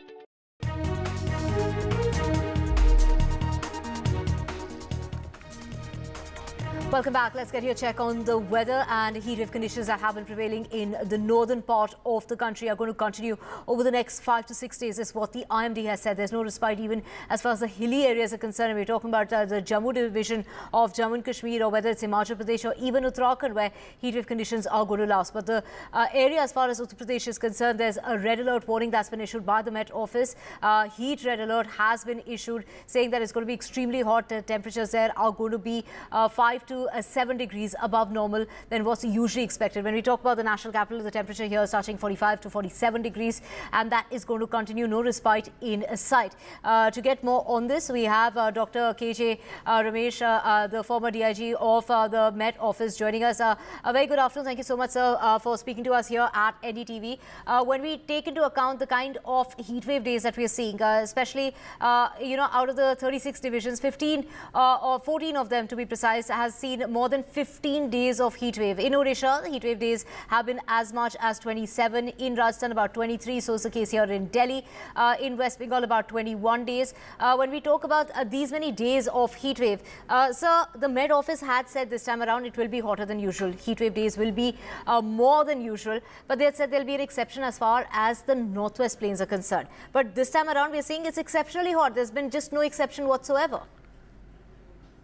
It is because of the slow monsoon movement on the eastern side. If you remember, along with the Kerala, almost 1 day difference, monsoon was advancing and advanced over northeast India and most of the Bangladesh, even Sikkim, etc. So it remained there for last 10 days, 12 days, whereas on the western side, peninsular side, it has covered up to Bombay and even up to Surat.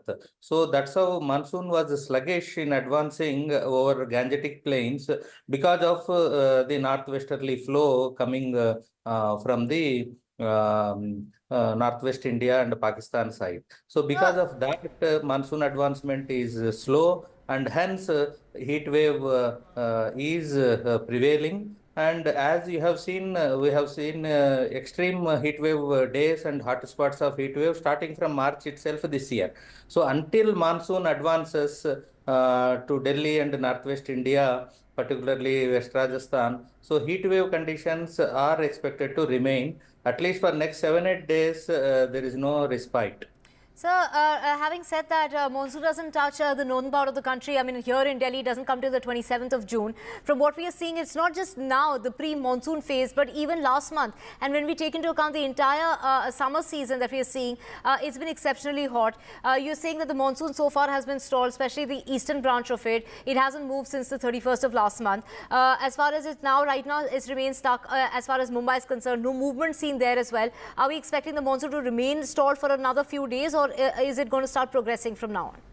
No, from around from now onwards in next 4-5 days, slowly it will advance to the hill states, particularly the Sikkim side and just foothills of Himalayas, close to East Nepal and all. Slowly it will start advancing from eastern side, and northern from this side also it will cover Gujarat perhaps by 20th or 21st. But as you have been seeing from March itself this year, we have seen hot weather conditions, spells of heat wave. Sir, my last question right to you, a very quick question to you. When can we expect monsoon to reach Delhi? I'm so sorry, we're completely out of time. But just before I let you go, when does monsoon reach Delhi? Monsoon perhaps will reach between 26th and 30th of this month. Right. Thank As you so per much. the present projections of the forecast. So definitely after 26th only, not before that. Thank you so much, Dr. K.J. Ramesh, for speaking to us here on NDTV. With that, wrap up this bulletin. Lots more coming up on the other side. To stay with us.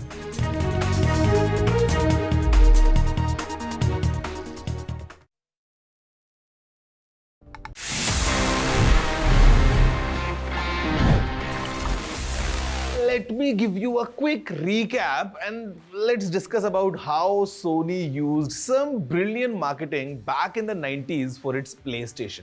See, आज PlayStation बहुत ज़्यादा popular है, ये हम सभी जानते हैं. Almost globally it's very popular. Games हों या consoles हों, काफ़ी ज़्यादा लोग इनको use करते हैं. But back in the days, back in the 90s, while Sony was trying to establish its PlayStation lineup, काफ़ी interesting marketing को Sony ने use किया था. जी हाँ, I'm talking about the very special scratch and sniff labels from the real driving simulator or FIFA game.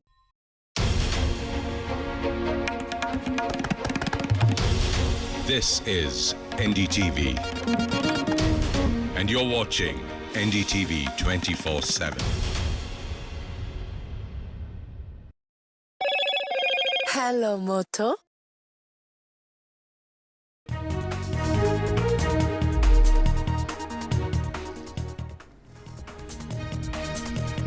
RSS Chief Mohan Bhagwat is in Uttar Pradesh. A meeting with the Chief Minister Yogi Adityanath is expected. As RSS Chief is in Gorakhpur, he's expected to be there over the next 4 to 5 days. Rape convict Ram Rahim seeks parole yet again. The Dera chief is asking for parole for 21 days in order to attend a function of the Dera Sacha Sauda. The Punjab and Haryana government have issued a notice asking to look into the matter. A CBI probe the demand as far as a NEET exam is concerned, and we are talking about the Supreme Court that will be hearing petitions seeking a CBI probe into the alleged irregularities in the medical entrance exam, and that is coming up in court on the 8th of July. In the Kuwait tragedy, mortal remains of the 45 Indians who lost their lives in that fire that took place on Wednesday. Those bodies have been brought back. 31 of those bodies belong to the southern states, and the mortal remains there first reached Kochi. That plane will now be reaching Delhi, where the state in charge of the mortal remains of the 14 others will then be taken to their homes. Prime Minister Modi is in Italy, has an action-packed day. He will be meeting with Rishi Sunak as well as, of course, he will be meeting the Prime Minister of Italy. He's also expected to meet Emmanuel Macron. Will he be meeting Joe Biden? That is the big question. Heatwave alert for the northern part of the country. No respite in sight over the next 7 to 8 days. Temperatures will remain in the 45 to 47 degree mark. The Met Office says that the monsoon will take time to reach the northern part of the country, not before the 27th as far as Delhi is concerned.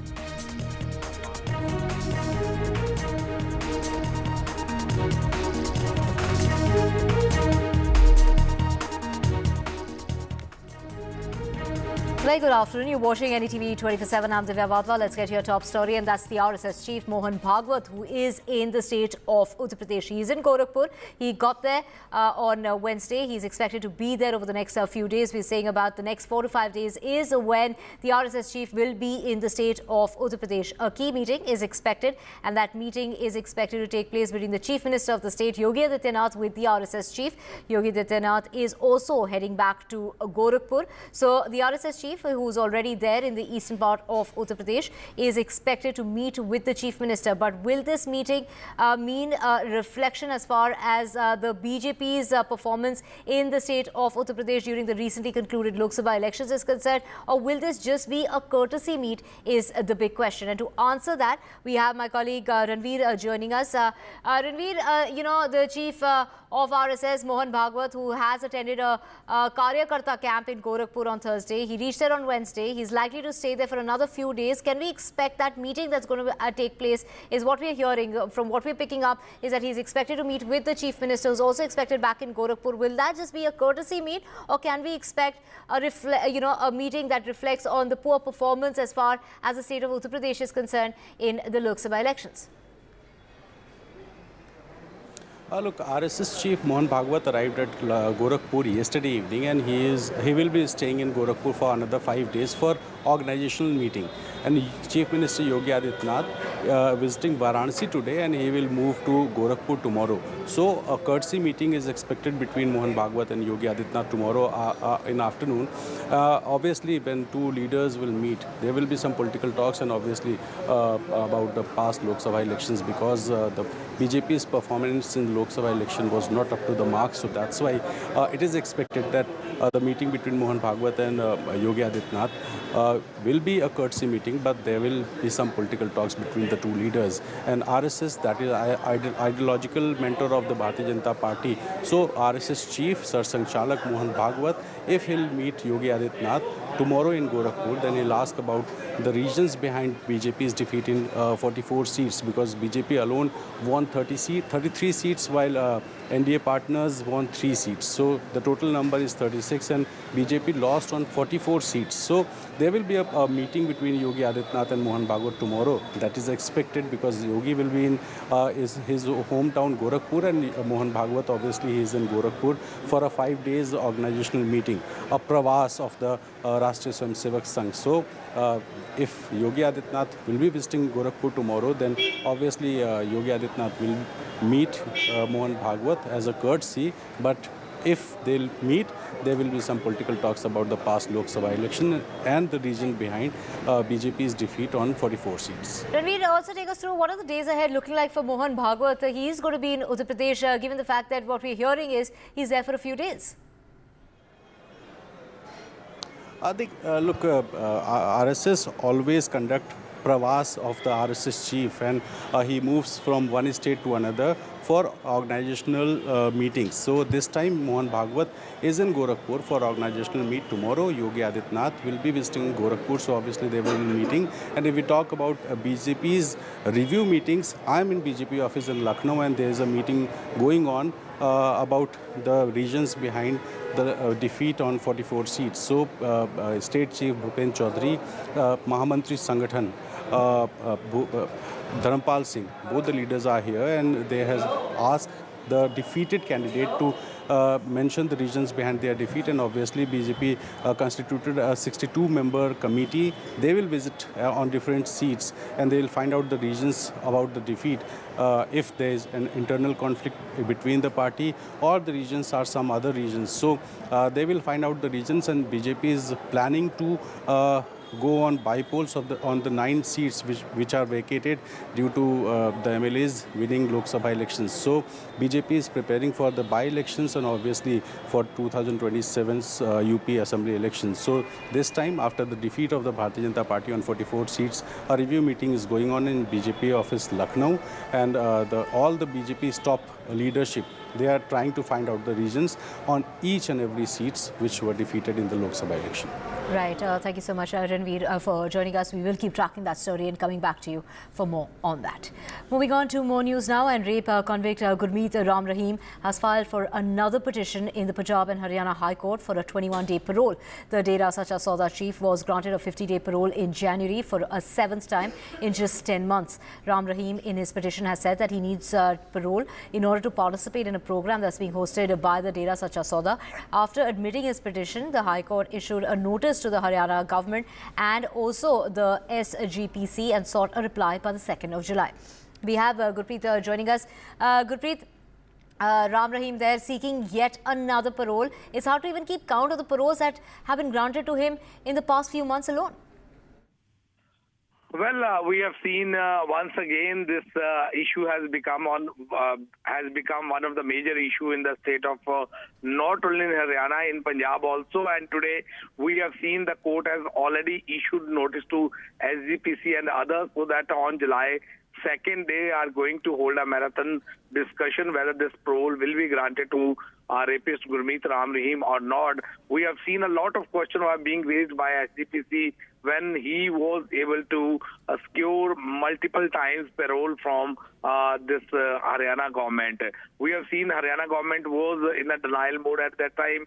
They say is the prerogative of the jail department, and they are going to take a final call whether they want to grant him parole or not. But this time, this has become one of the main issue in the state of Punjab and Haryana, and let's see on July 2nd what type of the reply SGPC and others are going to file, and then let's see how the court is going to take preview on this overall development, whether he will be able to get relief or not. Back to studio. Right, Gurpreet, we will keep tracking that story and the development in terms of Ram Rahim seeking a parole for 21 days in order to participate in a program of the Dera Sacha Sauda. Moving on now to more news, and we're talking about a Bengaluru court that has issued a non-bailable warrant against BJP leader B.S. Yediyurappa after he failed to appear for questioning in a case under the POCSO Act. That case is now coming up in court at about 2:30 this afternoon. The the former chief minister has sought a relief from the High Court. The Karnataka BJP on Thursday has accused the Congress government in the state of pursuing vendetta politics in the POCSO case involving the former chief minister of the state in retaliation for dragging Rahul Gandhi to court in a defamation case. So let's just listen into what G. Parmeshwara had to say regarding allegations being made of the Congress party hitting out at him, and it is the BJP defending him, saying that this is nothing but vendetta politics. Investigation ಅಂತ ಇದೆಲ್ಲ ಈಗ FSLಗೆ ಅವರು ಕಳಿಸಿದ್ರು, ಅದನ್ನೆಲ್ಲ reports ಎಲ್ಲ ಬರಬೇಕಲ್ಲ, ಅದನ್ನೆಲ್ಲ ಮಾಡಿ ಆ ಪ್ರೊಸೀಜರಲ್ಲಿ ಏನು ಮಾಡಬೇಕು, ಯಾಕೆಂದರೆ ಅವರು ದೊಡ್ಡವರು ಇದ್ದಾರೆ, VIP ಇದ್ದಾರೆ ಅಂತ ಹೇಳಿ ಅವರಿಗೆಲ್ಲ ಎಲ್ಲವನ್ನು ಕೂಡ ಅವರು ಪರಿಶೀಲನೆ ಮಾಡಿ ಆನಂತರ ಮುಂದುವರಿಬೇಕು. ಯಾಕೆ Why did they include Rahul Gandhi? In what way Rahul Gandhi is connected? He was being summoned to the Bangalore court. He came all the way respecting the court. He never involved. He is not the president of the party, either in the state or in the national level. Why did they include his name?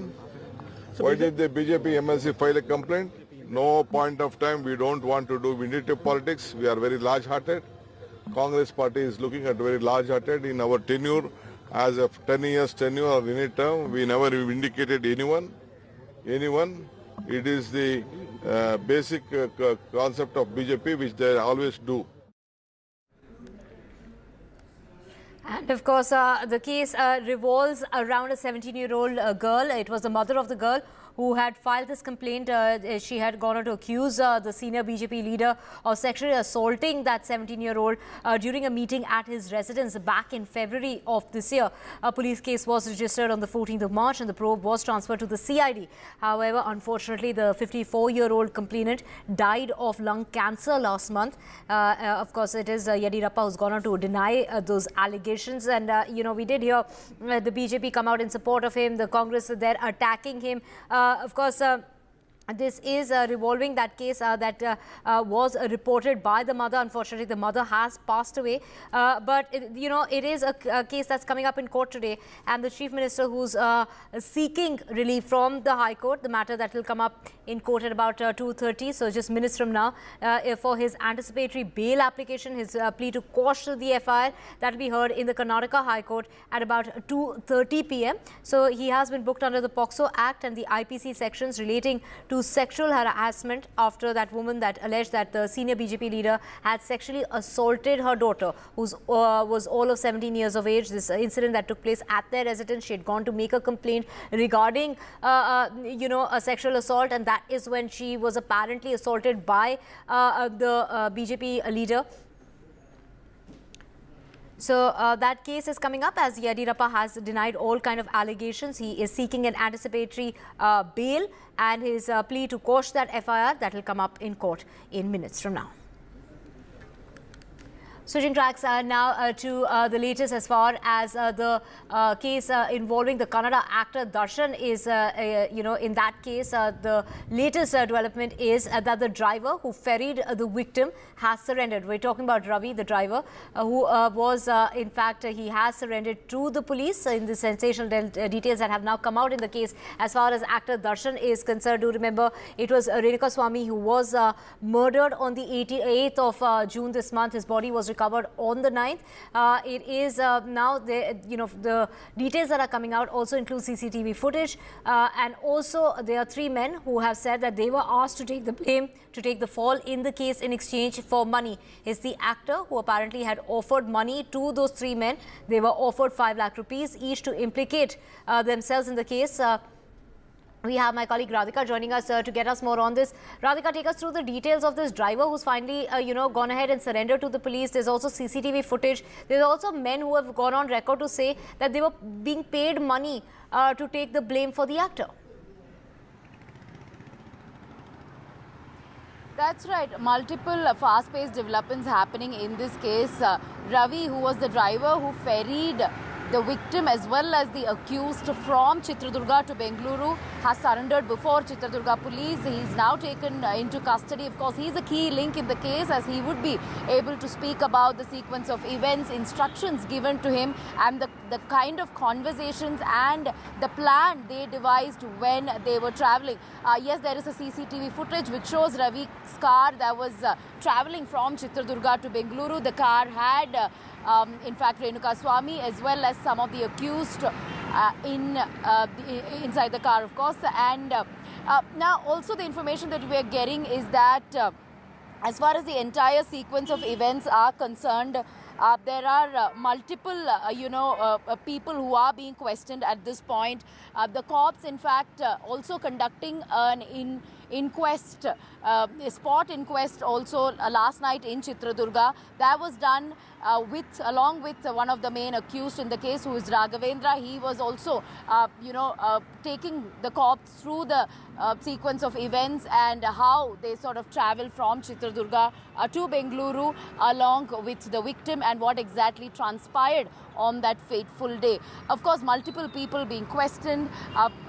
Cops also looking at CCTV evidence as well as several other footage and telephonic evidence and the conversations that may have happened over WhatsApp among between the accused as well as the victim, and of course Darshan too. So at this point, all of them in police custody. They will once again be produced before the court in a couple of days. Many, important CCTV evidence being collected by the cops at this point. We know for a fact that Darshan wanted 3 of the accused to take fall for the murder. He had in fact promised them 5 lakh rupees each to take the fall. However, the cops of course grew suspicious. Further interrogation revealed that this was all done under the behest of the actor Darshan. Of course, Darshan had also, we are being given to understand, along with other accused, allegedly mercilessly beaten up Renuka Swamy in that particular shed for many hours before, of course, he succumbed to injuries, after which, of course, his body was dumped in a drain nearby. So several developments taking place. Cops at this point trying to make this watertight case, which is why they are gathering as much evidence as possible. But to make the case stronger now, Ravi, who's the driver who ferried the victim, has also surrendered before the police. He's going to be a key link as far as this entire case is concerned. Right, Radhika, thank you so much for getting us all those details. Now, switching tracks as far as the NEET exam is concerned, and now the Supreme Court will hear the petition seeking a CBI probe into the alleged irregularities in the medical entrance exam on the 8th of next month. The court had asked the centre to submit a response by then over allegations of question paper leak as well as other irregularities. This is as far as the exam is concerned, and the centre and the NTA had yesterday told the Supreme Court that they had cancelled the grace marks given to the 1,563 candidates who took the examination for admission to the MBBS and other such courses. They will have the option to either take a retest or forego those compensatory marks awarded to them for the loss of time. Well, also it was the NTA that had asked the Supreme Court to transfer all the cases to the Supreme Court itself, as these cases were being heard in different high courts. And to get more on this, my colleague Vardhan has all the details. The NEET controversy continues to rage, and here in the national capital, a delegation of candidates has actually come to the Education Ministry. They wish to seek time with the Education Minister. Let's get a sense from them. आप अपना नाम बताइए. मेरा नाम विकास है sir. जी, आप NEET के candidate रहे, कितने आपके मार्क्स आए थे? मेरे 629 मार्क्स हैं. अब देखिए, सुप्रीम कोर्ट ने जो है ये बोला है कि 8 तारीख को सारी याचिकाएं सुनवाई होगी सबकी, और 6 तारीख को कहीं ना कहीं काउंसलिंग जैसे पहले होनी थी वैसे ही होगी. आप इससे सेटिस्फाइड नहीं है? आप लोग रीनीट की डिमांड कर? यस सर, बिल्कुल सेटिस्फाइड नहीं है, क्योंकि सर 1563 की बात नहीं है, बात हमारे पूरे 24 लाख की है. सबके साथ स्कैम हुआ है, और बहुत स्टूडेंट्स ऐसे जिसने 4 साल मेहनत करके मार्क्स लाए हैं, उन्हें सीट नहीं मिलेगी तो क्या होगा? आपकी कौन सा अटेम्प्ट था? मेरा सर 4th अटेम्प्ट था. 4 साल की मेहनत है मेरी. तो आप चाहते हैं कि 24 लाख के 24 लाख बच्चों के लिए रीनीट हो पूरा एग्जामिनेशन? बिल्कुल होना चाहिए, सभी के लिए होना चाहिए, क्योंकि जो लोग चीटिंग करके इतने नंबर लाए वो कैसे बचेंगे? वो उनको सीट मिल जाएगी. ठीक है, आप ये बताइए, आप यहाँ कन्नौज से आए, उत्तर प्रदेश से, आपकी क्या मांग है? आप सब लोग कह रहे हैं कि 24 लाख बच्चों के लिए रीनीट हो. यस, बिल्कुल 24 लाख बच्चों का रीनीट होना चाहिए. और हम लोग जब यहाँ पे अपनी बात को उठाना चाहते हैं तो इतनी पुलिस लगा दी जाती है. आप खुद दिखाइए, ये पुलिस दिखाइए जरा. इस पुलिस को वहाँ लगाना चाहिए था ना जहाँ पेपर रखा गया था. इस पुलिस को पेपर वाली जगह क्यों नहीं लगाया गया था? उस दिन कहाँ सब लोग चले गए थे? उस दिन नहीं किसी को ध्यान था कि पुलिस लगानी चाहिए यहाँ पे. आज यहाँ पुलिस लगाई है हमारी रखवाली के लिए. हम तो यहाँ वक्त दंगई करने आए हैं, हमें तो दंगई बनाया है. ग्रेस मार्क्स वाले इशू पे उन्होंने बोला है कि री एग्जामिनेशन होगा. क्या आप उससे इशू था? छोटा इशू था. आप ये पुलिस वाले सर लोगों को देख लीजिए जरा, ये लोग कितने आए यहाँ पे. आपकी मांग क्या है? यहाँ पे हमारी मांग है कि दोबारा से पेपर होना चाहिए, और बिल्कुल भी इस चीज पे सुनवाई नहीं हो रही है. सीबीआई जांच पर सुप्रीम कोर्ट ने बोला है कि एकदम तुरंत ऐसे डायरेक्टिव नहीं इशू करा जा सकता, और 8 तारीख को होगा. तो अब 6 तारीख से काउंसलिंग फिर से होगी कहीं ना कहीं, अभी तक जो लग रहा है. तो आपको लग रहा है ये इनजस्टिस है बच्चों के? बिल्कुल इनजस्टिस है, क्योंकि जब काउंसलिंग हो जाएगी तो उसके बाद क्या होगा? उसके बाद क्या बच्चों को आप निकाल पाएंगे? आपको कौन सा अटेम्प्ट है? 4th अटेम्प्ट था मेरा. कितने साल से प्रिपेयर कर रहे हैं? 4 सालों से. और भी आप भी कर रहे हो, मतलब टेंस से सोच लिया था. 5 दिनों से भटक रहे हैं, तब कोई सुनवाई नहीं हो रही है. अब यहाँ परमिशन चाहिए मिनिस्टर सर से मिलने के लिए. इन लोगों को मिनिस्टर इसलिए बनाया गया कि इनसे मिलने के लिए परमिशन चाहिए हम लोगों को. और परमिशन देता कौन है यहाँ पे? परमिशन देता कौन है यहाँ पे? 10 दिनों से हम भटक रहे हैं, वो कोई नहीं दिख रहा है. आप पुलिस वाले यहाँ पे आ रखे हैं. So, a lot of anger and outrage as far as students are concerned. In fact, their parents also accompanying them. There's a lot of security here as well. They wish to meet the education minister. They've come with a memorandum saying that they want a re-examination for all 24 lakh aspirants, and that this is injustice, and whatever actions have been taken by the National Testing Agency as of now are not enough. Because remember, the National Testing Agency continues to say that the integrity of the process, the examination process, was not compromised. But clearly, as you can see in all those voices, and listen, when you listen to all those voices, the outrage and the anger is palpable. In New Delhi, with camera person Arun Singh Negi, Vedant for NDTV. Right, thank you Vedanta for getting us all those details, and as you could see, a lot of students and parents there protesting against the examination that's resulted in a huge controversy. We'll keep tracking that story. For now, we're slipping into a short break.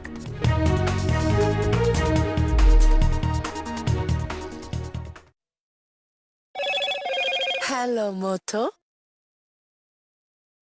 Motorola, India's best 5G smartphone brand.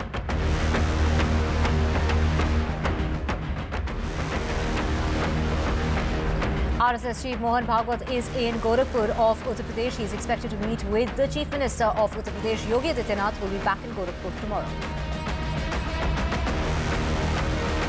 Rape convict Ram Rahim seeks a parole for 21 days, saying that he needs to attend and participate a function of the Dera Sacha Sauda, which is why he is seeking for another parole.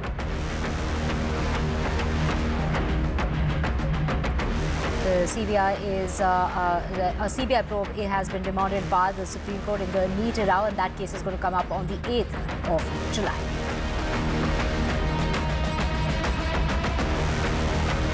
Mortal remains of 45 Indians who lost their lives in that fire that took place in Kuwait has been brought back to India.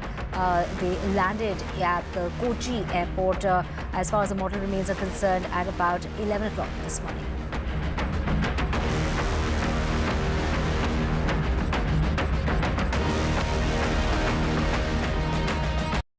Hello and welcome. We are in Rome, Italy, on our way to Apulia in the south of Italy, where the G7 summit is going to be held.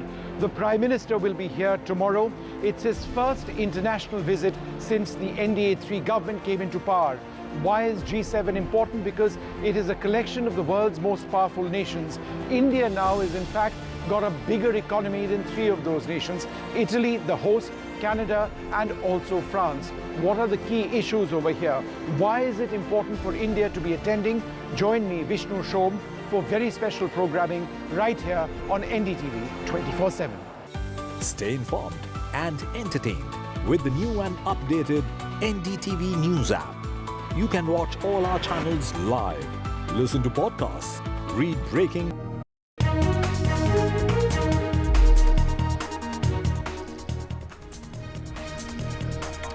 Welcome back now. The bodies of 45 Indian workers who died in a massive fire in Kuwait 2 days ago have been brought back. A special aircraft of the Indian Air Force landed in Kerala's Kochi this morning with the bodies. The victims included 23 from Kerala, 7 from Tamil Nadu, 3 from Uttar Pradesh, 2 from Odisha, and 1 from Bihar, 1 from Punjab, 1 from Karnataka, also 1 from Maharashtra, West Bengal, Jharkhand, as well as Haryana. The paperwork would have taken at least 7 to 10 days is what the authorities have said, but they were very quick with the action that was taken in order to bring the mortal remains back here to India, and that is on the instructions of the Prime Minister. And the good relations that India has with Kuwait is what the MP from Gonda, Kirti, Vardhan Singh, had to say.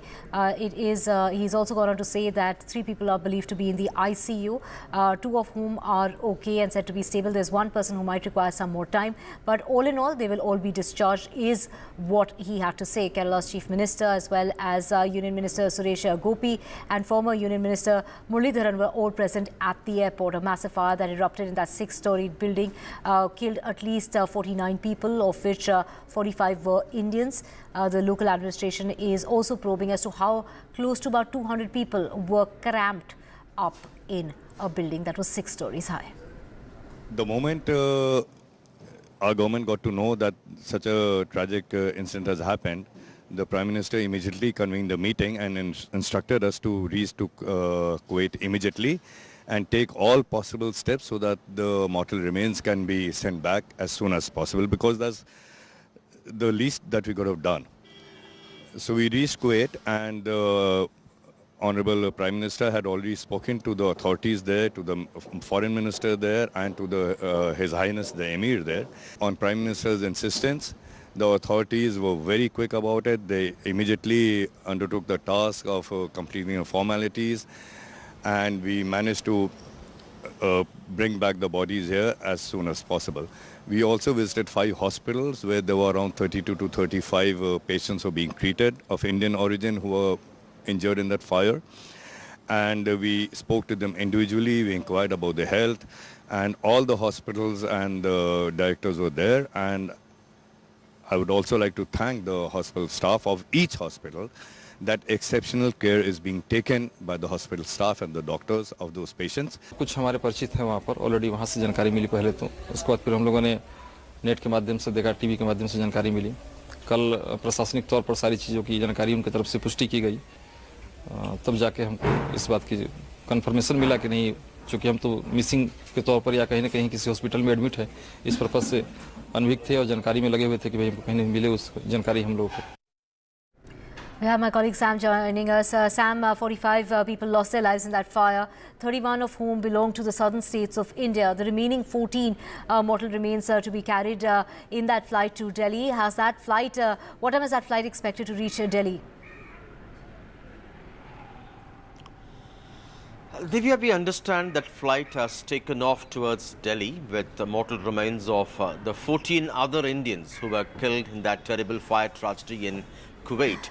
And with regard to the other mortal remains of the 31 Indians, largely from Kerala, Tamil Nadu and one from Karnataka, after the leaders under the Chief Minister Pinarayi Vijayan had paid their last respects at the Kochi airport, they are now on their way to their hometowns across Kerala and Tamil Nadu. Separate ambulances escorted by Kerala police are on their way, and they could reach their homes as early as this evening and before tonight. That's what authorities say. It's a terrible tragedy killing a total of 49 people, including 45 Indians. It all began with a gas leak, according to investigators, which turned into a fire, and then it led to a series of cylinder explosions, and the entire building, which had around 190 plus people, largely Indian workers, that went up in flames. And investigators now suspect there could have been a series of violations in terms of fire safety norms. And crucially, the access to the terrace was locked. There were many partitions, too many cylinders on the ground floor, and that forced many of these workers to jump through their windows, causing more injuries, severe injuries. And now the attention has also shifted to the condition of these close to 40 people in hospitals being treated. And the Union Minister of State for External Affairs, Kirti Vardhan Singh, who returned from Kuwait after the repatriation work, has said only except for one, all others are doing fine, and it may take a few more days of stay in the ICU in the case of that one particular worker. And this also, in a sense, exposes the larger unsafe conditions Indian workers live abroad, particularly in the Middle East after this particular fire tragedy. And many hope that at least now the Indian government would take up this issue with the Middle East countries and make sure the employers, the recruiters would comply with safety norms, both in terms of fire safety and in terms of complying with workers' accommodation norms according to local laws there, leveraging its close ties with these countries. And in terms of compensation, lastly, the Tamil Nadu government and Kerala government have announced a 5 lakh relief to members of these families. In Kerala, a few NGOs have also come forward to give 7 lakhs together in addition to the government announcement, and the Prime Minister's office has announced a 2 lakh relief. But this is of poor consolation to the families of those who died in that terrible fire tragedy.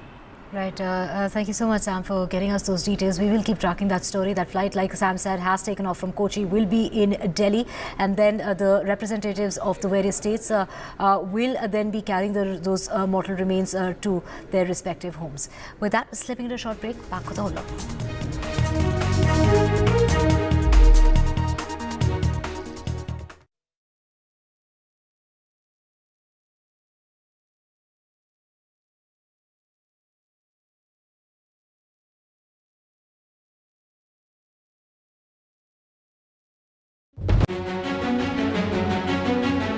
In this week's episode of India Sense, watch legendary emerging markets investor Mark Mobius' big India bet. Should G7 become G8 with the addition of India as the 8th country? Modi 3.0's $5 trillion roadmap. 2023, mankind's most violent year. All this and much more on India Sense with me, Gauri Dwivedi, at these timings only on NDTV. Some people say the meta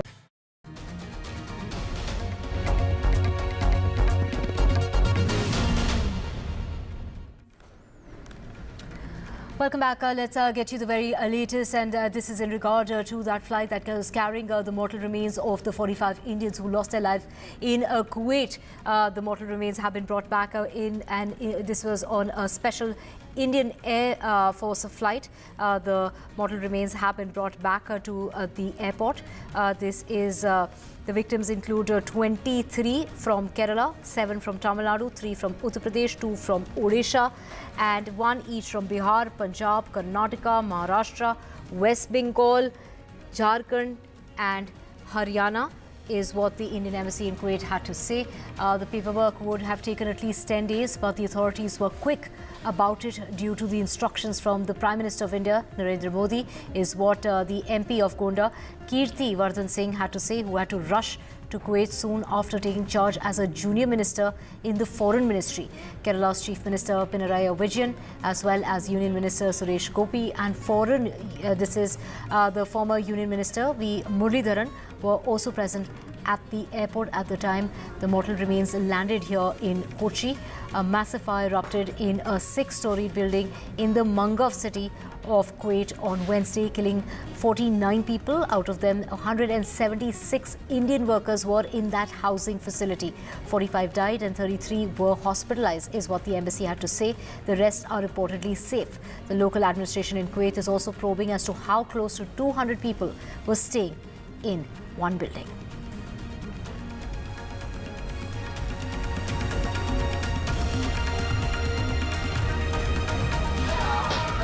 And relatives of hostages and other demonstrators gathered in Tel Aviv on Wednesday to demand the Israeli government accept a deal to release those taken by Hamas on the 7th of October, carrying banners reading, "Human life has no price. The deal should be made now. Deal now." Dozens gathered in the streets of Tel Aviv after US Secretary of State Antony Blinken had gone on to say that mediators would keep working to get a ceasefire deal agreed.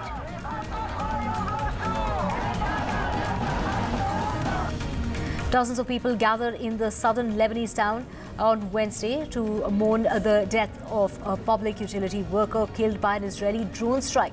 Lebanon's state-run national news agency said that the drone strike targeted a worker for the South Lebanon water establishment while he was driving his motorcycle in the coastal border town. The worker, identified by the public utility company as Saleh Ahmed Mehdi, was severely injured before succumbing to his wounds. The South Lebanon water establishment said that Mehdi was helping to supply water to Nakura when he was killed. The Israel military did not immediately comment on the incident, and over the past nearly 8 months, more than 400 people have been killed in Lebanon in the ongoing clashes between Israeli military and the powerful Hezbollah group. Hezbollah has said that to intensify its attacks along the Lebanon-Israel border to avenge the killing by Israel of its most senior military commander since the latest round of violence that began 8 months ago. Earlier on Wednesday, Hezbollah has fired a massive barrage of rockets into northern Israel, further escalating regional tensions as the fate of an internationally backed plan for a ceasefire in Gaza hung in the balance. Hezbollah, an Iran-backed ally of Hamas, has traded fire with Israel nearly every day since the Israel-Hamas war that began on the 7th of October, and says it will only stop if there's a truce in Gaza. That has raised fears of an even more devastating regional configuration. Firefighters worked to extinguish blazes in the north of Israel after hundreds of rockets were fired on Wednesday morning from Lebanon. It followed Israeli airstrikes that killed 4 officials from the militant Hezbollah group, including a senior military commander. The Israeli military said that about 215 projectiles were detected. It also said that some were intercepted and that several fires were caused by the strikes. Talab Sami Abdullah, 55-year-old, was known within the Hezbollah as Hajj Abu Talab. He was the most senior commander killed since the fighting that began 8 months ago. His death has come amid a rising escalation along the Lebanon-Israel border that has seen Hezbollah intensify its attacks on the northern part of Israel, while Israeli airstrikes have struck deep inside Lebanon. The president of the University of Miami was chosen on Wednesday to become the next chancellor of the University of California in Los Angeles, where the retiring incumbent leaves a campus roiled by protests over Israel's war against Hamas in Gaza. Dr. Julio Frank, Mexico City-born global public health researcher, was selected by regions of the University of California system at a meeting on the UCLA campus, where there was a swarm of security. Frank will succeed Gene Block, who has been the chancellor for 17 years and announced his planned retirement long before the UCLA became a national flashpoint for the US campus protests. This spring, pro-Palestinian encampments were built and cleared by the police, with many arrests, and again this week there were more arrests that were made. Frank did not comment on the specific protests as far as UCLA is concerned this spring, or the current administration's response, which initially tolerated an encampment but ultimately used police to clear it and keep new camps from coming up. If Tesla shareholders vote against restoring Elon Musk's $44.9 billion pay package, the CEO could deliver on threats to take artificial intelligence research to one of his other companies, or he could even walk away. If they approve the all-stock compensation package that was thrown out by a Delaware judge in January, it would almost guarantee that he would remain at the company he grew in. As far as the world leader in electric vehicles is concerned, shifting to AI and robotics, including autonomous vehicles, which Musk says is the future. But even with reapproval at Thursday's annual shareholders meeting, with many analysts saying that it's likely that there would be uncertainty, Musk has threatened on X, his social media platform, to develop AI elsewhere if he doesn't get a 25% stake in Tesla. He owns about 13% as of now. Well, Musk into AI recently has received $6 billion in funding to develop artificial intelligence. Shares of Tesla has slumped more than 30% this year, with the company warning of notably lower sales growth in 2024.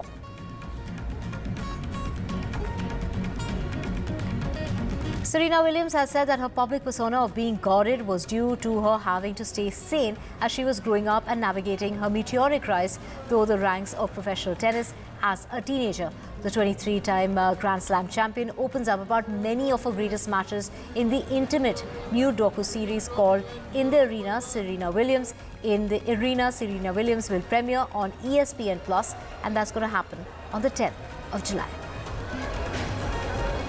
My position in growing up as a teenager and 14, I kind of had to be guarded to just kind of stay sane, and just being in so much press and doing everything that I was doing and traveling the globe every year. And it wasn't like you were on tour and you took a break and you had a couple years off. It was every week. And so it was a grind, and it's really cool to see a different side of, or not a different side, a true side of what happens behind the scenes. So I've seen these episodes. There's 8 episodes in the show, in the docuseries, but I'm just excited to see them tonight all over again. I've seen it I don't know how many times. That's in the book. That's not, we go into that a little bit in the arena, but yeah, I was, and things that I had to go through now, people will be canceled for saying back then. So and when you it's see crazy. like a Caitlin Clark, what advice would you have maybe for her? I just love that she tries to stay grounded, and she says she doesn't, what did she say? She doesn't have a social, she doesn't look at her social, and I get it. I don't either. And I think it's so important to continue to do what she's doing, and no matter what other people do, then if people are negative, it's because they can't do what you do, basically. And hopefully she'll continue to do what she's doing. So. And former tennis pro Roger Federer documented the latest moments of his career in his new film, Federer 12 Final Days. Originally, the footage was supposed to be a collection of home videos for Federer, his family and his teammates to look back on. Well, so tennis has a big resurgence right now. I mean, not only in films like Zendaya was Challenger, but maybe this one, okay, this is a small thing, potential. Maybe it's going to be the biggest hit, who knows? And then also just in fashion as well. Everybody's talking about tennis right now. I think we have a really rich heritage, history with clothing and everything, seeing like how we used to dress and now, and then the same with the shoes and so forth. It's a very elegant sport. It works really well on TV, but also in a stadium live. So I'm happy that tennis is on the upswing, and so I'm happy that there's some tennis stuff out there. And Nicole Kidman, Zac Efron and Joey King made their way down the red carpet for the Los Angeles premiere of A Family Affair. This is a movie that's available to stream exclusively on Netflix from the 28th of this month. It's a rom-com that follows a surprising romance between a young woman's celebrity boss, played by Efron, and her mother, played by Kidman.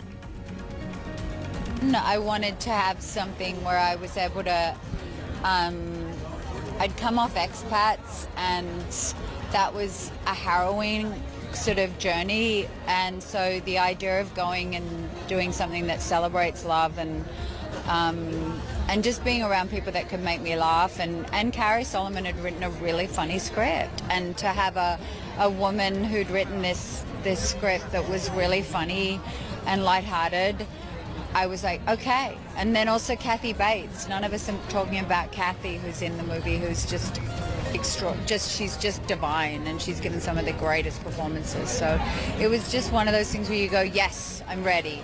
I suppose I just don't think about it much. I have a pretty normal life. I have an extraordinary creative life, but when I come home, I have a pretty normal life. And I'm a mother and a wife and a sister and a daughter and all those things. So there's a lot of places that I get grounded. And Prime Video released the official trailer for the Betty Law Affair, the story that continues the sequel to the Colombian telenova that inspired ABC's Ugly Betty, starring America Ferrera. It also features Ana Mara Orozco as well as Enrique Abuelo from the original series. The pair are reprising their roles in the newest series. A death in Ecomoda forces Betty to reconnect with her former co-workers as well as with her Armando, whom she is still married to but separated. She also reunites with her daughter Mila, who has been studying fashion in New York. The series premieres on Prime Video, and that's going to happen on the 19th. Con ustedes, Bruti la Fea. Betty, agárrate con esta noticia que te voy a dar. Betty, ¿es usted? Pertenece. Desgraciadas. Mira, tú tienes mucho talento. Me encanta tu trabajo, de verdad. Aquí todo sigue the same. Mucho chisme, little working. ¿De acuerdo? Nos quedamos juntos. Al parecer usted tiene puestas las manos en todo lo que quiere esta empresa. Pero quítelas de encima a mí. Ponlas. And Ariana DeBose promises that Sunday's Tony Awards will move like a Broadway show. She's gone on to say that she saw every new Broadway show this season, all 36 of them, to prepare for this. Broadway's biggest night. Why not give the people at home even more of a Broadway experience? So you're going to see pieces move, whether they be flown in or moved by cast members. Like, we want to give you a full Broadway experience, and that's just one of the ways we're going to try and do it this year. First year, I attended a production meeting after the dress rehearsal, and everyone looked around like, what is she doing? Why is she here? And I was like, it's a production meeting, and I want to hear the notes, and I also noticed a few things, so I would like to tell you what they are. And to their, to their credit, they let me participate, and I've been doing it ever since. And that to me is part of the fun of doing the job. Post Malone met his wax figure backstage at the Governor's Ball earlier this week, and the next stop will be the wax figure in Madame Tussauds in Las Vegas. The figure is dressed in a black Tom Ford suede jacket, turtleneck jumper, black jeans and cowboy boots. Malone's iconic look that he wore during his first Saturday Night Live performance back in May of 2022. The Grammy Award-nominated singer has captivated fans around the world with his hits like Circles, Sunflower, as well as Better Now and Congratulations. He has collaborated with Beyonce, Taylor Swift and most recently Morgan Wallen. Fans can see the wax figure at Madame Tussauds in Las Vegas location, and that is starting the 17th of this month. Bridgerton stars Nicola Coughlan and Luke Newton were all smiles as they showed off their dramatic fashion looks at the Bridgerton Season Part 3 premiere in London on Wednesday. Bridgerton stars talk romance as far as that Season 3 in London is concerned. This is the Part 2 of the Bridgerton that dropped on Netflix. That's everything. Even if it's about dating advice, don't compromise yourself. Wait for the right person because you're worth it. Yeah, agreed. I just say listen to your heart. You know, especially with these characters in Bridgerton, true love overrules all. Listen and be kind. That's my dating advice. Oh man, just be yourself. I know it's really hard. It's like much easier said than done, but if you can just settle in yourself and show that person, then whoever likes that is genuine. Oh gosh, I think communication. For me, that's everything. Even if it's about something bad that you have to say, to get it out and work it through. And I think this season, we see a lot of that with Colin and Penelope. Do you know what I mean? It's kind of up and down, but they communicate with each other eventually and they sort it through, and love wins every time. And Tom Hardy says that it was a no-brainer joining the bike riders. Hardy plays Johnny, the leader of the Chicago-based motorcycle gang, the Vandals. And the film is based on photojournalist Danny Lyon's book of the same title, set in 1965. The movie is loosely based on the gang mentioned in the book and follows the rise and fall of a Midwestern motorcycle club from the perspective of Kathy, one of the Vandals' wives. The bike riders also stars Austin Butler, Jodie Comer, and also Michael Shannon. It premieres in the United States theaters on the 21st of this month. That's what we do. Burn it down. We gotta go. Nah, we don't. You're scared of us. I like you guys. Your boyfriends are getting into trouble. Johnny always loved Benny. But it could have been a movie about pretty much anything with Jeff, because it just, at that point, I was very, very keen, and still am, but I was very, very keen at that point to connect with him and to hear how his process was, what he's got, what is he thinking about. And he came over and he talked to me, and he told me the story of the bike ride. He told me about the book. I didn't read the script. Actually, I did. I read it once. Once I've read the script once, I kind of get it, but I want to hear what you have to say about it. What do you want? What do you want to do with it? Because I can go get you what you want, or I can go off and do my own thing, but that's not where I'm at. And I know that Jeff is a big, he's widely respected amongst the acting fraternity and filmmaking fraternity, and so I'm included into that. So it was really a no-brainer. I just wanted to know what his goods were, and his goods are really good. And then it went from there, really. I like him too, so that helps also. At the end of the day, really, what it came down to was like, Jeff, what do you want? Because they'll do whatever you want. This is on you. And I've put together what you want, which was lovely, because I've never really given myself over to any director like that before. He's a first. Chris Nolan and him. Yeah, the only two people that I've genuinely gone all over to you, because I think essentially these characters, Chris and with Jeff, are an extension of him. And Usher was fittingly honoured with the Icon Award during his acceptance speech. After being presented with that award, Usher sent his thanks to those who have supported him throughout his career before giving a special shout out to his wife.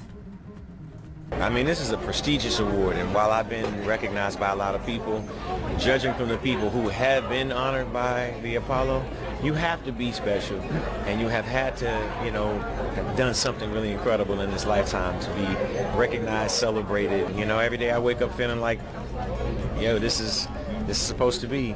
I think, you know, when you act as though you're already in the future, eventually you will be. So you call it into existence, you know.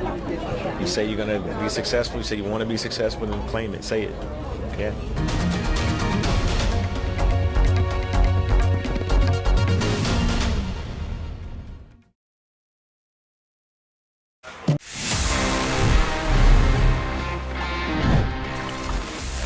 Finally, I'm here. Finally, this is the time जहाँ पे मैं आपके सवालों के जवाब देता हूँ. In this section, which happens to be my favorite as well, and it's called Ask TG. Let's see इस week हमारे पास में कौन से सवाल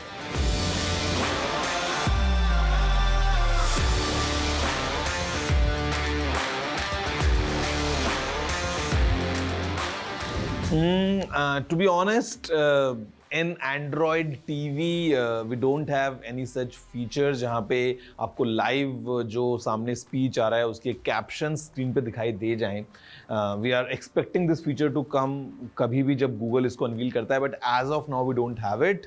Samsung, however, in their latest AI TVs जो Samsung ने launch किए थे उसमें demonstrated that how using AI they were able to put some captions for the text. जो भी dialogues या जो भी speech television में उस time पे है वो सामने captions के form में visible है. Now I'm not sure कि how exactly this functions. Now मैं आपको एक और recommendation दे सकता हूँ, which is to try these bone conducting headphones or earphones, because sometimes what I have noticed is कि जहाँ पे hearing loss की हम बात करते हैं, because they use the mechanism of bone conduction, आप वहाँ से audio directly अपने inner ear के through सुन सकते हैं. So you can give them a try and then pair the earphones with the TV so that आप directly जो TV में dialogues हैं उनको आप सुन सकते हैं. But sadly, as of now in Android TV, we don't have any such feature of live captions. Is it safe to leave a pen drive or an SSD in the car during this summer heat? Ideally, you shouldn't do it. And the simple reason is कि ये जो gadgets हैं, all the electronics जो हम एक laptop की बात करते हैं, let's say talk about a smartphone, SSD or a pen drive, could be anything. यहाँ पे extreme heat might damage the internal components. तो अगर आप अपनी कार में इनको छोड़ रहे हैं तो at least in the glove box if you can keep them, maybe wrapped in a piece of cloth or something, वहाँ पे maybe it's in your bag, तो ठीक रहेगा. But if it's just lying around, because we all know that in this car जहाँ पे Windows सब up की हुई हैं और वो कहीं बाहर धूप में खड़ी है तो टेम्परेचर्स जो हैं दे राइज क्वाइट ड्रास्टिकली. तो उस केस में लाइफ स्पैन कम हो सकता है, मे बी जो कुछ कंपोनेंट्स हैं वो डैमेज हो सकते हैं और एट द एंड आपका डिवाइस हो सकता है ठीक से काम ना करे. तो ideally I would say you need to protect your electronics, be it SSD, be it USB, और गाड़ी में धूप में लंबे टाइम तक उनको छोड़ना is not something which is ideal. Hi TG, मुझे कोडिंग सीखनी है.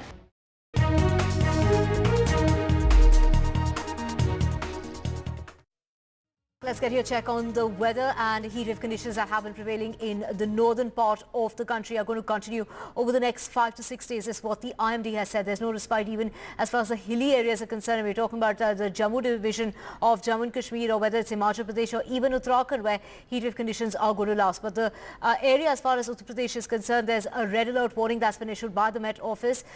Heat red alert has been issued saying that it's going to be extremely hot. Temperatures there are going to be 5 to 7 degrees above normal than what's usually expected. When we talk about the national capital, the temperature here is touching 45 to 47 degrees, and that is going to continue, no respite in sight. To get more on this, we have Dr. KJ Ramesh, the former DIG of the Met Office, joining us. A very good afternoon. Thank you so much, sir, for speaking to us here at NDTV. When we take into account the kind of heat wave days that we are seeing, especially out of the 36 divisions, 15 or 14 of them to be precise has seen more than 15 days of heat wave. In Odisha, the heat wave days have been as much as 27. In Rajasthan, about 23. So is the case here in Delhi. In West Bengal, about 21 days. When we talk about these many days of heat wave, sir, the Met Office had said this time around it will be hotter than usual. Heat wave days will be more than usual. But they had said there will be an exception as far as the northwest plains are concerned. But this time around, we are saying it's exceptionally hot. There's been just no exception whatsoever. It is because of the slow monsoon movement on the eastern side. If you remember, along with the Kerala, almost one day difference, monsoon was advancing and advanced over northeast India and most of the Bangladesh, even Sikkim, etc. So it remained there for last 10 days, 12 days, whereas on the western side, peninsular side, it has covered up to Bombay and even up to Surat. So that's how monsoon was sluggish in advancing over Gangetic plains because of the northwesterly flow coming from the northwest India and Pakistan side. So because of that, monsoon advancement is slow, and hence heat wave is prevailing. And as you have seen, we have seen extreme heat wave days and hot spots of heat wave starting from March itself this year. So until monsoon advances to Delhi and northwest India, particularly West Rajasthan, so heat wave conditions are expected to remain. At least for next 7-8 days, there is no respite. Sir, having said that, monsoon doesn't touch the northern part of the country. I mean, here in Delhi, it doesn't come till the 27th of June. From what we are seeing, it's not just now, the pre-monsoon phase, but even last month. And when we take into account the entire summer season that we are seeing, it's been exceptionally hot. You're saying that the monsoon so far has been stalled, especially the eastern branch of it. It hasn't moved since the 31st of last month. As far as it's now, right now, it's remained stuck. As far as Mumbai is concerned, no movement seen there as well. Are we expecting the monsoon to remain stalled for another few days, or is it going to start progressing from now on? No, from around, from now onwards in next 4-5 days, slowly it will advance to the hill states, particularly the Sikkim side and just foothills of Himalayas, close to East Nepal and all. Slowly it will start advancing from eastern side, and northern from this side also it will cover Gujarat perhaps by 20th or 21st. But as you have been seeing from March itself this year, we have seen hot weather conditions, spells of heat wave. Sir, my last question to you, a very quick question to you. When can we expect monsoon to reach Delhi? I'm so sorry, we're completely out of time. But just before I let you go, when does monsoon reach Delhi? Monsoon perhaps will reach between 26th and 30th of this month. Right. As so per much, the present projections of the forecast. So definitely after 26th only, not before that. Thank you so much, Dr. K.J. Ramesh, for speaking to us here.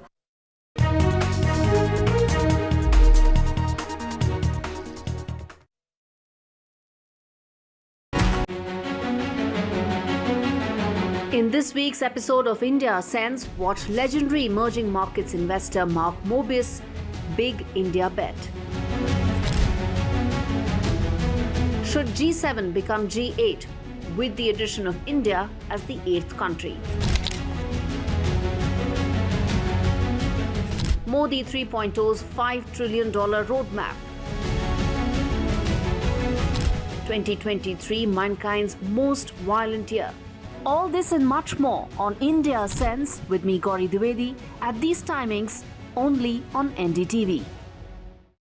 Stay informed and entertained with the new and updated NDTV News app. You can watch all our channels live, listen to podcasts, read breaking and exclusive news from around the world and more. Download the NDTV app today and get access to the best journalism and storytelling on your smartphone or tablet. The NDTV app. News that matters to you. Some people say the metaverse will only be virtual. One day this lecture hall will be made of code, and driverless cars would be trapped in intersections. But even in this maze of the future, you can't wish away health. It's time to become more resilient.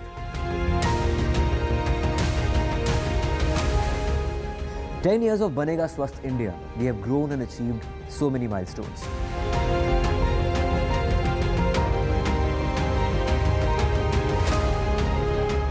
And now I have a plan to beat the urgency, to stop breathing with difficulty, to relieve getting choked with inactivity.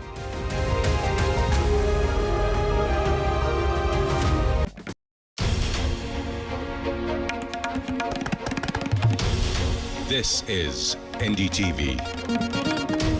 And you're watching NDTV 24/7. Hello, Moto.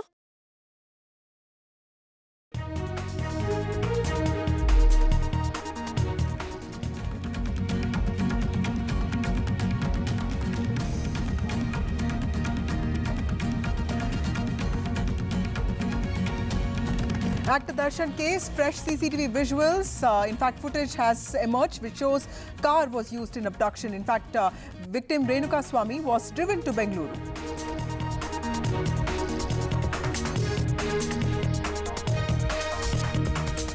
Maharashtra tensions in alliances. No one is upset. Ajit Pawar says on Rajya Sabha polls. Deputy Chief Minister's wife Sunetra Pawar is contesting polls now. Senior leader Chhagan Bhujbal is reportedly upset.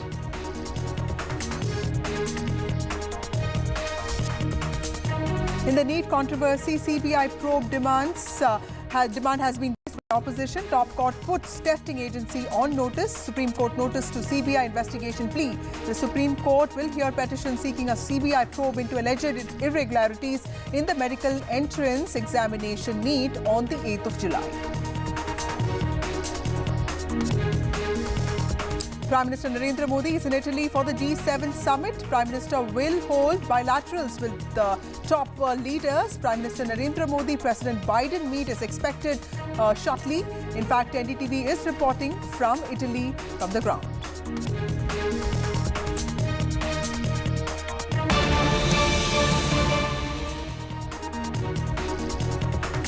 In the sensational case involving actor Darshan, who has been accused of murdering a 33-year-old from Chitradurga, someone called Renuka Swami, who used to work in a pharmacy, and he allegedly murdered him for because he was sending obscene texts to his partner and his girlfriend. Now, new details have emerged. The victim's post-mortem report is out. In fact, what has come to notice is that 15 injury marks have been found on the body of the victim.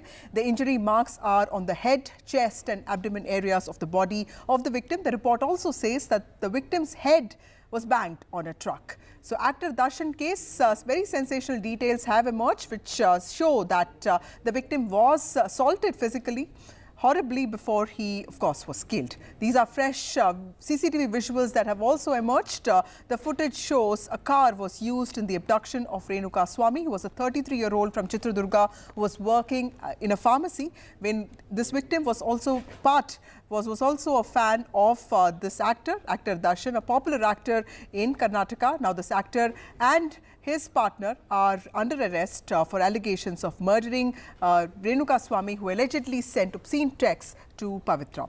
I have my colleague joining us with more details on this. Radhika, tell us what is the fresh update on this case? Clearly, you know, there are visuals that are coming out, but the post-mortem report, which basically says that the victim was physically assaulted horribly before he was killed, that is also quite sensational. Tell us what is the update on this case? Certainly sensational details, very, very brutal details coming out as far as this entire case is concerned. The victim, Renuka Swami, was allegedly very badly tortured and assaulted by not just Darshan but also his aides. In fact, there are 15 injury marks on his body as per post-mortem report, which is on his chest, on his legs, on his abdomen as well as on his head. Also being made to understand that his head was banged multiple times against a mini truck. This truck has been seized by the police, and several other materials, equipments and weapons used to torture him, used to assault him, such as wooden logs, leather belt and rope, have also been seized by the police. Post-mortem examination revealing that Renuka Swami died of shock and hemorrhage. So he was certainly brutally tortured, assaulted and beaten up for several hours in that particular shed by actor Darshan and his aides. This is what post-mortem report has revealed, and this is what the police have also told us. This point, several other evidence also coming to the fore, including CCTV evidence. There is a CCTV evidence showing the taxi used for the abduction, which was used to ferry Renuka Swami from Chitradurga all the way to Bengaluru. He was, of course, ferried in a taxi by this driver called Ravi, who has surrendered himself before the police. There were accused also in that particular car. There was a spot panchnama, in fact, that was done last night, a spot inquest that was done last night at Chitradurga, where one of the main accused, in fact, actually narrated the sequence of events to the police. He was asked by Darshan to bring the victim all the way to Bangalore, where he was assaulted. There are other CCTV footage also, which we were showing yesterday, whereby Darshan's car was also seen next to the spot of the incident, perhaps ferrying the body of the victim post his death, of course, and multiple other CCTV also coming to fore, where the victim was also inside a... So that is Narendra Modi in Italy. He's there to attend the G7 meeting, G7 summit, where leaders from top countries of the world are present. Mr. Modi has also been invited, and it is expected that Mr. Modi could be meeting President of US Joe Biden in a few hours from now. This is Narendra Modi on his first international trip after he won a third term in India, scoring a third term at the centre in India. And of course, this is his first international trip, and he's part of the G7 summit meeting that is happening in Italy.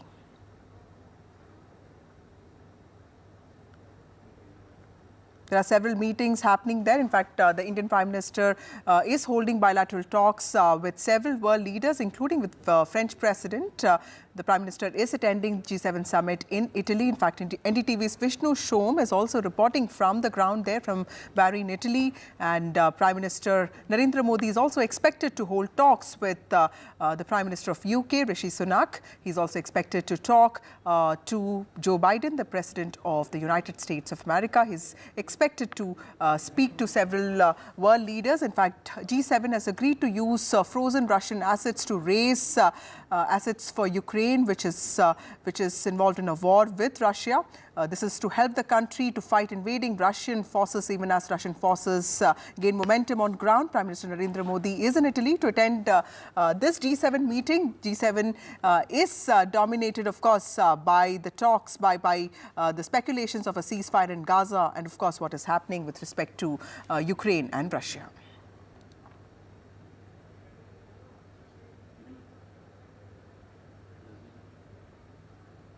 So the bilateral meetings that are taking place there, the Prime Minister is expected to hold bilateral meetings with several leaders. That's Modi Macron meet on the sidelines of the G7 meeting, the G7 summit that is happening in Italy. The Prime Minister's first international trip after he won a third term in India.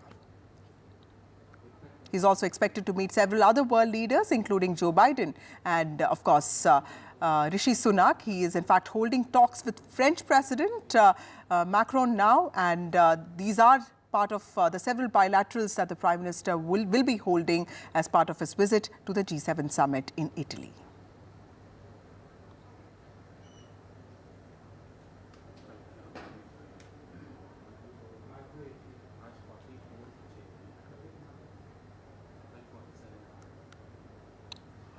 So, in fact, the Prime Minister left for Italy 2 days ago, immediately after his cabinet was sworn in Delhi, and the Prime Minister is expected to hold bilateral talks with French President now. And of course, he's also attending the G7 meeting in Italy with... Okay, my colleague Vishnu Shom is reporting from down in Italy, is live with us. Vishnu, tell us the latest update on this and also the significance of all these bilateral meetings that the Prime Minister is engaged in. Well, the Prime Minister arrived here late last night. He left India yesterday as well. He's presently in a meeting with the French President, Emmanuel Macron, France being one of the closest strategic partners of India. He's scheduled to meet the British Prime Minister Rishi Sunak next. It's a busy day for the Prime Minister since it is a very, very short visit, as I mentioned, just 24 hours. But it's an opportunity for the Prime Minister to reaffirm his close association with some of India's closest strategic partners, some of its closest allies in the West. So there are meetings which have been set set up with the German Chancellor, with the British Prime Minister, the French President. That's taking place right now. Also, of course, the Japanese Prime Minister, that's later today. There will be a substantial engagement with the Italian Prime Minister with a proper bilateral between India and Italy taking place. And there'll be an informal dinner hosted by the Italian Prime Minister for Prime Minister Narendra Modi before he departs for India at 11:30 p.m. tonight. Right. Thank you, Vishnu, for joining us with those details. The important G7 meeting there and the Prime Minister holding bilateral meetings with several world leaders. Also, Vishnu, tell us what are the important areas that could be discussed as part of G7. We saw what happened with respect to discussions with Ukraine and Russia, the aid. What seems to be dominating the agenda of G7 this time?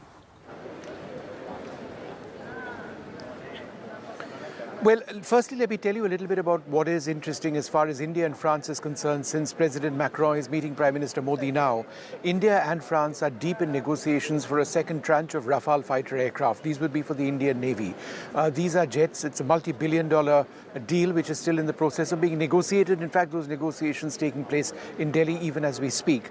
As far as G7 and the larger G7 process is concerned, it's Ukraine which is very much at the forefront of the agenda this time around. The US is looking to stitch up a $50 billion deal for Ukraine. This is not military assistance, it's more like financial assistance by encashing assets which have been seized from Russia. That's something which the United States and its allies did when the war in Ukraine began. All of the leaders over here will be talking about Ukraine. Whether the Prime Minister will have some sort of say in this, it's unclear. But I should also mention that as G7 starts winding down tomorrow, there's an important peace process, it's a World Peace Summit, which is taking place near Lucerne in Switzerland, and that's dedicated to finding a solution to the crisis in Ukraine. It's a Swiss-driven agenda. The Russian President Vladimir Putin will not be over there. But, on the one hand, G7 over here is looking to prop up Ukraine, while the talks which will happen in Switzerland tomorrow onwards are looking to find a solution to end the war. Vishnu, also India did host the G20 presidency last year. Would the outcomes of G20 presidency of India be discussed in the G7 summit? Is there a chance to take those initiatives forward, because it was considered a big achievement that India could get everybody's consensus on certain topics? Well, India's G20 summit has been done and dusted. That has now been transferred, the G20 presidency, to Brazil. India is seen to be a leader of the global south, which is why India's presence over here is fairly significant. To that end, yes, I suppose some of the goals which were established in G20 would perhaps be reaffirmed. It's something that all of these leaders know about. But in specific terms, the Prime Minister will be talking about artificial intelligence, he'll be talking about climate change, he'll be talking about Asia-Pacific security, migration as well, and green energy transition. So these are a couple of areas which the Prime Minister will be looking at very, very closely, and will be having formatted conversations as far as this is concerned. Vasudha. Right. Vishnu, this is also the Prime Minister's first international visit since beginning his third consecutive term in office. So clearly there's a lot of political importance to this. In some ways, it lays out his diplomatic agenda. Tell us what can we expect for India from this summit, and what is clearly on his agenda, on India's agenda? Well, I think in terms of outcomes, we will know only after the bilateral talks take place. There'll be a press release and we'll get to know what exactly has transpired in the important meetings that he has with Rishi Sunak, with Olaf Scholz of Germany, with Emmanuel Macron of France, with Prime Minister Kishida of Japan, and possibly Joe Biden, the US president, though at this juncture we aren't sure when that meeting is going to take place.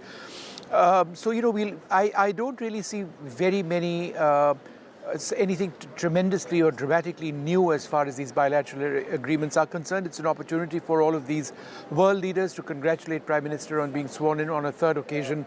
The trajectory in these relationships are very crucial, and the one with Italy as well with Giorgia Meloni, the Prime Minister of Italy, being very close to India, being very close to Prime Minister Modi is all important, Italy being a strategic partner. So it's a chance to reaffirm the existing trajectory of the relationships with all of these nations and take it forward. So we will get to know if there's anything more specific, but I would again hasten to add that this is a small visit, and I think the greatest example of how this is, it's brief, is that there's not any Indian diaspora event. As you know, Vasudha, whenever the Prime Minister travels abroad, there are very often stadiums which are booked out or auditoriums which are booked out, and there are thousands of members of the Indian community who come in. Right. All that happened this time around was about a 4 to 5 minute meet and greet when the Prime Minister arrived here late last night. Right.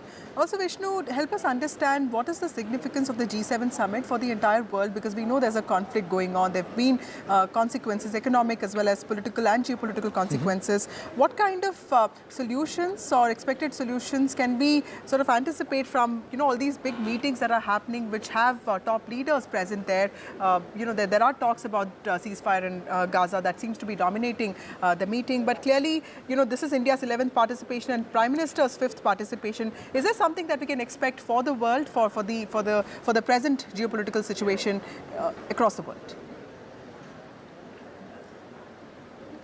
I would firmly expect an agreement as far as Ukraine to be concerned to be stitched up in terms of the transfer of $50 billion of American aid taken from seized Russian assets. That's something America has been pushing very, very actively. There are certain legal problems in the way, but I believe that that would be something that comes up. I believe the G7 joint statement, which is expected at the end of the summit, would certainly talk about the Ukraine situation very, very importantly. It is the biggest talking point, not just certainly in Europe and in this entire region. It comes at a time after Russia made tactical gains in the North Kharkiv region of Ukraine in the last couple of weeks after the inflow of American weaponry into the area. The front line with Russia has now been stabilized. But as I mentioned, two aspects of this which will likely come up in G7 in their declaration. Number one, the need to prop up Ukraine. The Ukrainian President Volodymyr Zelensky is over here. Number two, also conversations as far as the conflict in Israel-Gaza is concerned. The need to actually ensure that the humanitarian disaster that we're actually seeing is sorted out, that the violence comes to an end, that the suffering of people in Gaza comes to an end, and that there is a proper hostage swap which actually goes through. It's something that's taken place only once in the last few months. The hope is it would take place once again. As far as G7 is concerned, remember G7 began as an economic grouping of the world's most powerful economic nations. Over a period of time, the dynamics of the international economy have changed. So, for example, India is the world's 5th largest economy. India, in terms of the size of our economy, is larger than Canada, France, and the hosts Italy, which is why India has that added impetus of being a powerful economic player in our presence over here. So the G7 doesn't have a formal charter in that sense. They end up discussing a whole lot of important issues besides economy as well. The two wars certainly will be top most in terms of the agenda of the 7 nations. Right. Just one final point. Russia was ejected from the G7 in 2014 when they got into Crimea at that stage. Now, that's very important. Also, Vishnu, my last question to you. The Prime Minister is expected to hold bilateral meetings with French President, UK Prime Minister, Japanese Prime Minister, also German Chancellor, something that you've all mentioned. Help us understand which of these bilateral meetings are very important in the Indian context and what can we expect? So, as I mentioned, a meeting with the French president now taking place is very, very important. Why? Because, as I mentioned, there is that billion-dollar deal which India and France are actively negotiating for an additional tranche of Rafale aircraft that would be for the Indian Navy. Those conversations taking place as we speak, in fact, in New Delhi. So there's that broader strategic partnership. With Japan, there is a huge economic relationship. It's one of our biggest economic partners. Besides anything else, one of the key talking points is on the bullet train project, which is now moving with impetus in the west of our country, Maharashtra, and in Gujarat.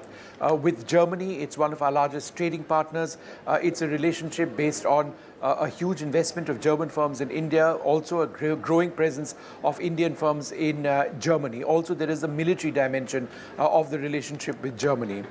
With Italy, there is $400 million which Indian firms have invested in Italy. Indians play an important role in this country in various aspects of their economy. With the United Kingdom, one of our closest partners, it's a multi-dimensional relationship. This people-to-people connect, absolutely huge. So they would again look to stabilize and take forward the relationship. I would suggest that the concerns that India has as far as Khalistan and that movement in Europe is concerned would be brought up. Remember, there have been attacks on the Indian mission in London just day before yesterday, or perhaps the day before that.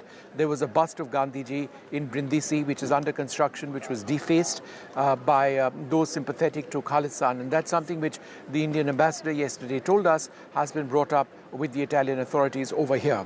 So, just a quick snapshot of some of the important relations. We didn't get around to talking about a potential meeting with Justin Trudeau, the Canadian Prime Minister. At this stage, we don't know if that's going to happen. If it does, then the big question is whether that would put the relationship between Canada and India, which has really been soured by the Khalistani issue, on an even keel. Right. Thank you, Vishnu Shom, for all those crucial details. My colleague Vishnu Shom reporting from Italy there. The very important G7 summit happening there. Prime Minister is actually holding a lot of bilateral meetings. Time for a short break. More news and updates on the other side.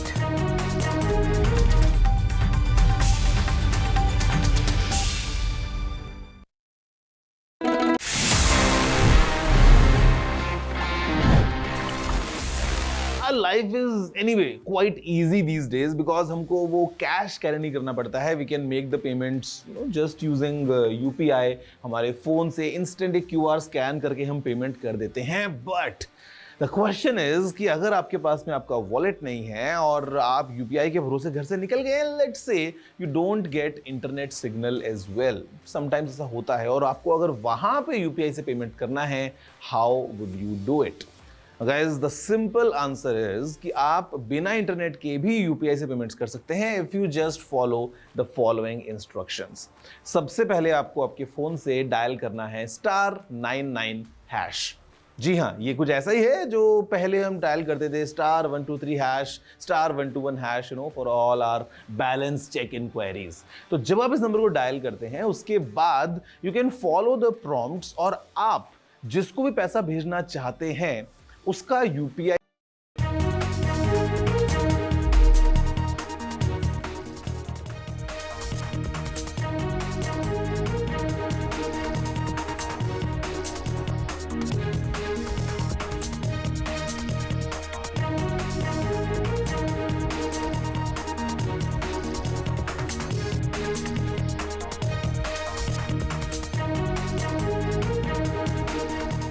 In Maharashtra, there is tension amongst alliances, especially within the Mahayuti alliance, which is led by the BJP. No one is upset. This is what NCP, led by Ajit Pawar, has said on the Rajya Sabha post. The tensions have emerged after the Deputy Chief Minister's wife, Sunetra Pawar, who was also NCP, led by Ajit Pawar's faction's candidate for Baramati, the family bastion of Sharad Pawar. She contested polls from there.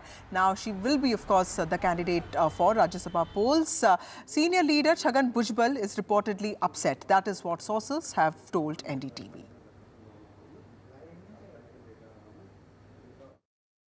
मैं बिल्कुल नाराज नहीं हूँ. मुंह पे दिखता है क्या मैं नाराज हूँ? सब ठीक है. देखिए, वो फडणवीस साहब जो है नासिक गए थे और हमारे जो सीएम साहब भी ऐसे ठाणे में कुछ प्रोग्राम अटके हुए थे. कोई बात नहीं है. स्वतः भुजबळांनी काल सांगितलं मी ह्याच्यामध्ये नाराज नाही. प्रफुल्लभाईंनी सांगितलं, तटकरेंनी सांगितलं, तरी देखील काही जण मग आमचे विरोधक असतील किंवा आमचे फार जवळचे मित्र असतील हे आमचा फार विचार करतात असे यांनी अशा बातम्या पिकवलेल्या आहेत. त्या बातम्यात तसूभर देखील तथ्य नाही. याबद्दलचा निर्णय पार्लमेंटरी बोर्डाने तिथं बसून त्या ठिकाणी घेतला आणि काल फॉर्म भरलेला होता. फॉर्म भरताना देखील तिथं एक दुःखद घटना घडली. अतिशय जवळचे देवेंद्र फडणवीस साहेबांची व्यक्ती होती काळे अमोल. त्यांचं दुःखद निधन झालं आणि त्यांचं अस्थिविसर्जन का कशाला तरी त्यांना काल नाशिकला जायचं होतं. 2-3 दिवस ते त्याच्या दुःखात आहेत आणि त्याचबरोबर एकनाथरावांना मी आदल्या दिवशी रात्रीच वर्षावर भेटलेलो होतो. त्यांना सांगितलं की आज रात्रीपर्यंत किंवा उद्यापर्यंत आमचा उमेदवाराचं नाव ठरेल. आम्ही सगळेजण जाऊन तो फॉर्म भरणार आहे. मी काही सगळ्यांना त्या फॉर्म भरायला जावं असं काही मला वाटत नाही. ते म्हणले हरकत नाही, महायुती तर बरोबर आहेच, त्याच्यावर तुम्ही जाऊन फॉर्म भरा. I have my colleague Paras joining us with more details on the story. Paras, one of the setbacks that the BJP faced, in fact the NDA faced this time, was from the state of Maharashtra. Now there seems to be fault lines that are emerging within the Mahayuti alliance, and these seem to intensify specifically with Sunetra Pawar being seen as a Rajya Sabha candidate. She was somebody who lost against Supriya Sule. Tell us, what are you hearing? Right, you rightly said the condition in Maharashtra for Mahayuti is getting critical every day, because in the Lok Sabha election we had already seen that how Sunetra Pawar lost with the Supriya Sule versus the Supriya Sule. This all situation is getting worse every day, and the situation for Mahayuti is more critical because now it's time for the Vidhan Sabha elections, and in Vidhan Sabha elections there are many things which have to be sought out inside the Mahayuti. But now the cover-up situation has already been started in Mahayuti, as Ajit Pawar is saying that no one is upset.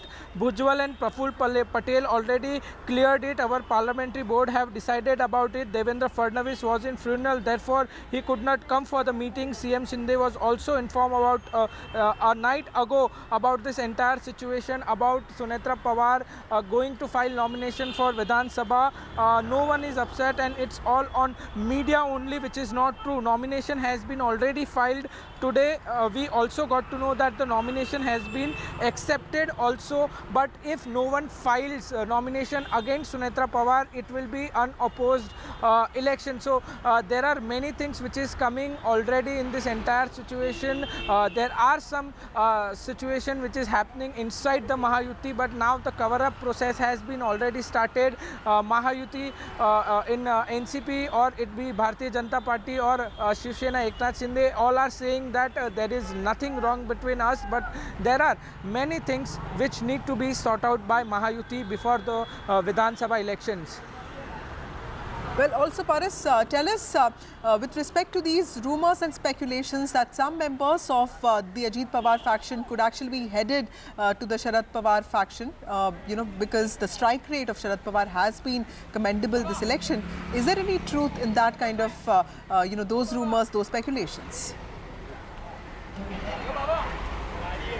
This can be a political strategy also, because as we know, Rohit Pawar, the grandson of Sharad Pawar, has already given a big statement that Mahayuti will get end by next 15-20 days. There will be no Mahayuti. Also, the NCP party, Sharad Pawar party members are also saying that there are many members from Ajit Pawar party who are continuously in touch with us. So this all are speculation right now and can be a political strategy, because Vidhan Sabha elections is not too far. Every party is trying to prepare for Vidhan Sabha election, and it can be a political strategies to downmarks the other parties. So this is very important right now. All things are speculations, but as we can see, there are something which is going inside Mahayuti. Thank you, Paras Dama, for reporting, such details. Clearly, tensions seem to be arising within Mahayuti. Now, BJP, of course, did underperformance in Maharashtra, and that has been a cause of concern for the party, something that its leaders are looking into very carefully. Moving on to some breaking news in the midst of the ongoing controversy over medical entrance examination NEET. Now, aspirants and students are knocking on the government's doors. In fact, what we hear is that these aspirants and students are meeting Education Ministry officials. This is after Education Minister Dharmendra Pradhan yesterday clarified that there's no question of paper leak. In fact, he also said that the NTA is not corrupt and there is no problem with NTA. In fact, he said that the ongoing NEET row is limited to just 1,600 students who have been now offered the option to take retest. That will be held on the 26th of June, and results will be published on the 30th of June, making sure that the process of admission is not delayed. Now, students, what we hear, have demanded government intervention in the NEET row. Let me go across to my colleague Vedant, who has more details on this. Vedant, tell us, when did the meeting take place? What are the primary demands of the students? Are these the same students who have also approached courts? And what are they asking of the government? That's right, Vasudha. So as I was reporting from outside the Shastri Bhavan, where all these students were protesting in the morning, they went inside and they met the education minister. In fact, their primary demand is re-examination for all 24 lakh candidates. In fact, when I spoke to a lot of these students, they said that, re-examination merely for the over 1,500 students who were given grace marks earlier is not enough. They want re-examination for all candidates who appeared for the NEET exam, which was held back in May. Now, they say that if a re-examination option is actually given to those students who were awarded grace marks, that's unfair, because ultimately the entire process, they say, has been compromised and many discrepancies have now come out in the public domain. They also demand a CBI probe, Vasudha, remember, on these paper leak allegations. In fact, in the Supreme Court today, when that petition was taken up for hearing, the Supreme Court said that, it's unreasonable to expect the court to issue a directive that can, set in motion an immediate probe into these paper leak allegations. And remember, the National Testing Agency, from the word go, from day one, has been saying that there has been no paper leak. There were some instances of papers getting mixed up, and also several students being given extra time because of the time loss. Just hold on to that thought. We have to go to some breaking news. Prime Minister Narendra Modi is meeting with Rishi Sunak now. We saw him meet Emmanuel Macron a few minutes ago. These are part of his bilateral meetings that he's engaged in as part of the G7 summit. These are happening on the sidelines of this very important summit. Prime Minister Narendra Modi arrived in Italy on Thursday night. He's attending the G7 summit. In fact, according to the Ministry of External Affairs, he is expected to take part in several bilateral meetings, meet several top leaders of different countries, including Japan, UK, France, and of course, US too. That's him. That's the Prime Minister who is on his first international trip to Italy, to a foreign country after securing a third term in his own country. That's him meeting Rishi Sunak, the Prime Minister of the United Kingdom. Okay, I have my colleague Vishnu joining us again. Vishnu, this is another bilateral meeting that the Prime Minister is engaged in. Tell us the importance of this, and also tell us what really happened today and what can be expected, what is on agenda as far as India is concerned, and also the overall G7 summit. Well, the big breaking news is that Prime Minister Modi is scheduled to meet the Ukrainian President Volodymyr Zelensky in a little while from now. At the moment, he's meeting the British Prime Minister Rishi Sunak. Prior to this, he's had a bilateral meeting with the French President Emmanuel Macron. That's one of the most important relationships we have. I think it is very interesting because that he is meeting Zelensky. It comes at a time when Ukraine is center of this particular G7 meeting. In fact, the big priority of the G7 nations, and we've been discussing this, Vasudha, has been to stabilize Ukraine, whether it's financially or otherwise. Are we potentially even looking at these nations considering a path for Ukraine to eventually join NATO? That's something which has seemed to be pretty far away in the past, but it really does need to be asked now, particularly since there are changes in European politics with far-right leaders gaining ascendancy in the European Parliament and with elections called snap polls in France. And with Rishi Sunak facing an important election as well, some of the biggest supporters of Ukraine find themselves perhaps challenged going forward in case they do not return to power. Ukraine certainly would be very concerned about that. Most important, of course, the US elections later on this year. If it is Donald Trump who triumphs in those elections, then there would likely be a change in the West's Ukraine policy as well. Until such time, the existing leadership of all of these countries very, very keen to stabilize the situation in Ukraine, if not bring the war to an end on their terms. Whether or not that happens, whether or not the Russians are anywhere close to calling an end to hostilities, hostilities remains to be seen. But the fact that we've got Prime Minister Modi meeting the Ukrainian president is very important. Why? Because it just goes to show that India is equidistant. In as much as we have a very strong economic and strategic relationship with Moscow, one of our closest allies, we have an excellent relationship with Ukraine as well. Remember, there were thousands of Indian students who were in Ukraine who were stranded when the war broke out. They were evacuated from there.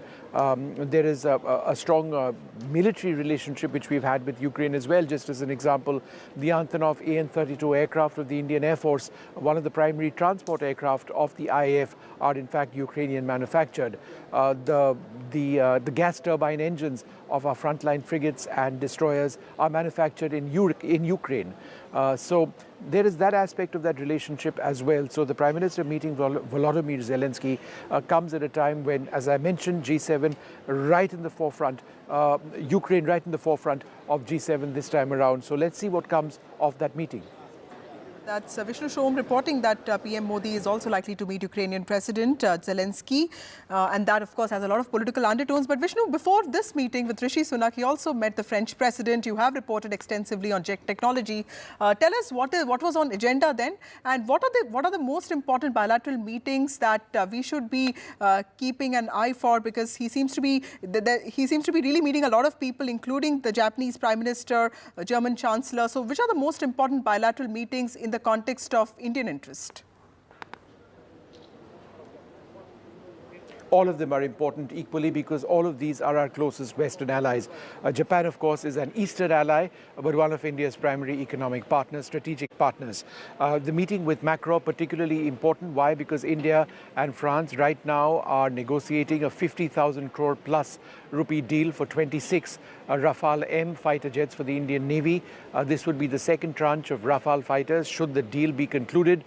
So, I mean, I would assume that that affirmation of that strategic relationship with France is something that Prime Minister Modi would certainly look to do or look to have done. Also, the fact that France goes into snap polls, it's been recently called by President Macron, means that one of India's closest allies, one of Prime Minister Modi's closest allies, goes into elections very soon, shortly after Modi himself won an election and came to power. So the dynamics of the relationship between India and France will not waver. That's clear. The strategic alliance, very, very close indeed. But the personal working of the two leaders, would that possibly see a change if there is a new leader? Would that relationship be the same as the extremely good relationship which Prime Minister Modi has had with Emmanuel Macron? With the British Prime Minister, there is so much to discuss as far as the relationship with the United Kingdom is concerned. We don't talk about this enough, but the link as far as education is concerned, so important. Tens of thousands of Indian students go across to the United Kingdom. Recently, there was a suggestion, in fact, led by Rishi Sunak, that visa norms would be altered in the United Kingdom, which would make it much more difficult for Indian students to work in the United Kingdom after they get their degree. That has been put on hold for now, so that's welcome news. It came at a time when the number of applications for British universities from India went down dramatically.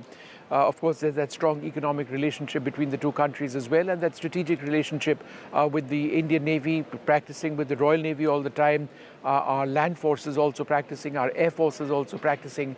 So those are all critical issues. One should not forget the importance of visas.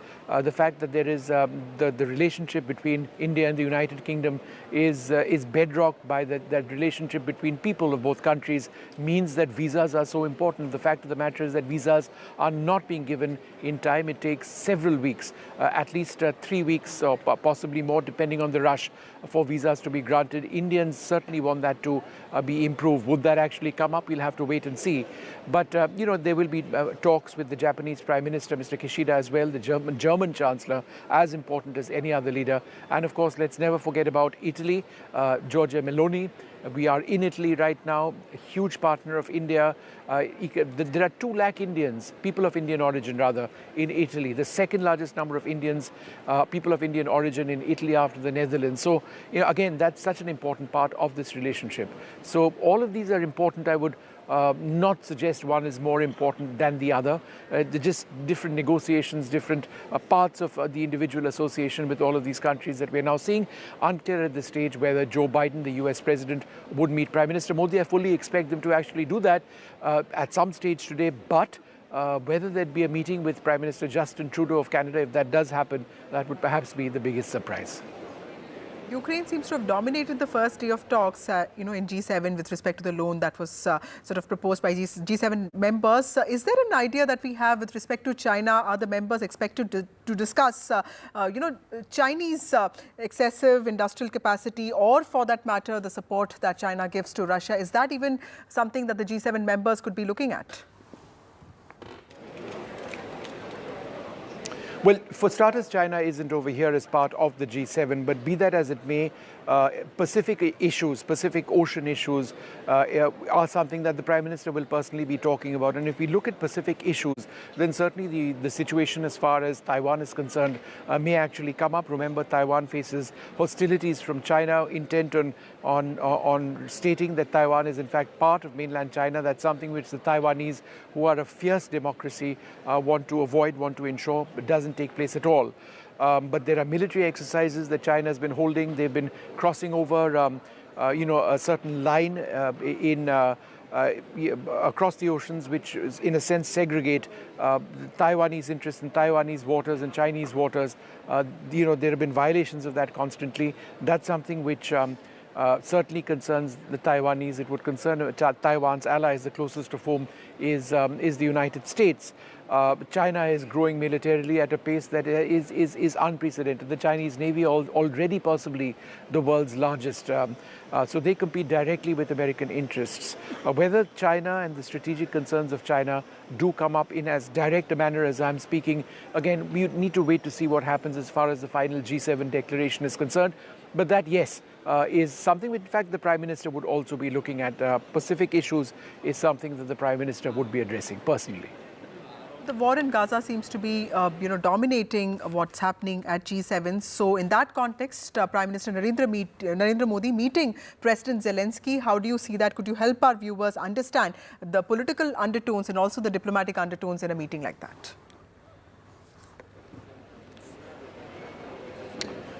Well, we've spoken already about Ukraine, but I think you were asking me about Gaza. And the Gaza situation is obviously something which concerns the entire world. The entire world wants the humanitarian crisis, the humanitarian disaster in Gaza to now end. At the same time, India has been a very strong supporter of Israel. But in terms of the G7, I think there is a sense that there would be a major push to try and ensure that the hostilities do actually to end, to encourage Israel to end the hostilities, to ensure that there is a proper hostage swap which takes place, hostage for prisoner swap which takes place. If that is to happen, would we see the humanitarian situation in Gaza actually improve, because it is an absolute crisis. The Israeli Prime Minister, of course, not here. They aren't part of the G7. But I would suggest that the war in Gaza, Israel, and the Ukraine war, which I've spoken to you about length, are the two primary issues. Apart from that, just in terms of some of the main focal points, artificial intelligence is something that G7 countries and partner nations would be looking at. African affairs, issues of migration, and green energy transformation.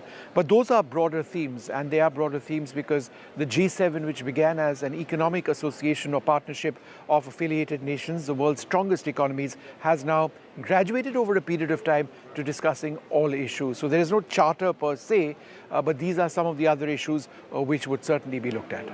Also, Vishnu, Vinay Kavatra, who's the Foreign Secretary of India, yesterday made an important point that at G7, India has always made it a point to bring out issues of global south. And in fact, he spoke about not just global challenges, but also in terms of climate change, which you spoke about right now. So tell us, would this also be a platform to ensure follow-up of several outcomes of the G20 presidency that India hosted, and also the issues that India has been raising on international platforms? Well, I think India's stature globally has gone up massively after G20, but G20 is now done and dusted as far as the India end of things was concerned. It's now the presidency of the G20 has now gone on to Brazil, and they're doing an admirable job. But India, irrespective of that G20 process, is seen as the leader of the global south. India has reached out to the global south in a manner which very few countries have. If you were to refer, for example, to one of India's big successes, digitalization and healthcare, two areas, then certainly that is something where technology and experience India is quite happy to share with the global south, countries in Africa.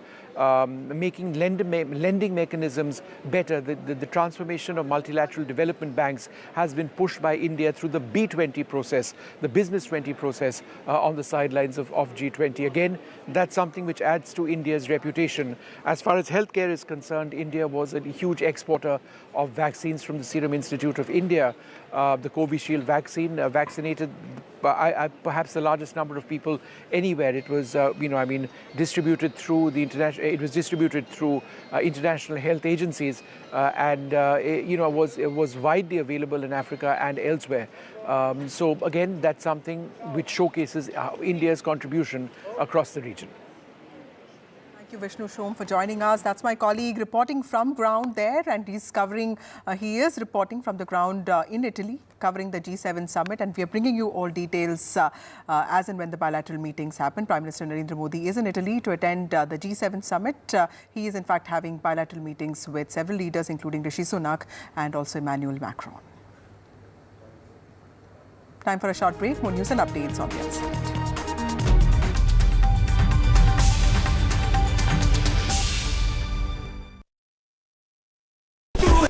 Stay informed and entertained with the new and updated NDTV News app. You can watch all our channels live, listen to podcasts, read breaking and exclusive news from around the world and more.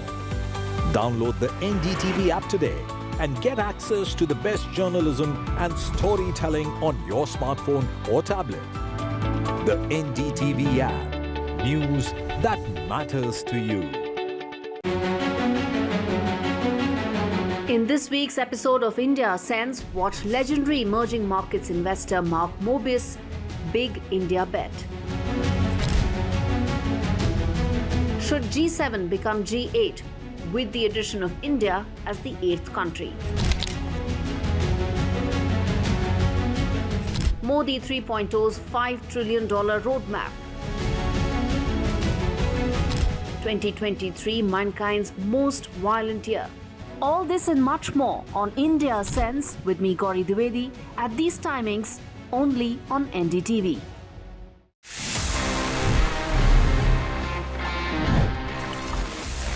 Let me give you a quick recap and let's discuss about how.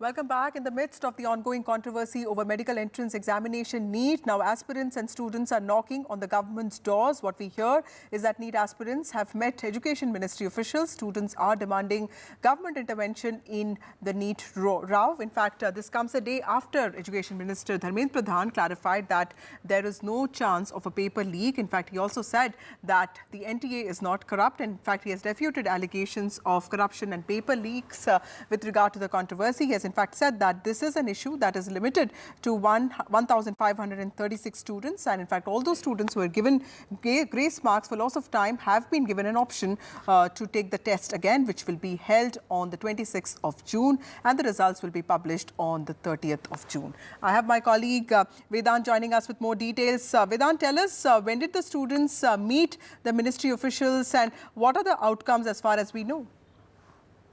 Well, Vasudha, as you rightly pointed out, the ministry has assured that no student will be wronged. You know, that is certainly the message that is coming out from the ministry.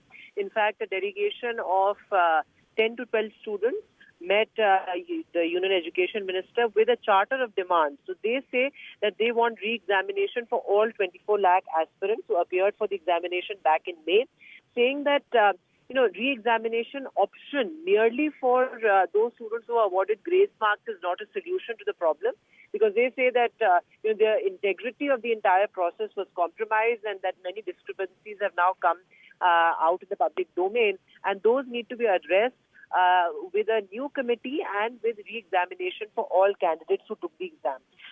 They also, remember, Vasudha, demanded a CBI probe into the paper leak allegations. In fact, when I spoke to a lot of these students who were protesting outside the Education Ministry, they said that paper leak happens to be the biggest issue that needs to sort of systematically dealt with. In fact, today when it played out in the Supreme Court, the court also said that, immediately issuing a directive, ordering a CBI probe into these allegations is not something that is reasonable. But all the petitions were clubbed to be heard on the 8th of July. Now, what this essentially means is that it's a sort of a setback for the NEET aspirants, because remember, this comes 2 days after the NEET counselling will actually begin. So the NEET counselling will begin on the 6th of July, and the next Supreme Court hearing will take place on the 8th. So effectively, the Supreme Court has reiterated that it will not tamper with the processes as far as the NEET examination is concerned. The counselling will continue as scheduled. The counselling will begin on the 6th of July. The students, of course, have said that government should intervene and that the counselling should immediately be stopped, because if that will not be done, then lakhs of students will be wronged. Now, this charter of demands, has been handed over to the Education Minister. The Education Minister has assured that, all these considerations will be taken into account. But Basta, make no mistake, the processes will continue in the sense that there will be no intervention or change as far as the counselling process is concerned. What we're hearing is that is likely to take place from the 6th of July, and the re-examination for all those students, those over 1,500 students who were given grace marks, that is likely to happen on the 23rd, and 30th is when the National Testing Agency says it will come out with the results. But of course, the students extremely angry, that outrage certainly palpable on the ground. Also help us understand, what did the Education Minister say exactly? Because, demanding a retest for all, 20 lakh students would be bizarre, because, the admission process also begins from the first week of July, and this concerns over 1,50,000 seats, MBBS seats across 700 institutions. So this would be quite a setback to all those students who have been preparing for NEET. So clearly the scale of the problem, the government would want to ensure that is not really that big. So what has the Education Minister said yesterday, and what are the Education Ministry officials saying today in ways of assuaging the students and telling them, reassuring them that this is a small problem and not really too big to handle? That's right, Basra. In fact, the Education Minister has put out a statement as well, saying the central government is committed to protecting the interests of the NEET examinees. In a sense, assuring students that their concerns will be addressed with fairness and equity, and no students will be at a disadvantage. In fact, sources within the Education Ministry also indicate that ultimately the integrity of the examination process is intact. In fact, when we speak to sources within the Education Ministry, they say that there could be multiple reasons why this year or this time around you had as many as 67 students coming out on the top. So the Education Ministry sources say that those reasons could range from the question paper being relatively easy this year. This is also after COVID pandemic that the entire NEET examination exercise is taking place at this mammoth scale. Apart from this, of course, one thing that is being emphasized by government is that there's no upper age limit as far as the NEET examination is concerned. Perhaps that could be one of the reasons as well why you have so many students scoring well as far as the NEET examination is concerned. In fact, interestingly, Vasudha, what the government says is that coaching institutes of the kind of protest, etc., that is taking place. Though, however, the reality on the ground may be slightly different, Basra, because when we speak to students, they say that we are not benefiting in any way. We are here on the streets with our parents because we want justice from the government. We've been preparing for 4 years. Some of them have been preparing for 6 years. Right. Remember, one of the toughest medical examinations. So the students continue to say that they've been wrong. Though, however, as you say, the demand for re-examination for lakhs of students might be slightly impractical and unreasonable, but certainly that mistrust between the students and the National Testing Agency continues. Right. Thank you, Vedant Agarwal, for joining us with those details. In the midst of the ongoing NEET controversy, Dharmendra Pradhan, the Education Minister, has come forward and said that the central government is committed to protecting the interests of the NEET students. Time for a short break. More news and updates on the other side.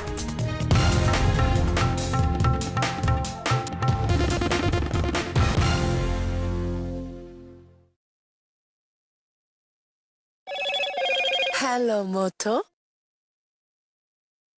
Motorola, India's best 5G smartphone brand.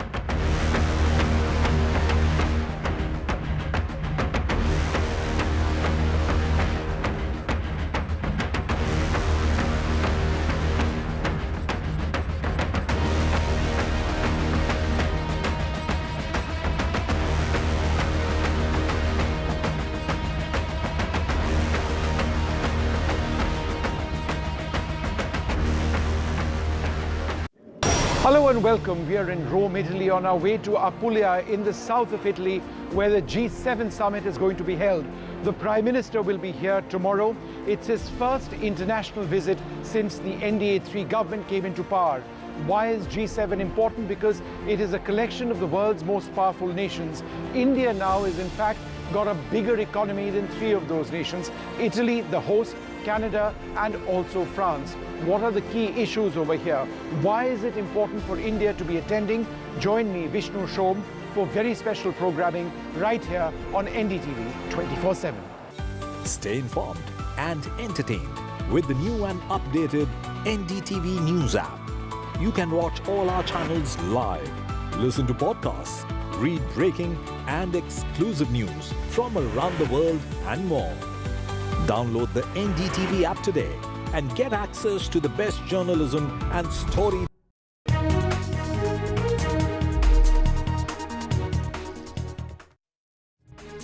Welcome back. A Bengaluru court has issued a non-bailable warrant against BJP leader and former Chief Minister of Karnataka, B.S. Yediyurappa, after he failed to appear for questioning in a case under Protection of Children from Sexual Offences Act, which is the POCSO Act, considered amongst the stringent laws in the country. The former Chief Minister has now sought relief from the High Court. Karnataka BJP on Thursday accused Congress government in the state of pursuing vendetta politics in the POCSO case involving the former Chief Minister B.S. Yediyurappa in retaliation for dragging Rahul Gandhi to court in a defamation case. But Home Minister of the state, G. Parameshwara, has said that there is no vendetta politics and every action is being taken as per law. Investigation ಅಂತ ಇದೆಲ್ಲ ಈಗ FSLಗೆ ಅವರು ಕಳಿಸಿದ್ರು, ಅದನ್ನೆಲ್ಲ reports ಎಲ್ಲ ಬರಬೇಕಲ್ಲ, ಅದನ್ನೆಲ್ಲ ಮಾಡಿ ಆ ಪ್ರೊಸೀಜರಲ್ಲಿ ಏನು ಮಾಡಬೇಕು, ಯಾಕೆಂದರೆ ಅವರು ದೊಡ್ಡವರು ಇದ್ದಾರೆ, VIP ಇದ್ದಾರೆ ಅಂತ ಹೇಳಿ ಅವರಿಗೆಲ್ಲ ಎಲ್ಲವನ್ನು ಕೂಡ ಅವರು ಪರಿಶೀಲನೆ ಮಾಡಿ ಆನಂತರ ಮುಂದುವರಿಬೇಕು. ಯಾಕೆ Why did they include Rahul Gandhi? In what way Rahul Gandhi is connected? He was being summoned to the Bangalore court. He came all the way respecting the court. He never involved. He is not the president of the party, either in the state or in the national level. Why did they include his name?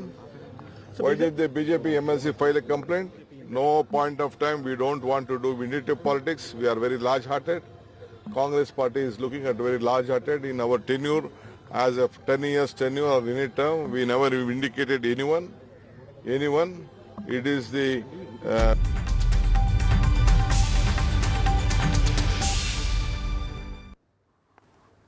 There's some breaking news now. Prime Minister Narendra Modi is meeting Ukrainian President Zelensky now. Earlier, he held discussions with French President Emmanuel Macron. He also met UK Prime Minister Rishi Sunak. The G7 session is expected to focus on issues related to artificial intelligence, the ongoing conflict in Gaza, also between Ukraine and Russia, and of course other issues including migration. The Prime Minister is in Italy attending the G7 summit, and he, before leaving for Italy, he in fact said that he was looking forward to engaging in productive discussions with world leaders.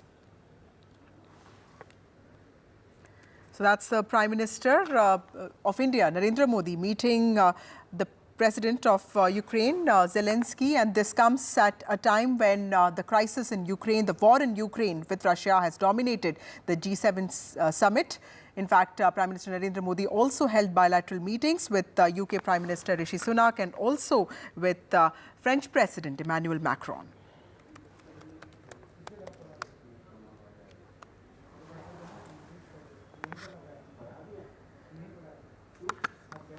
The G7 summit, in fact, opened with an agreement on a US proposal to back $50 billion loan to Ukraine with frozen Russian assets, something that all G7 partners have agreed to. In fact, speaking about the ongoing war in Gaza, many of the G7 partners said that the main goals was to ensure that there is an immediate ceasefire and also release of all hostages, including those in Gaza, and also relaunching a political track for making a two-state solution as soon as possible. So Gaza and Ukraine have dominated the G7 summit in the last few hours, and that's the Prime Minister of India, Narendra Modi, on his first international trip after he secured a third term in his own country, meeting the Ukrainian President Zelensky. Before this, he has already had bilateral meetings with UK Prime Minister Rishi Sunak and also French President Emmanuel Macron. He's also expected to have bilateral meetings with German Chancellor and also the Japanese Prime Minister. In fact, the Prime Minister, before leaving for Italy, said that he was glad that his first visit in the third consecutive term was to Italy for the G7 summit. In fact, he also said that during discussions at the outreach session, the focus will be on artificial intelligence, energy, Africa and other issues. He also said that this will be an opportunity for India to bring greater synergy between the outcomes of the G20 summit that was held under India's presidency last year and the forthcoming G7 summit and, of course, the ongoing G7 summit. And G7 summit, he said, would also be an opportunity for world leaders to deliberate on issues that are critical to Global South. That's the Prime Minister of India meeting Ukrainian President Zelensky. Time for a short break. More news and updates on the other side.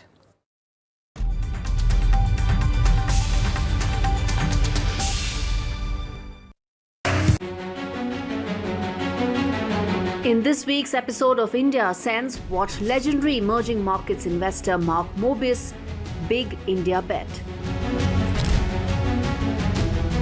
Should G7 become G8 with the addition of India as the 8th country? Modi 3.0's $5 trillion roadmap.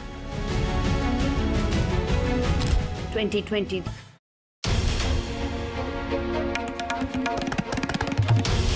This is NDTV. And you're watching NDTV 24/7. Hello, Moto.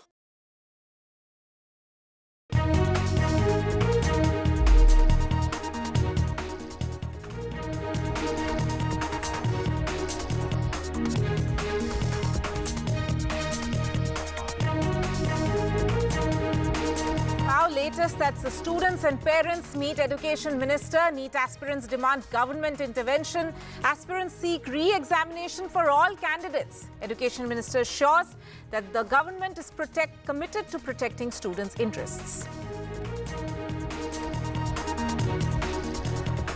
Latest in the actor Darshan case, victim's post-mortem report is out and 15 injury marks found on the victim's body. Victim was assaulted with logs and leather belt.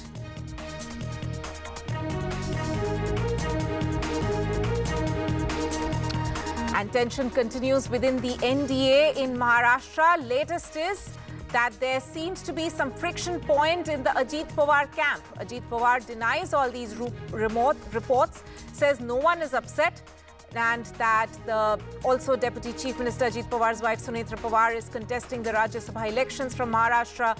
Senior leader Chhagan Bhujbal reportedly upset. Prime Minister Modi in Italy for G7. Key bilaterals on the sidelines of the summit. PM Modi meets Emmanuel Macron, French President, UK Prime Minister Rishi Sunak and Ukrainian President Zelensky.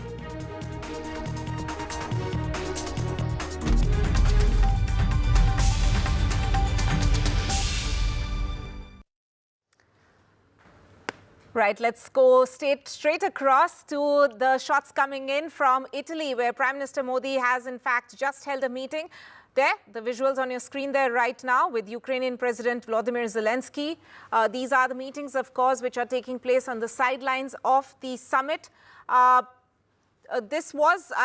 believe this was not one of the scheduled meetings which were meant to take place today, but it was highly expected that this meeting will take place. Volodymyr Zelensky there at the G7 summit and this meeting taking place with Prime Minister Modi there, the visuals on your screens right now.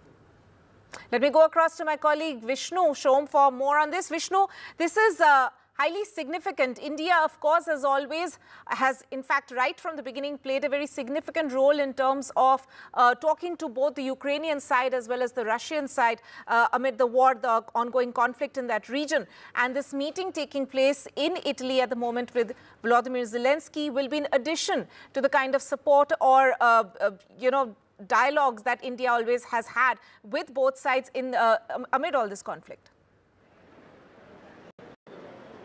You know, it is very significant that the Prime Minister has met Volodymyr Zelensky over here.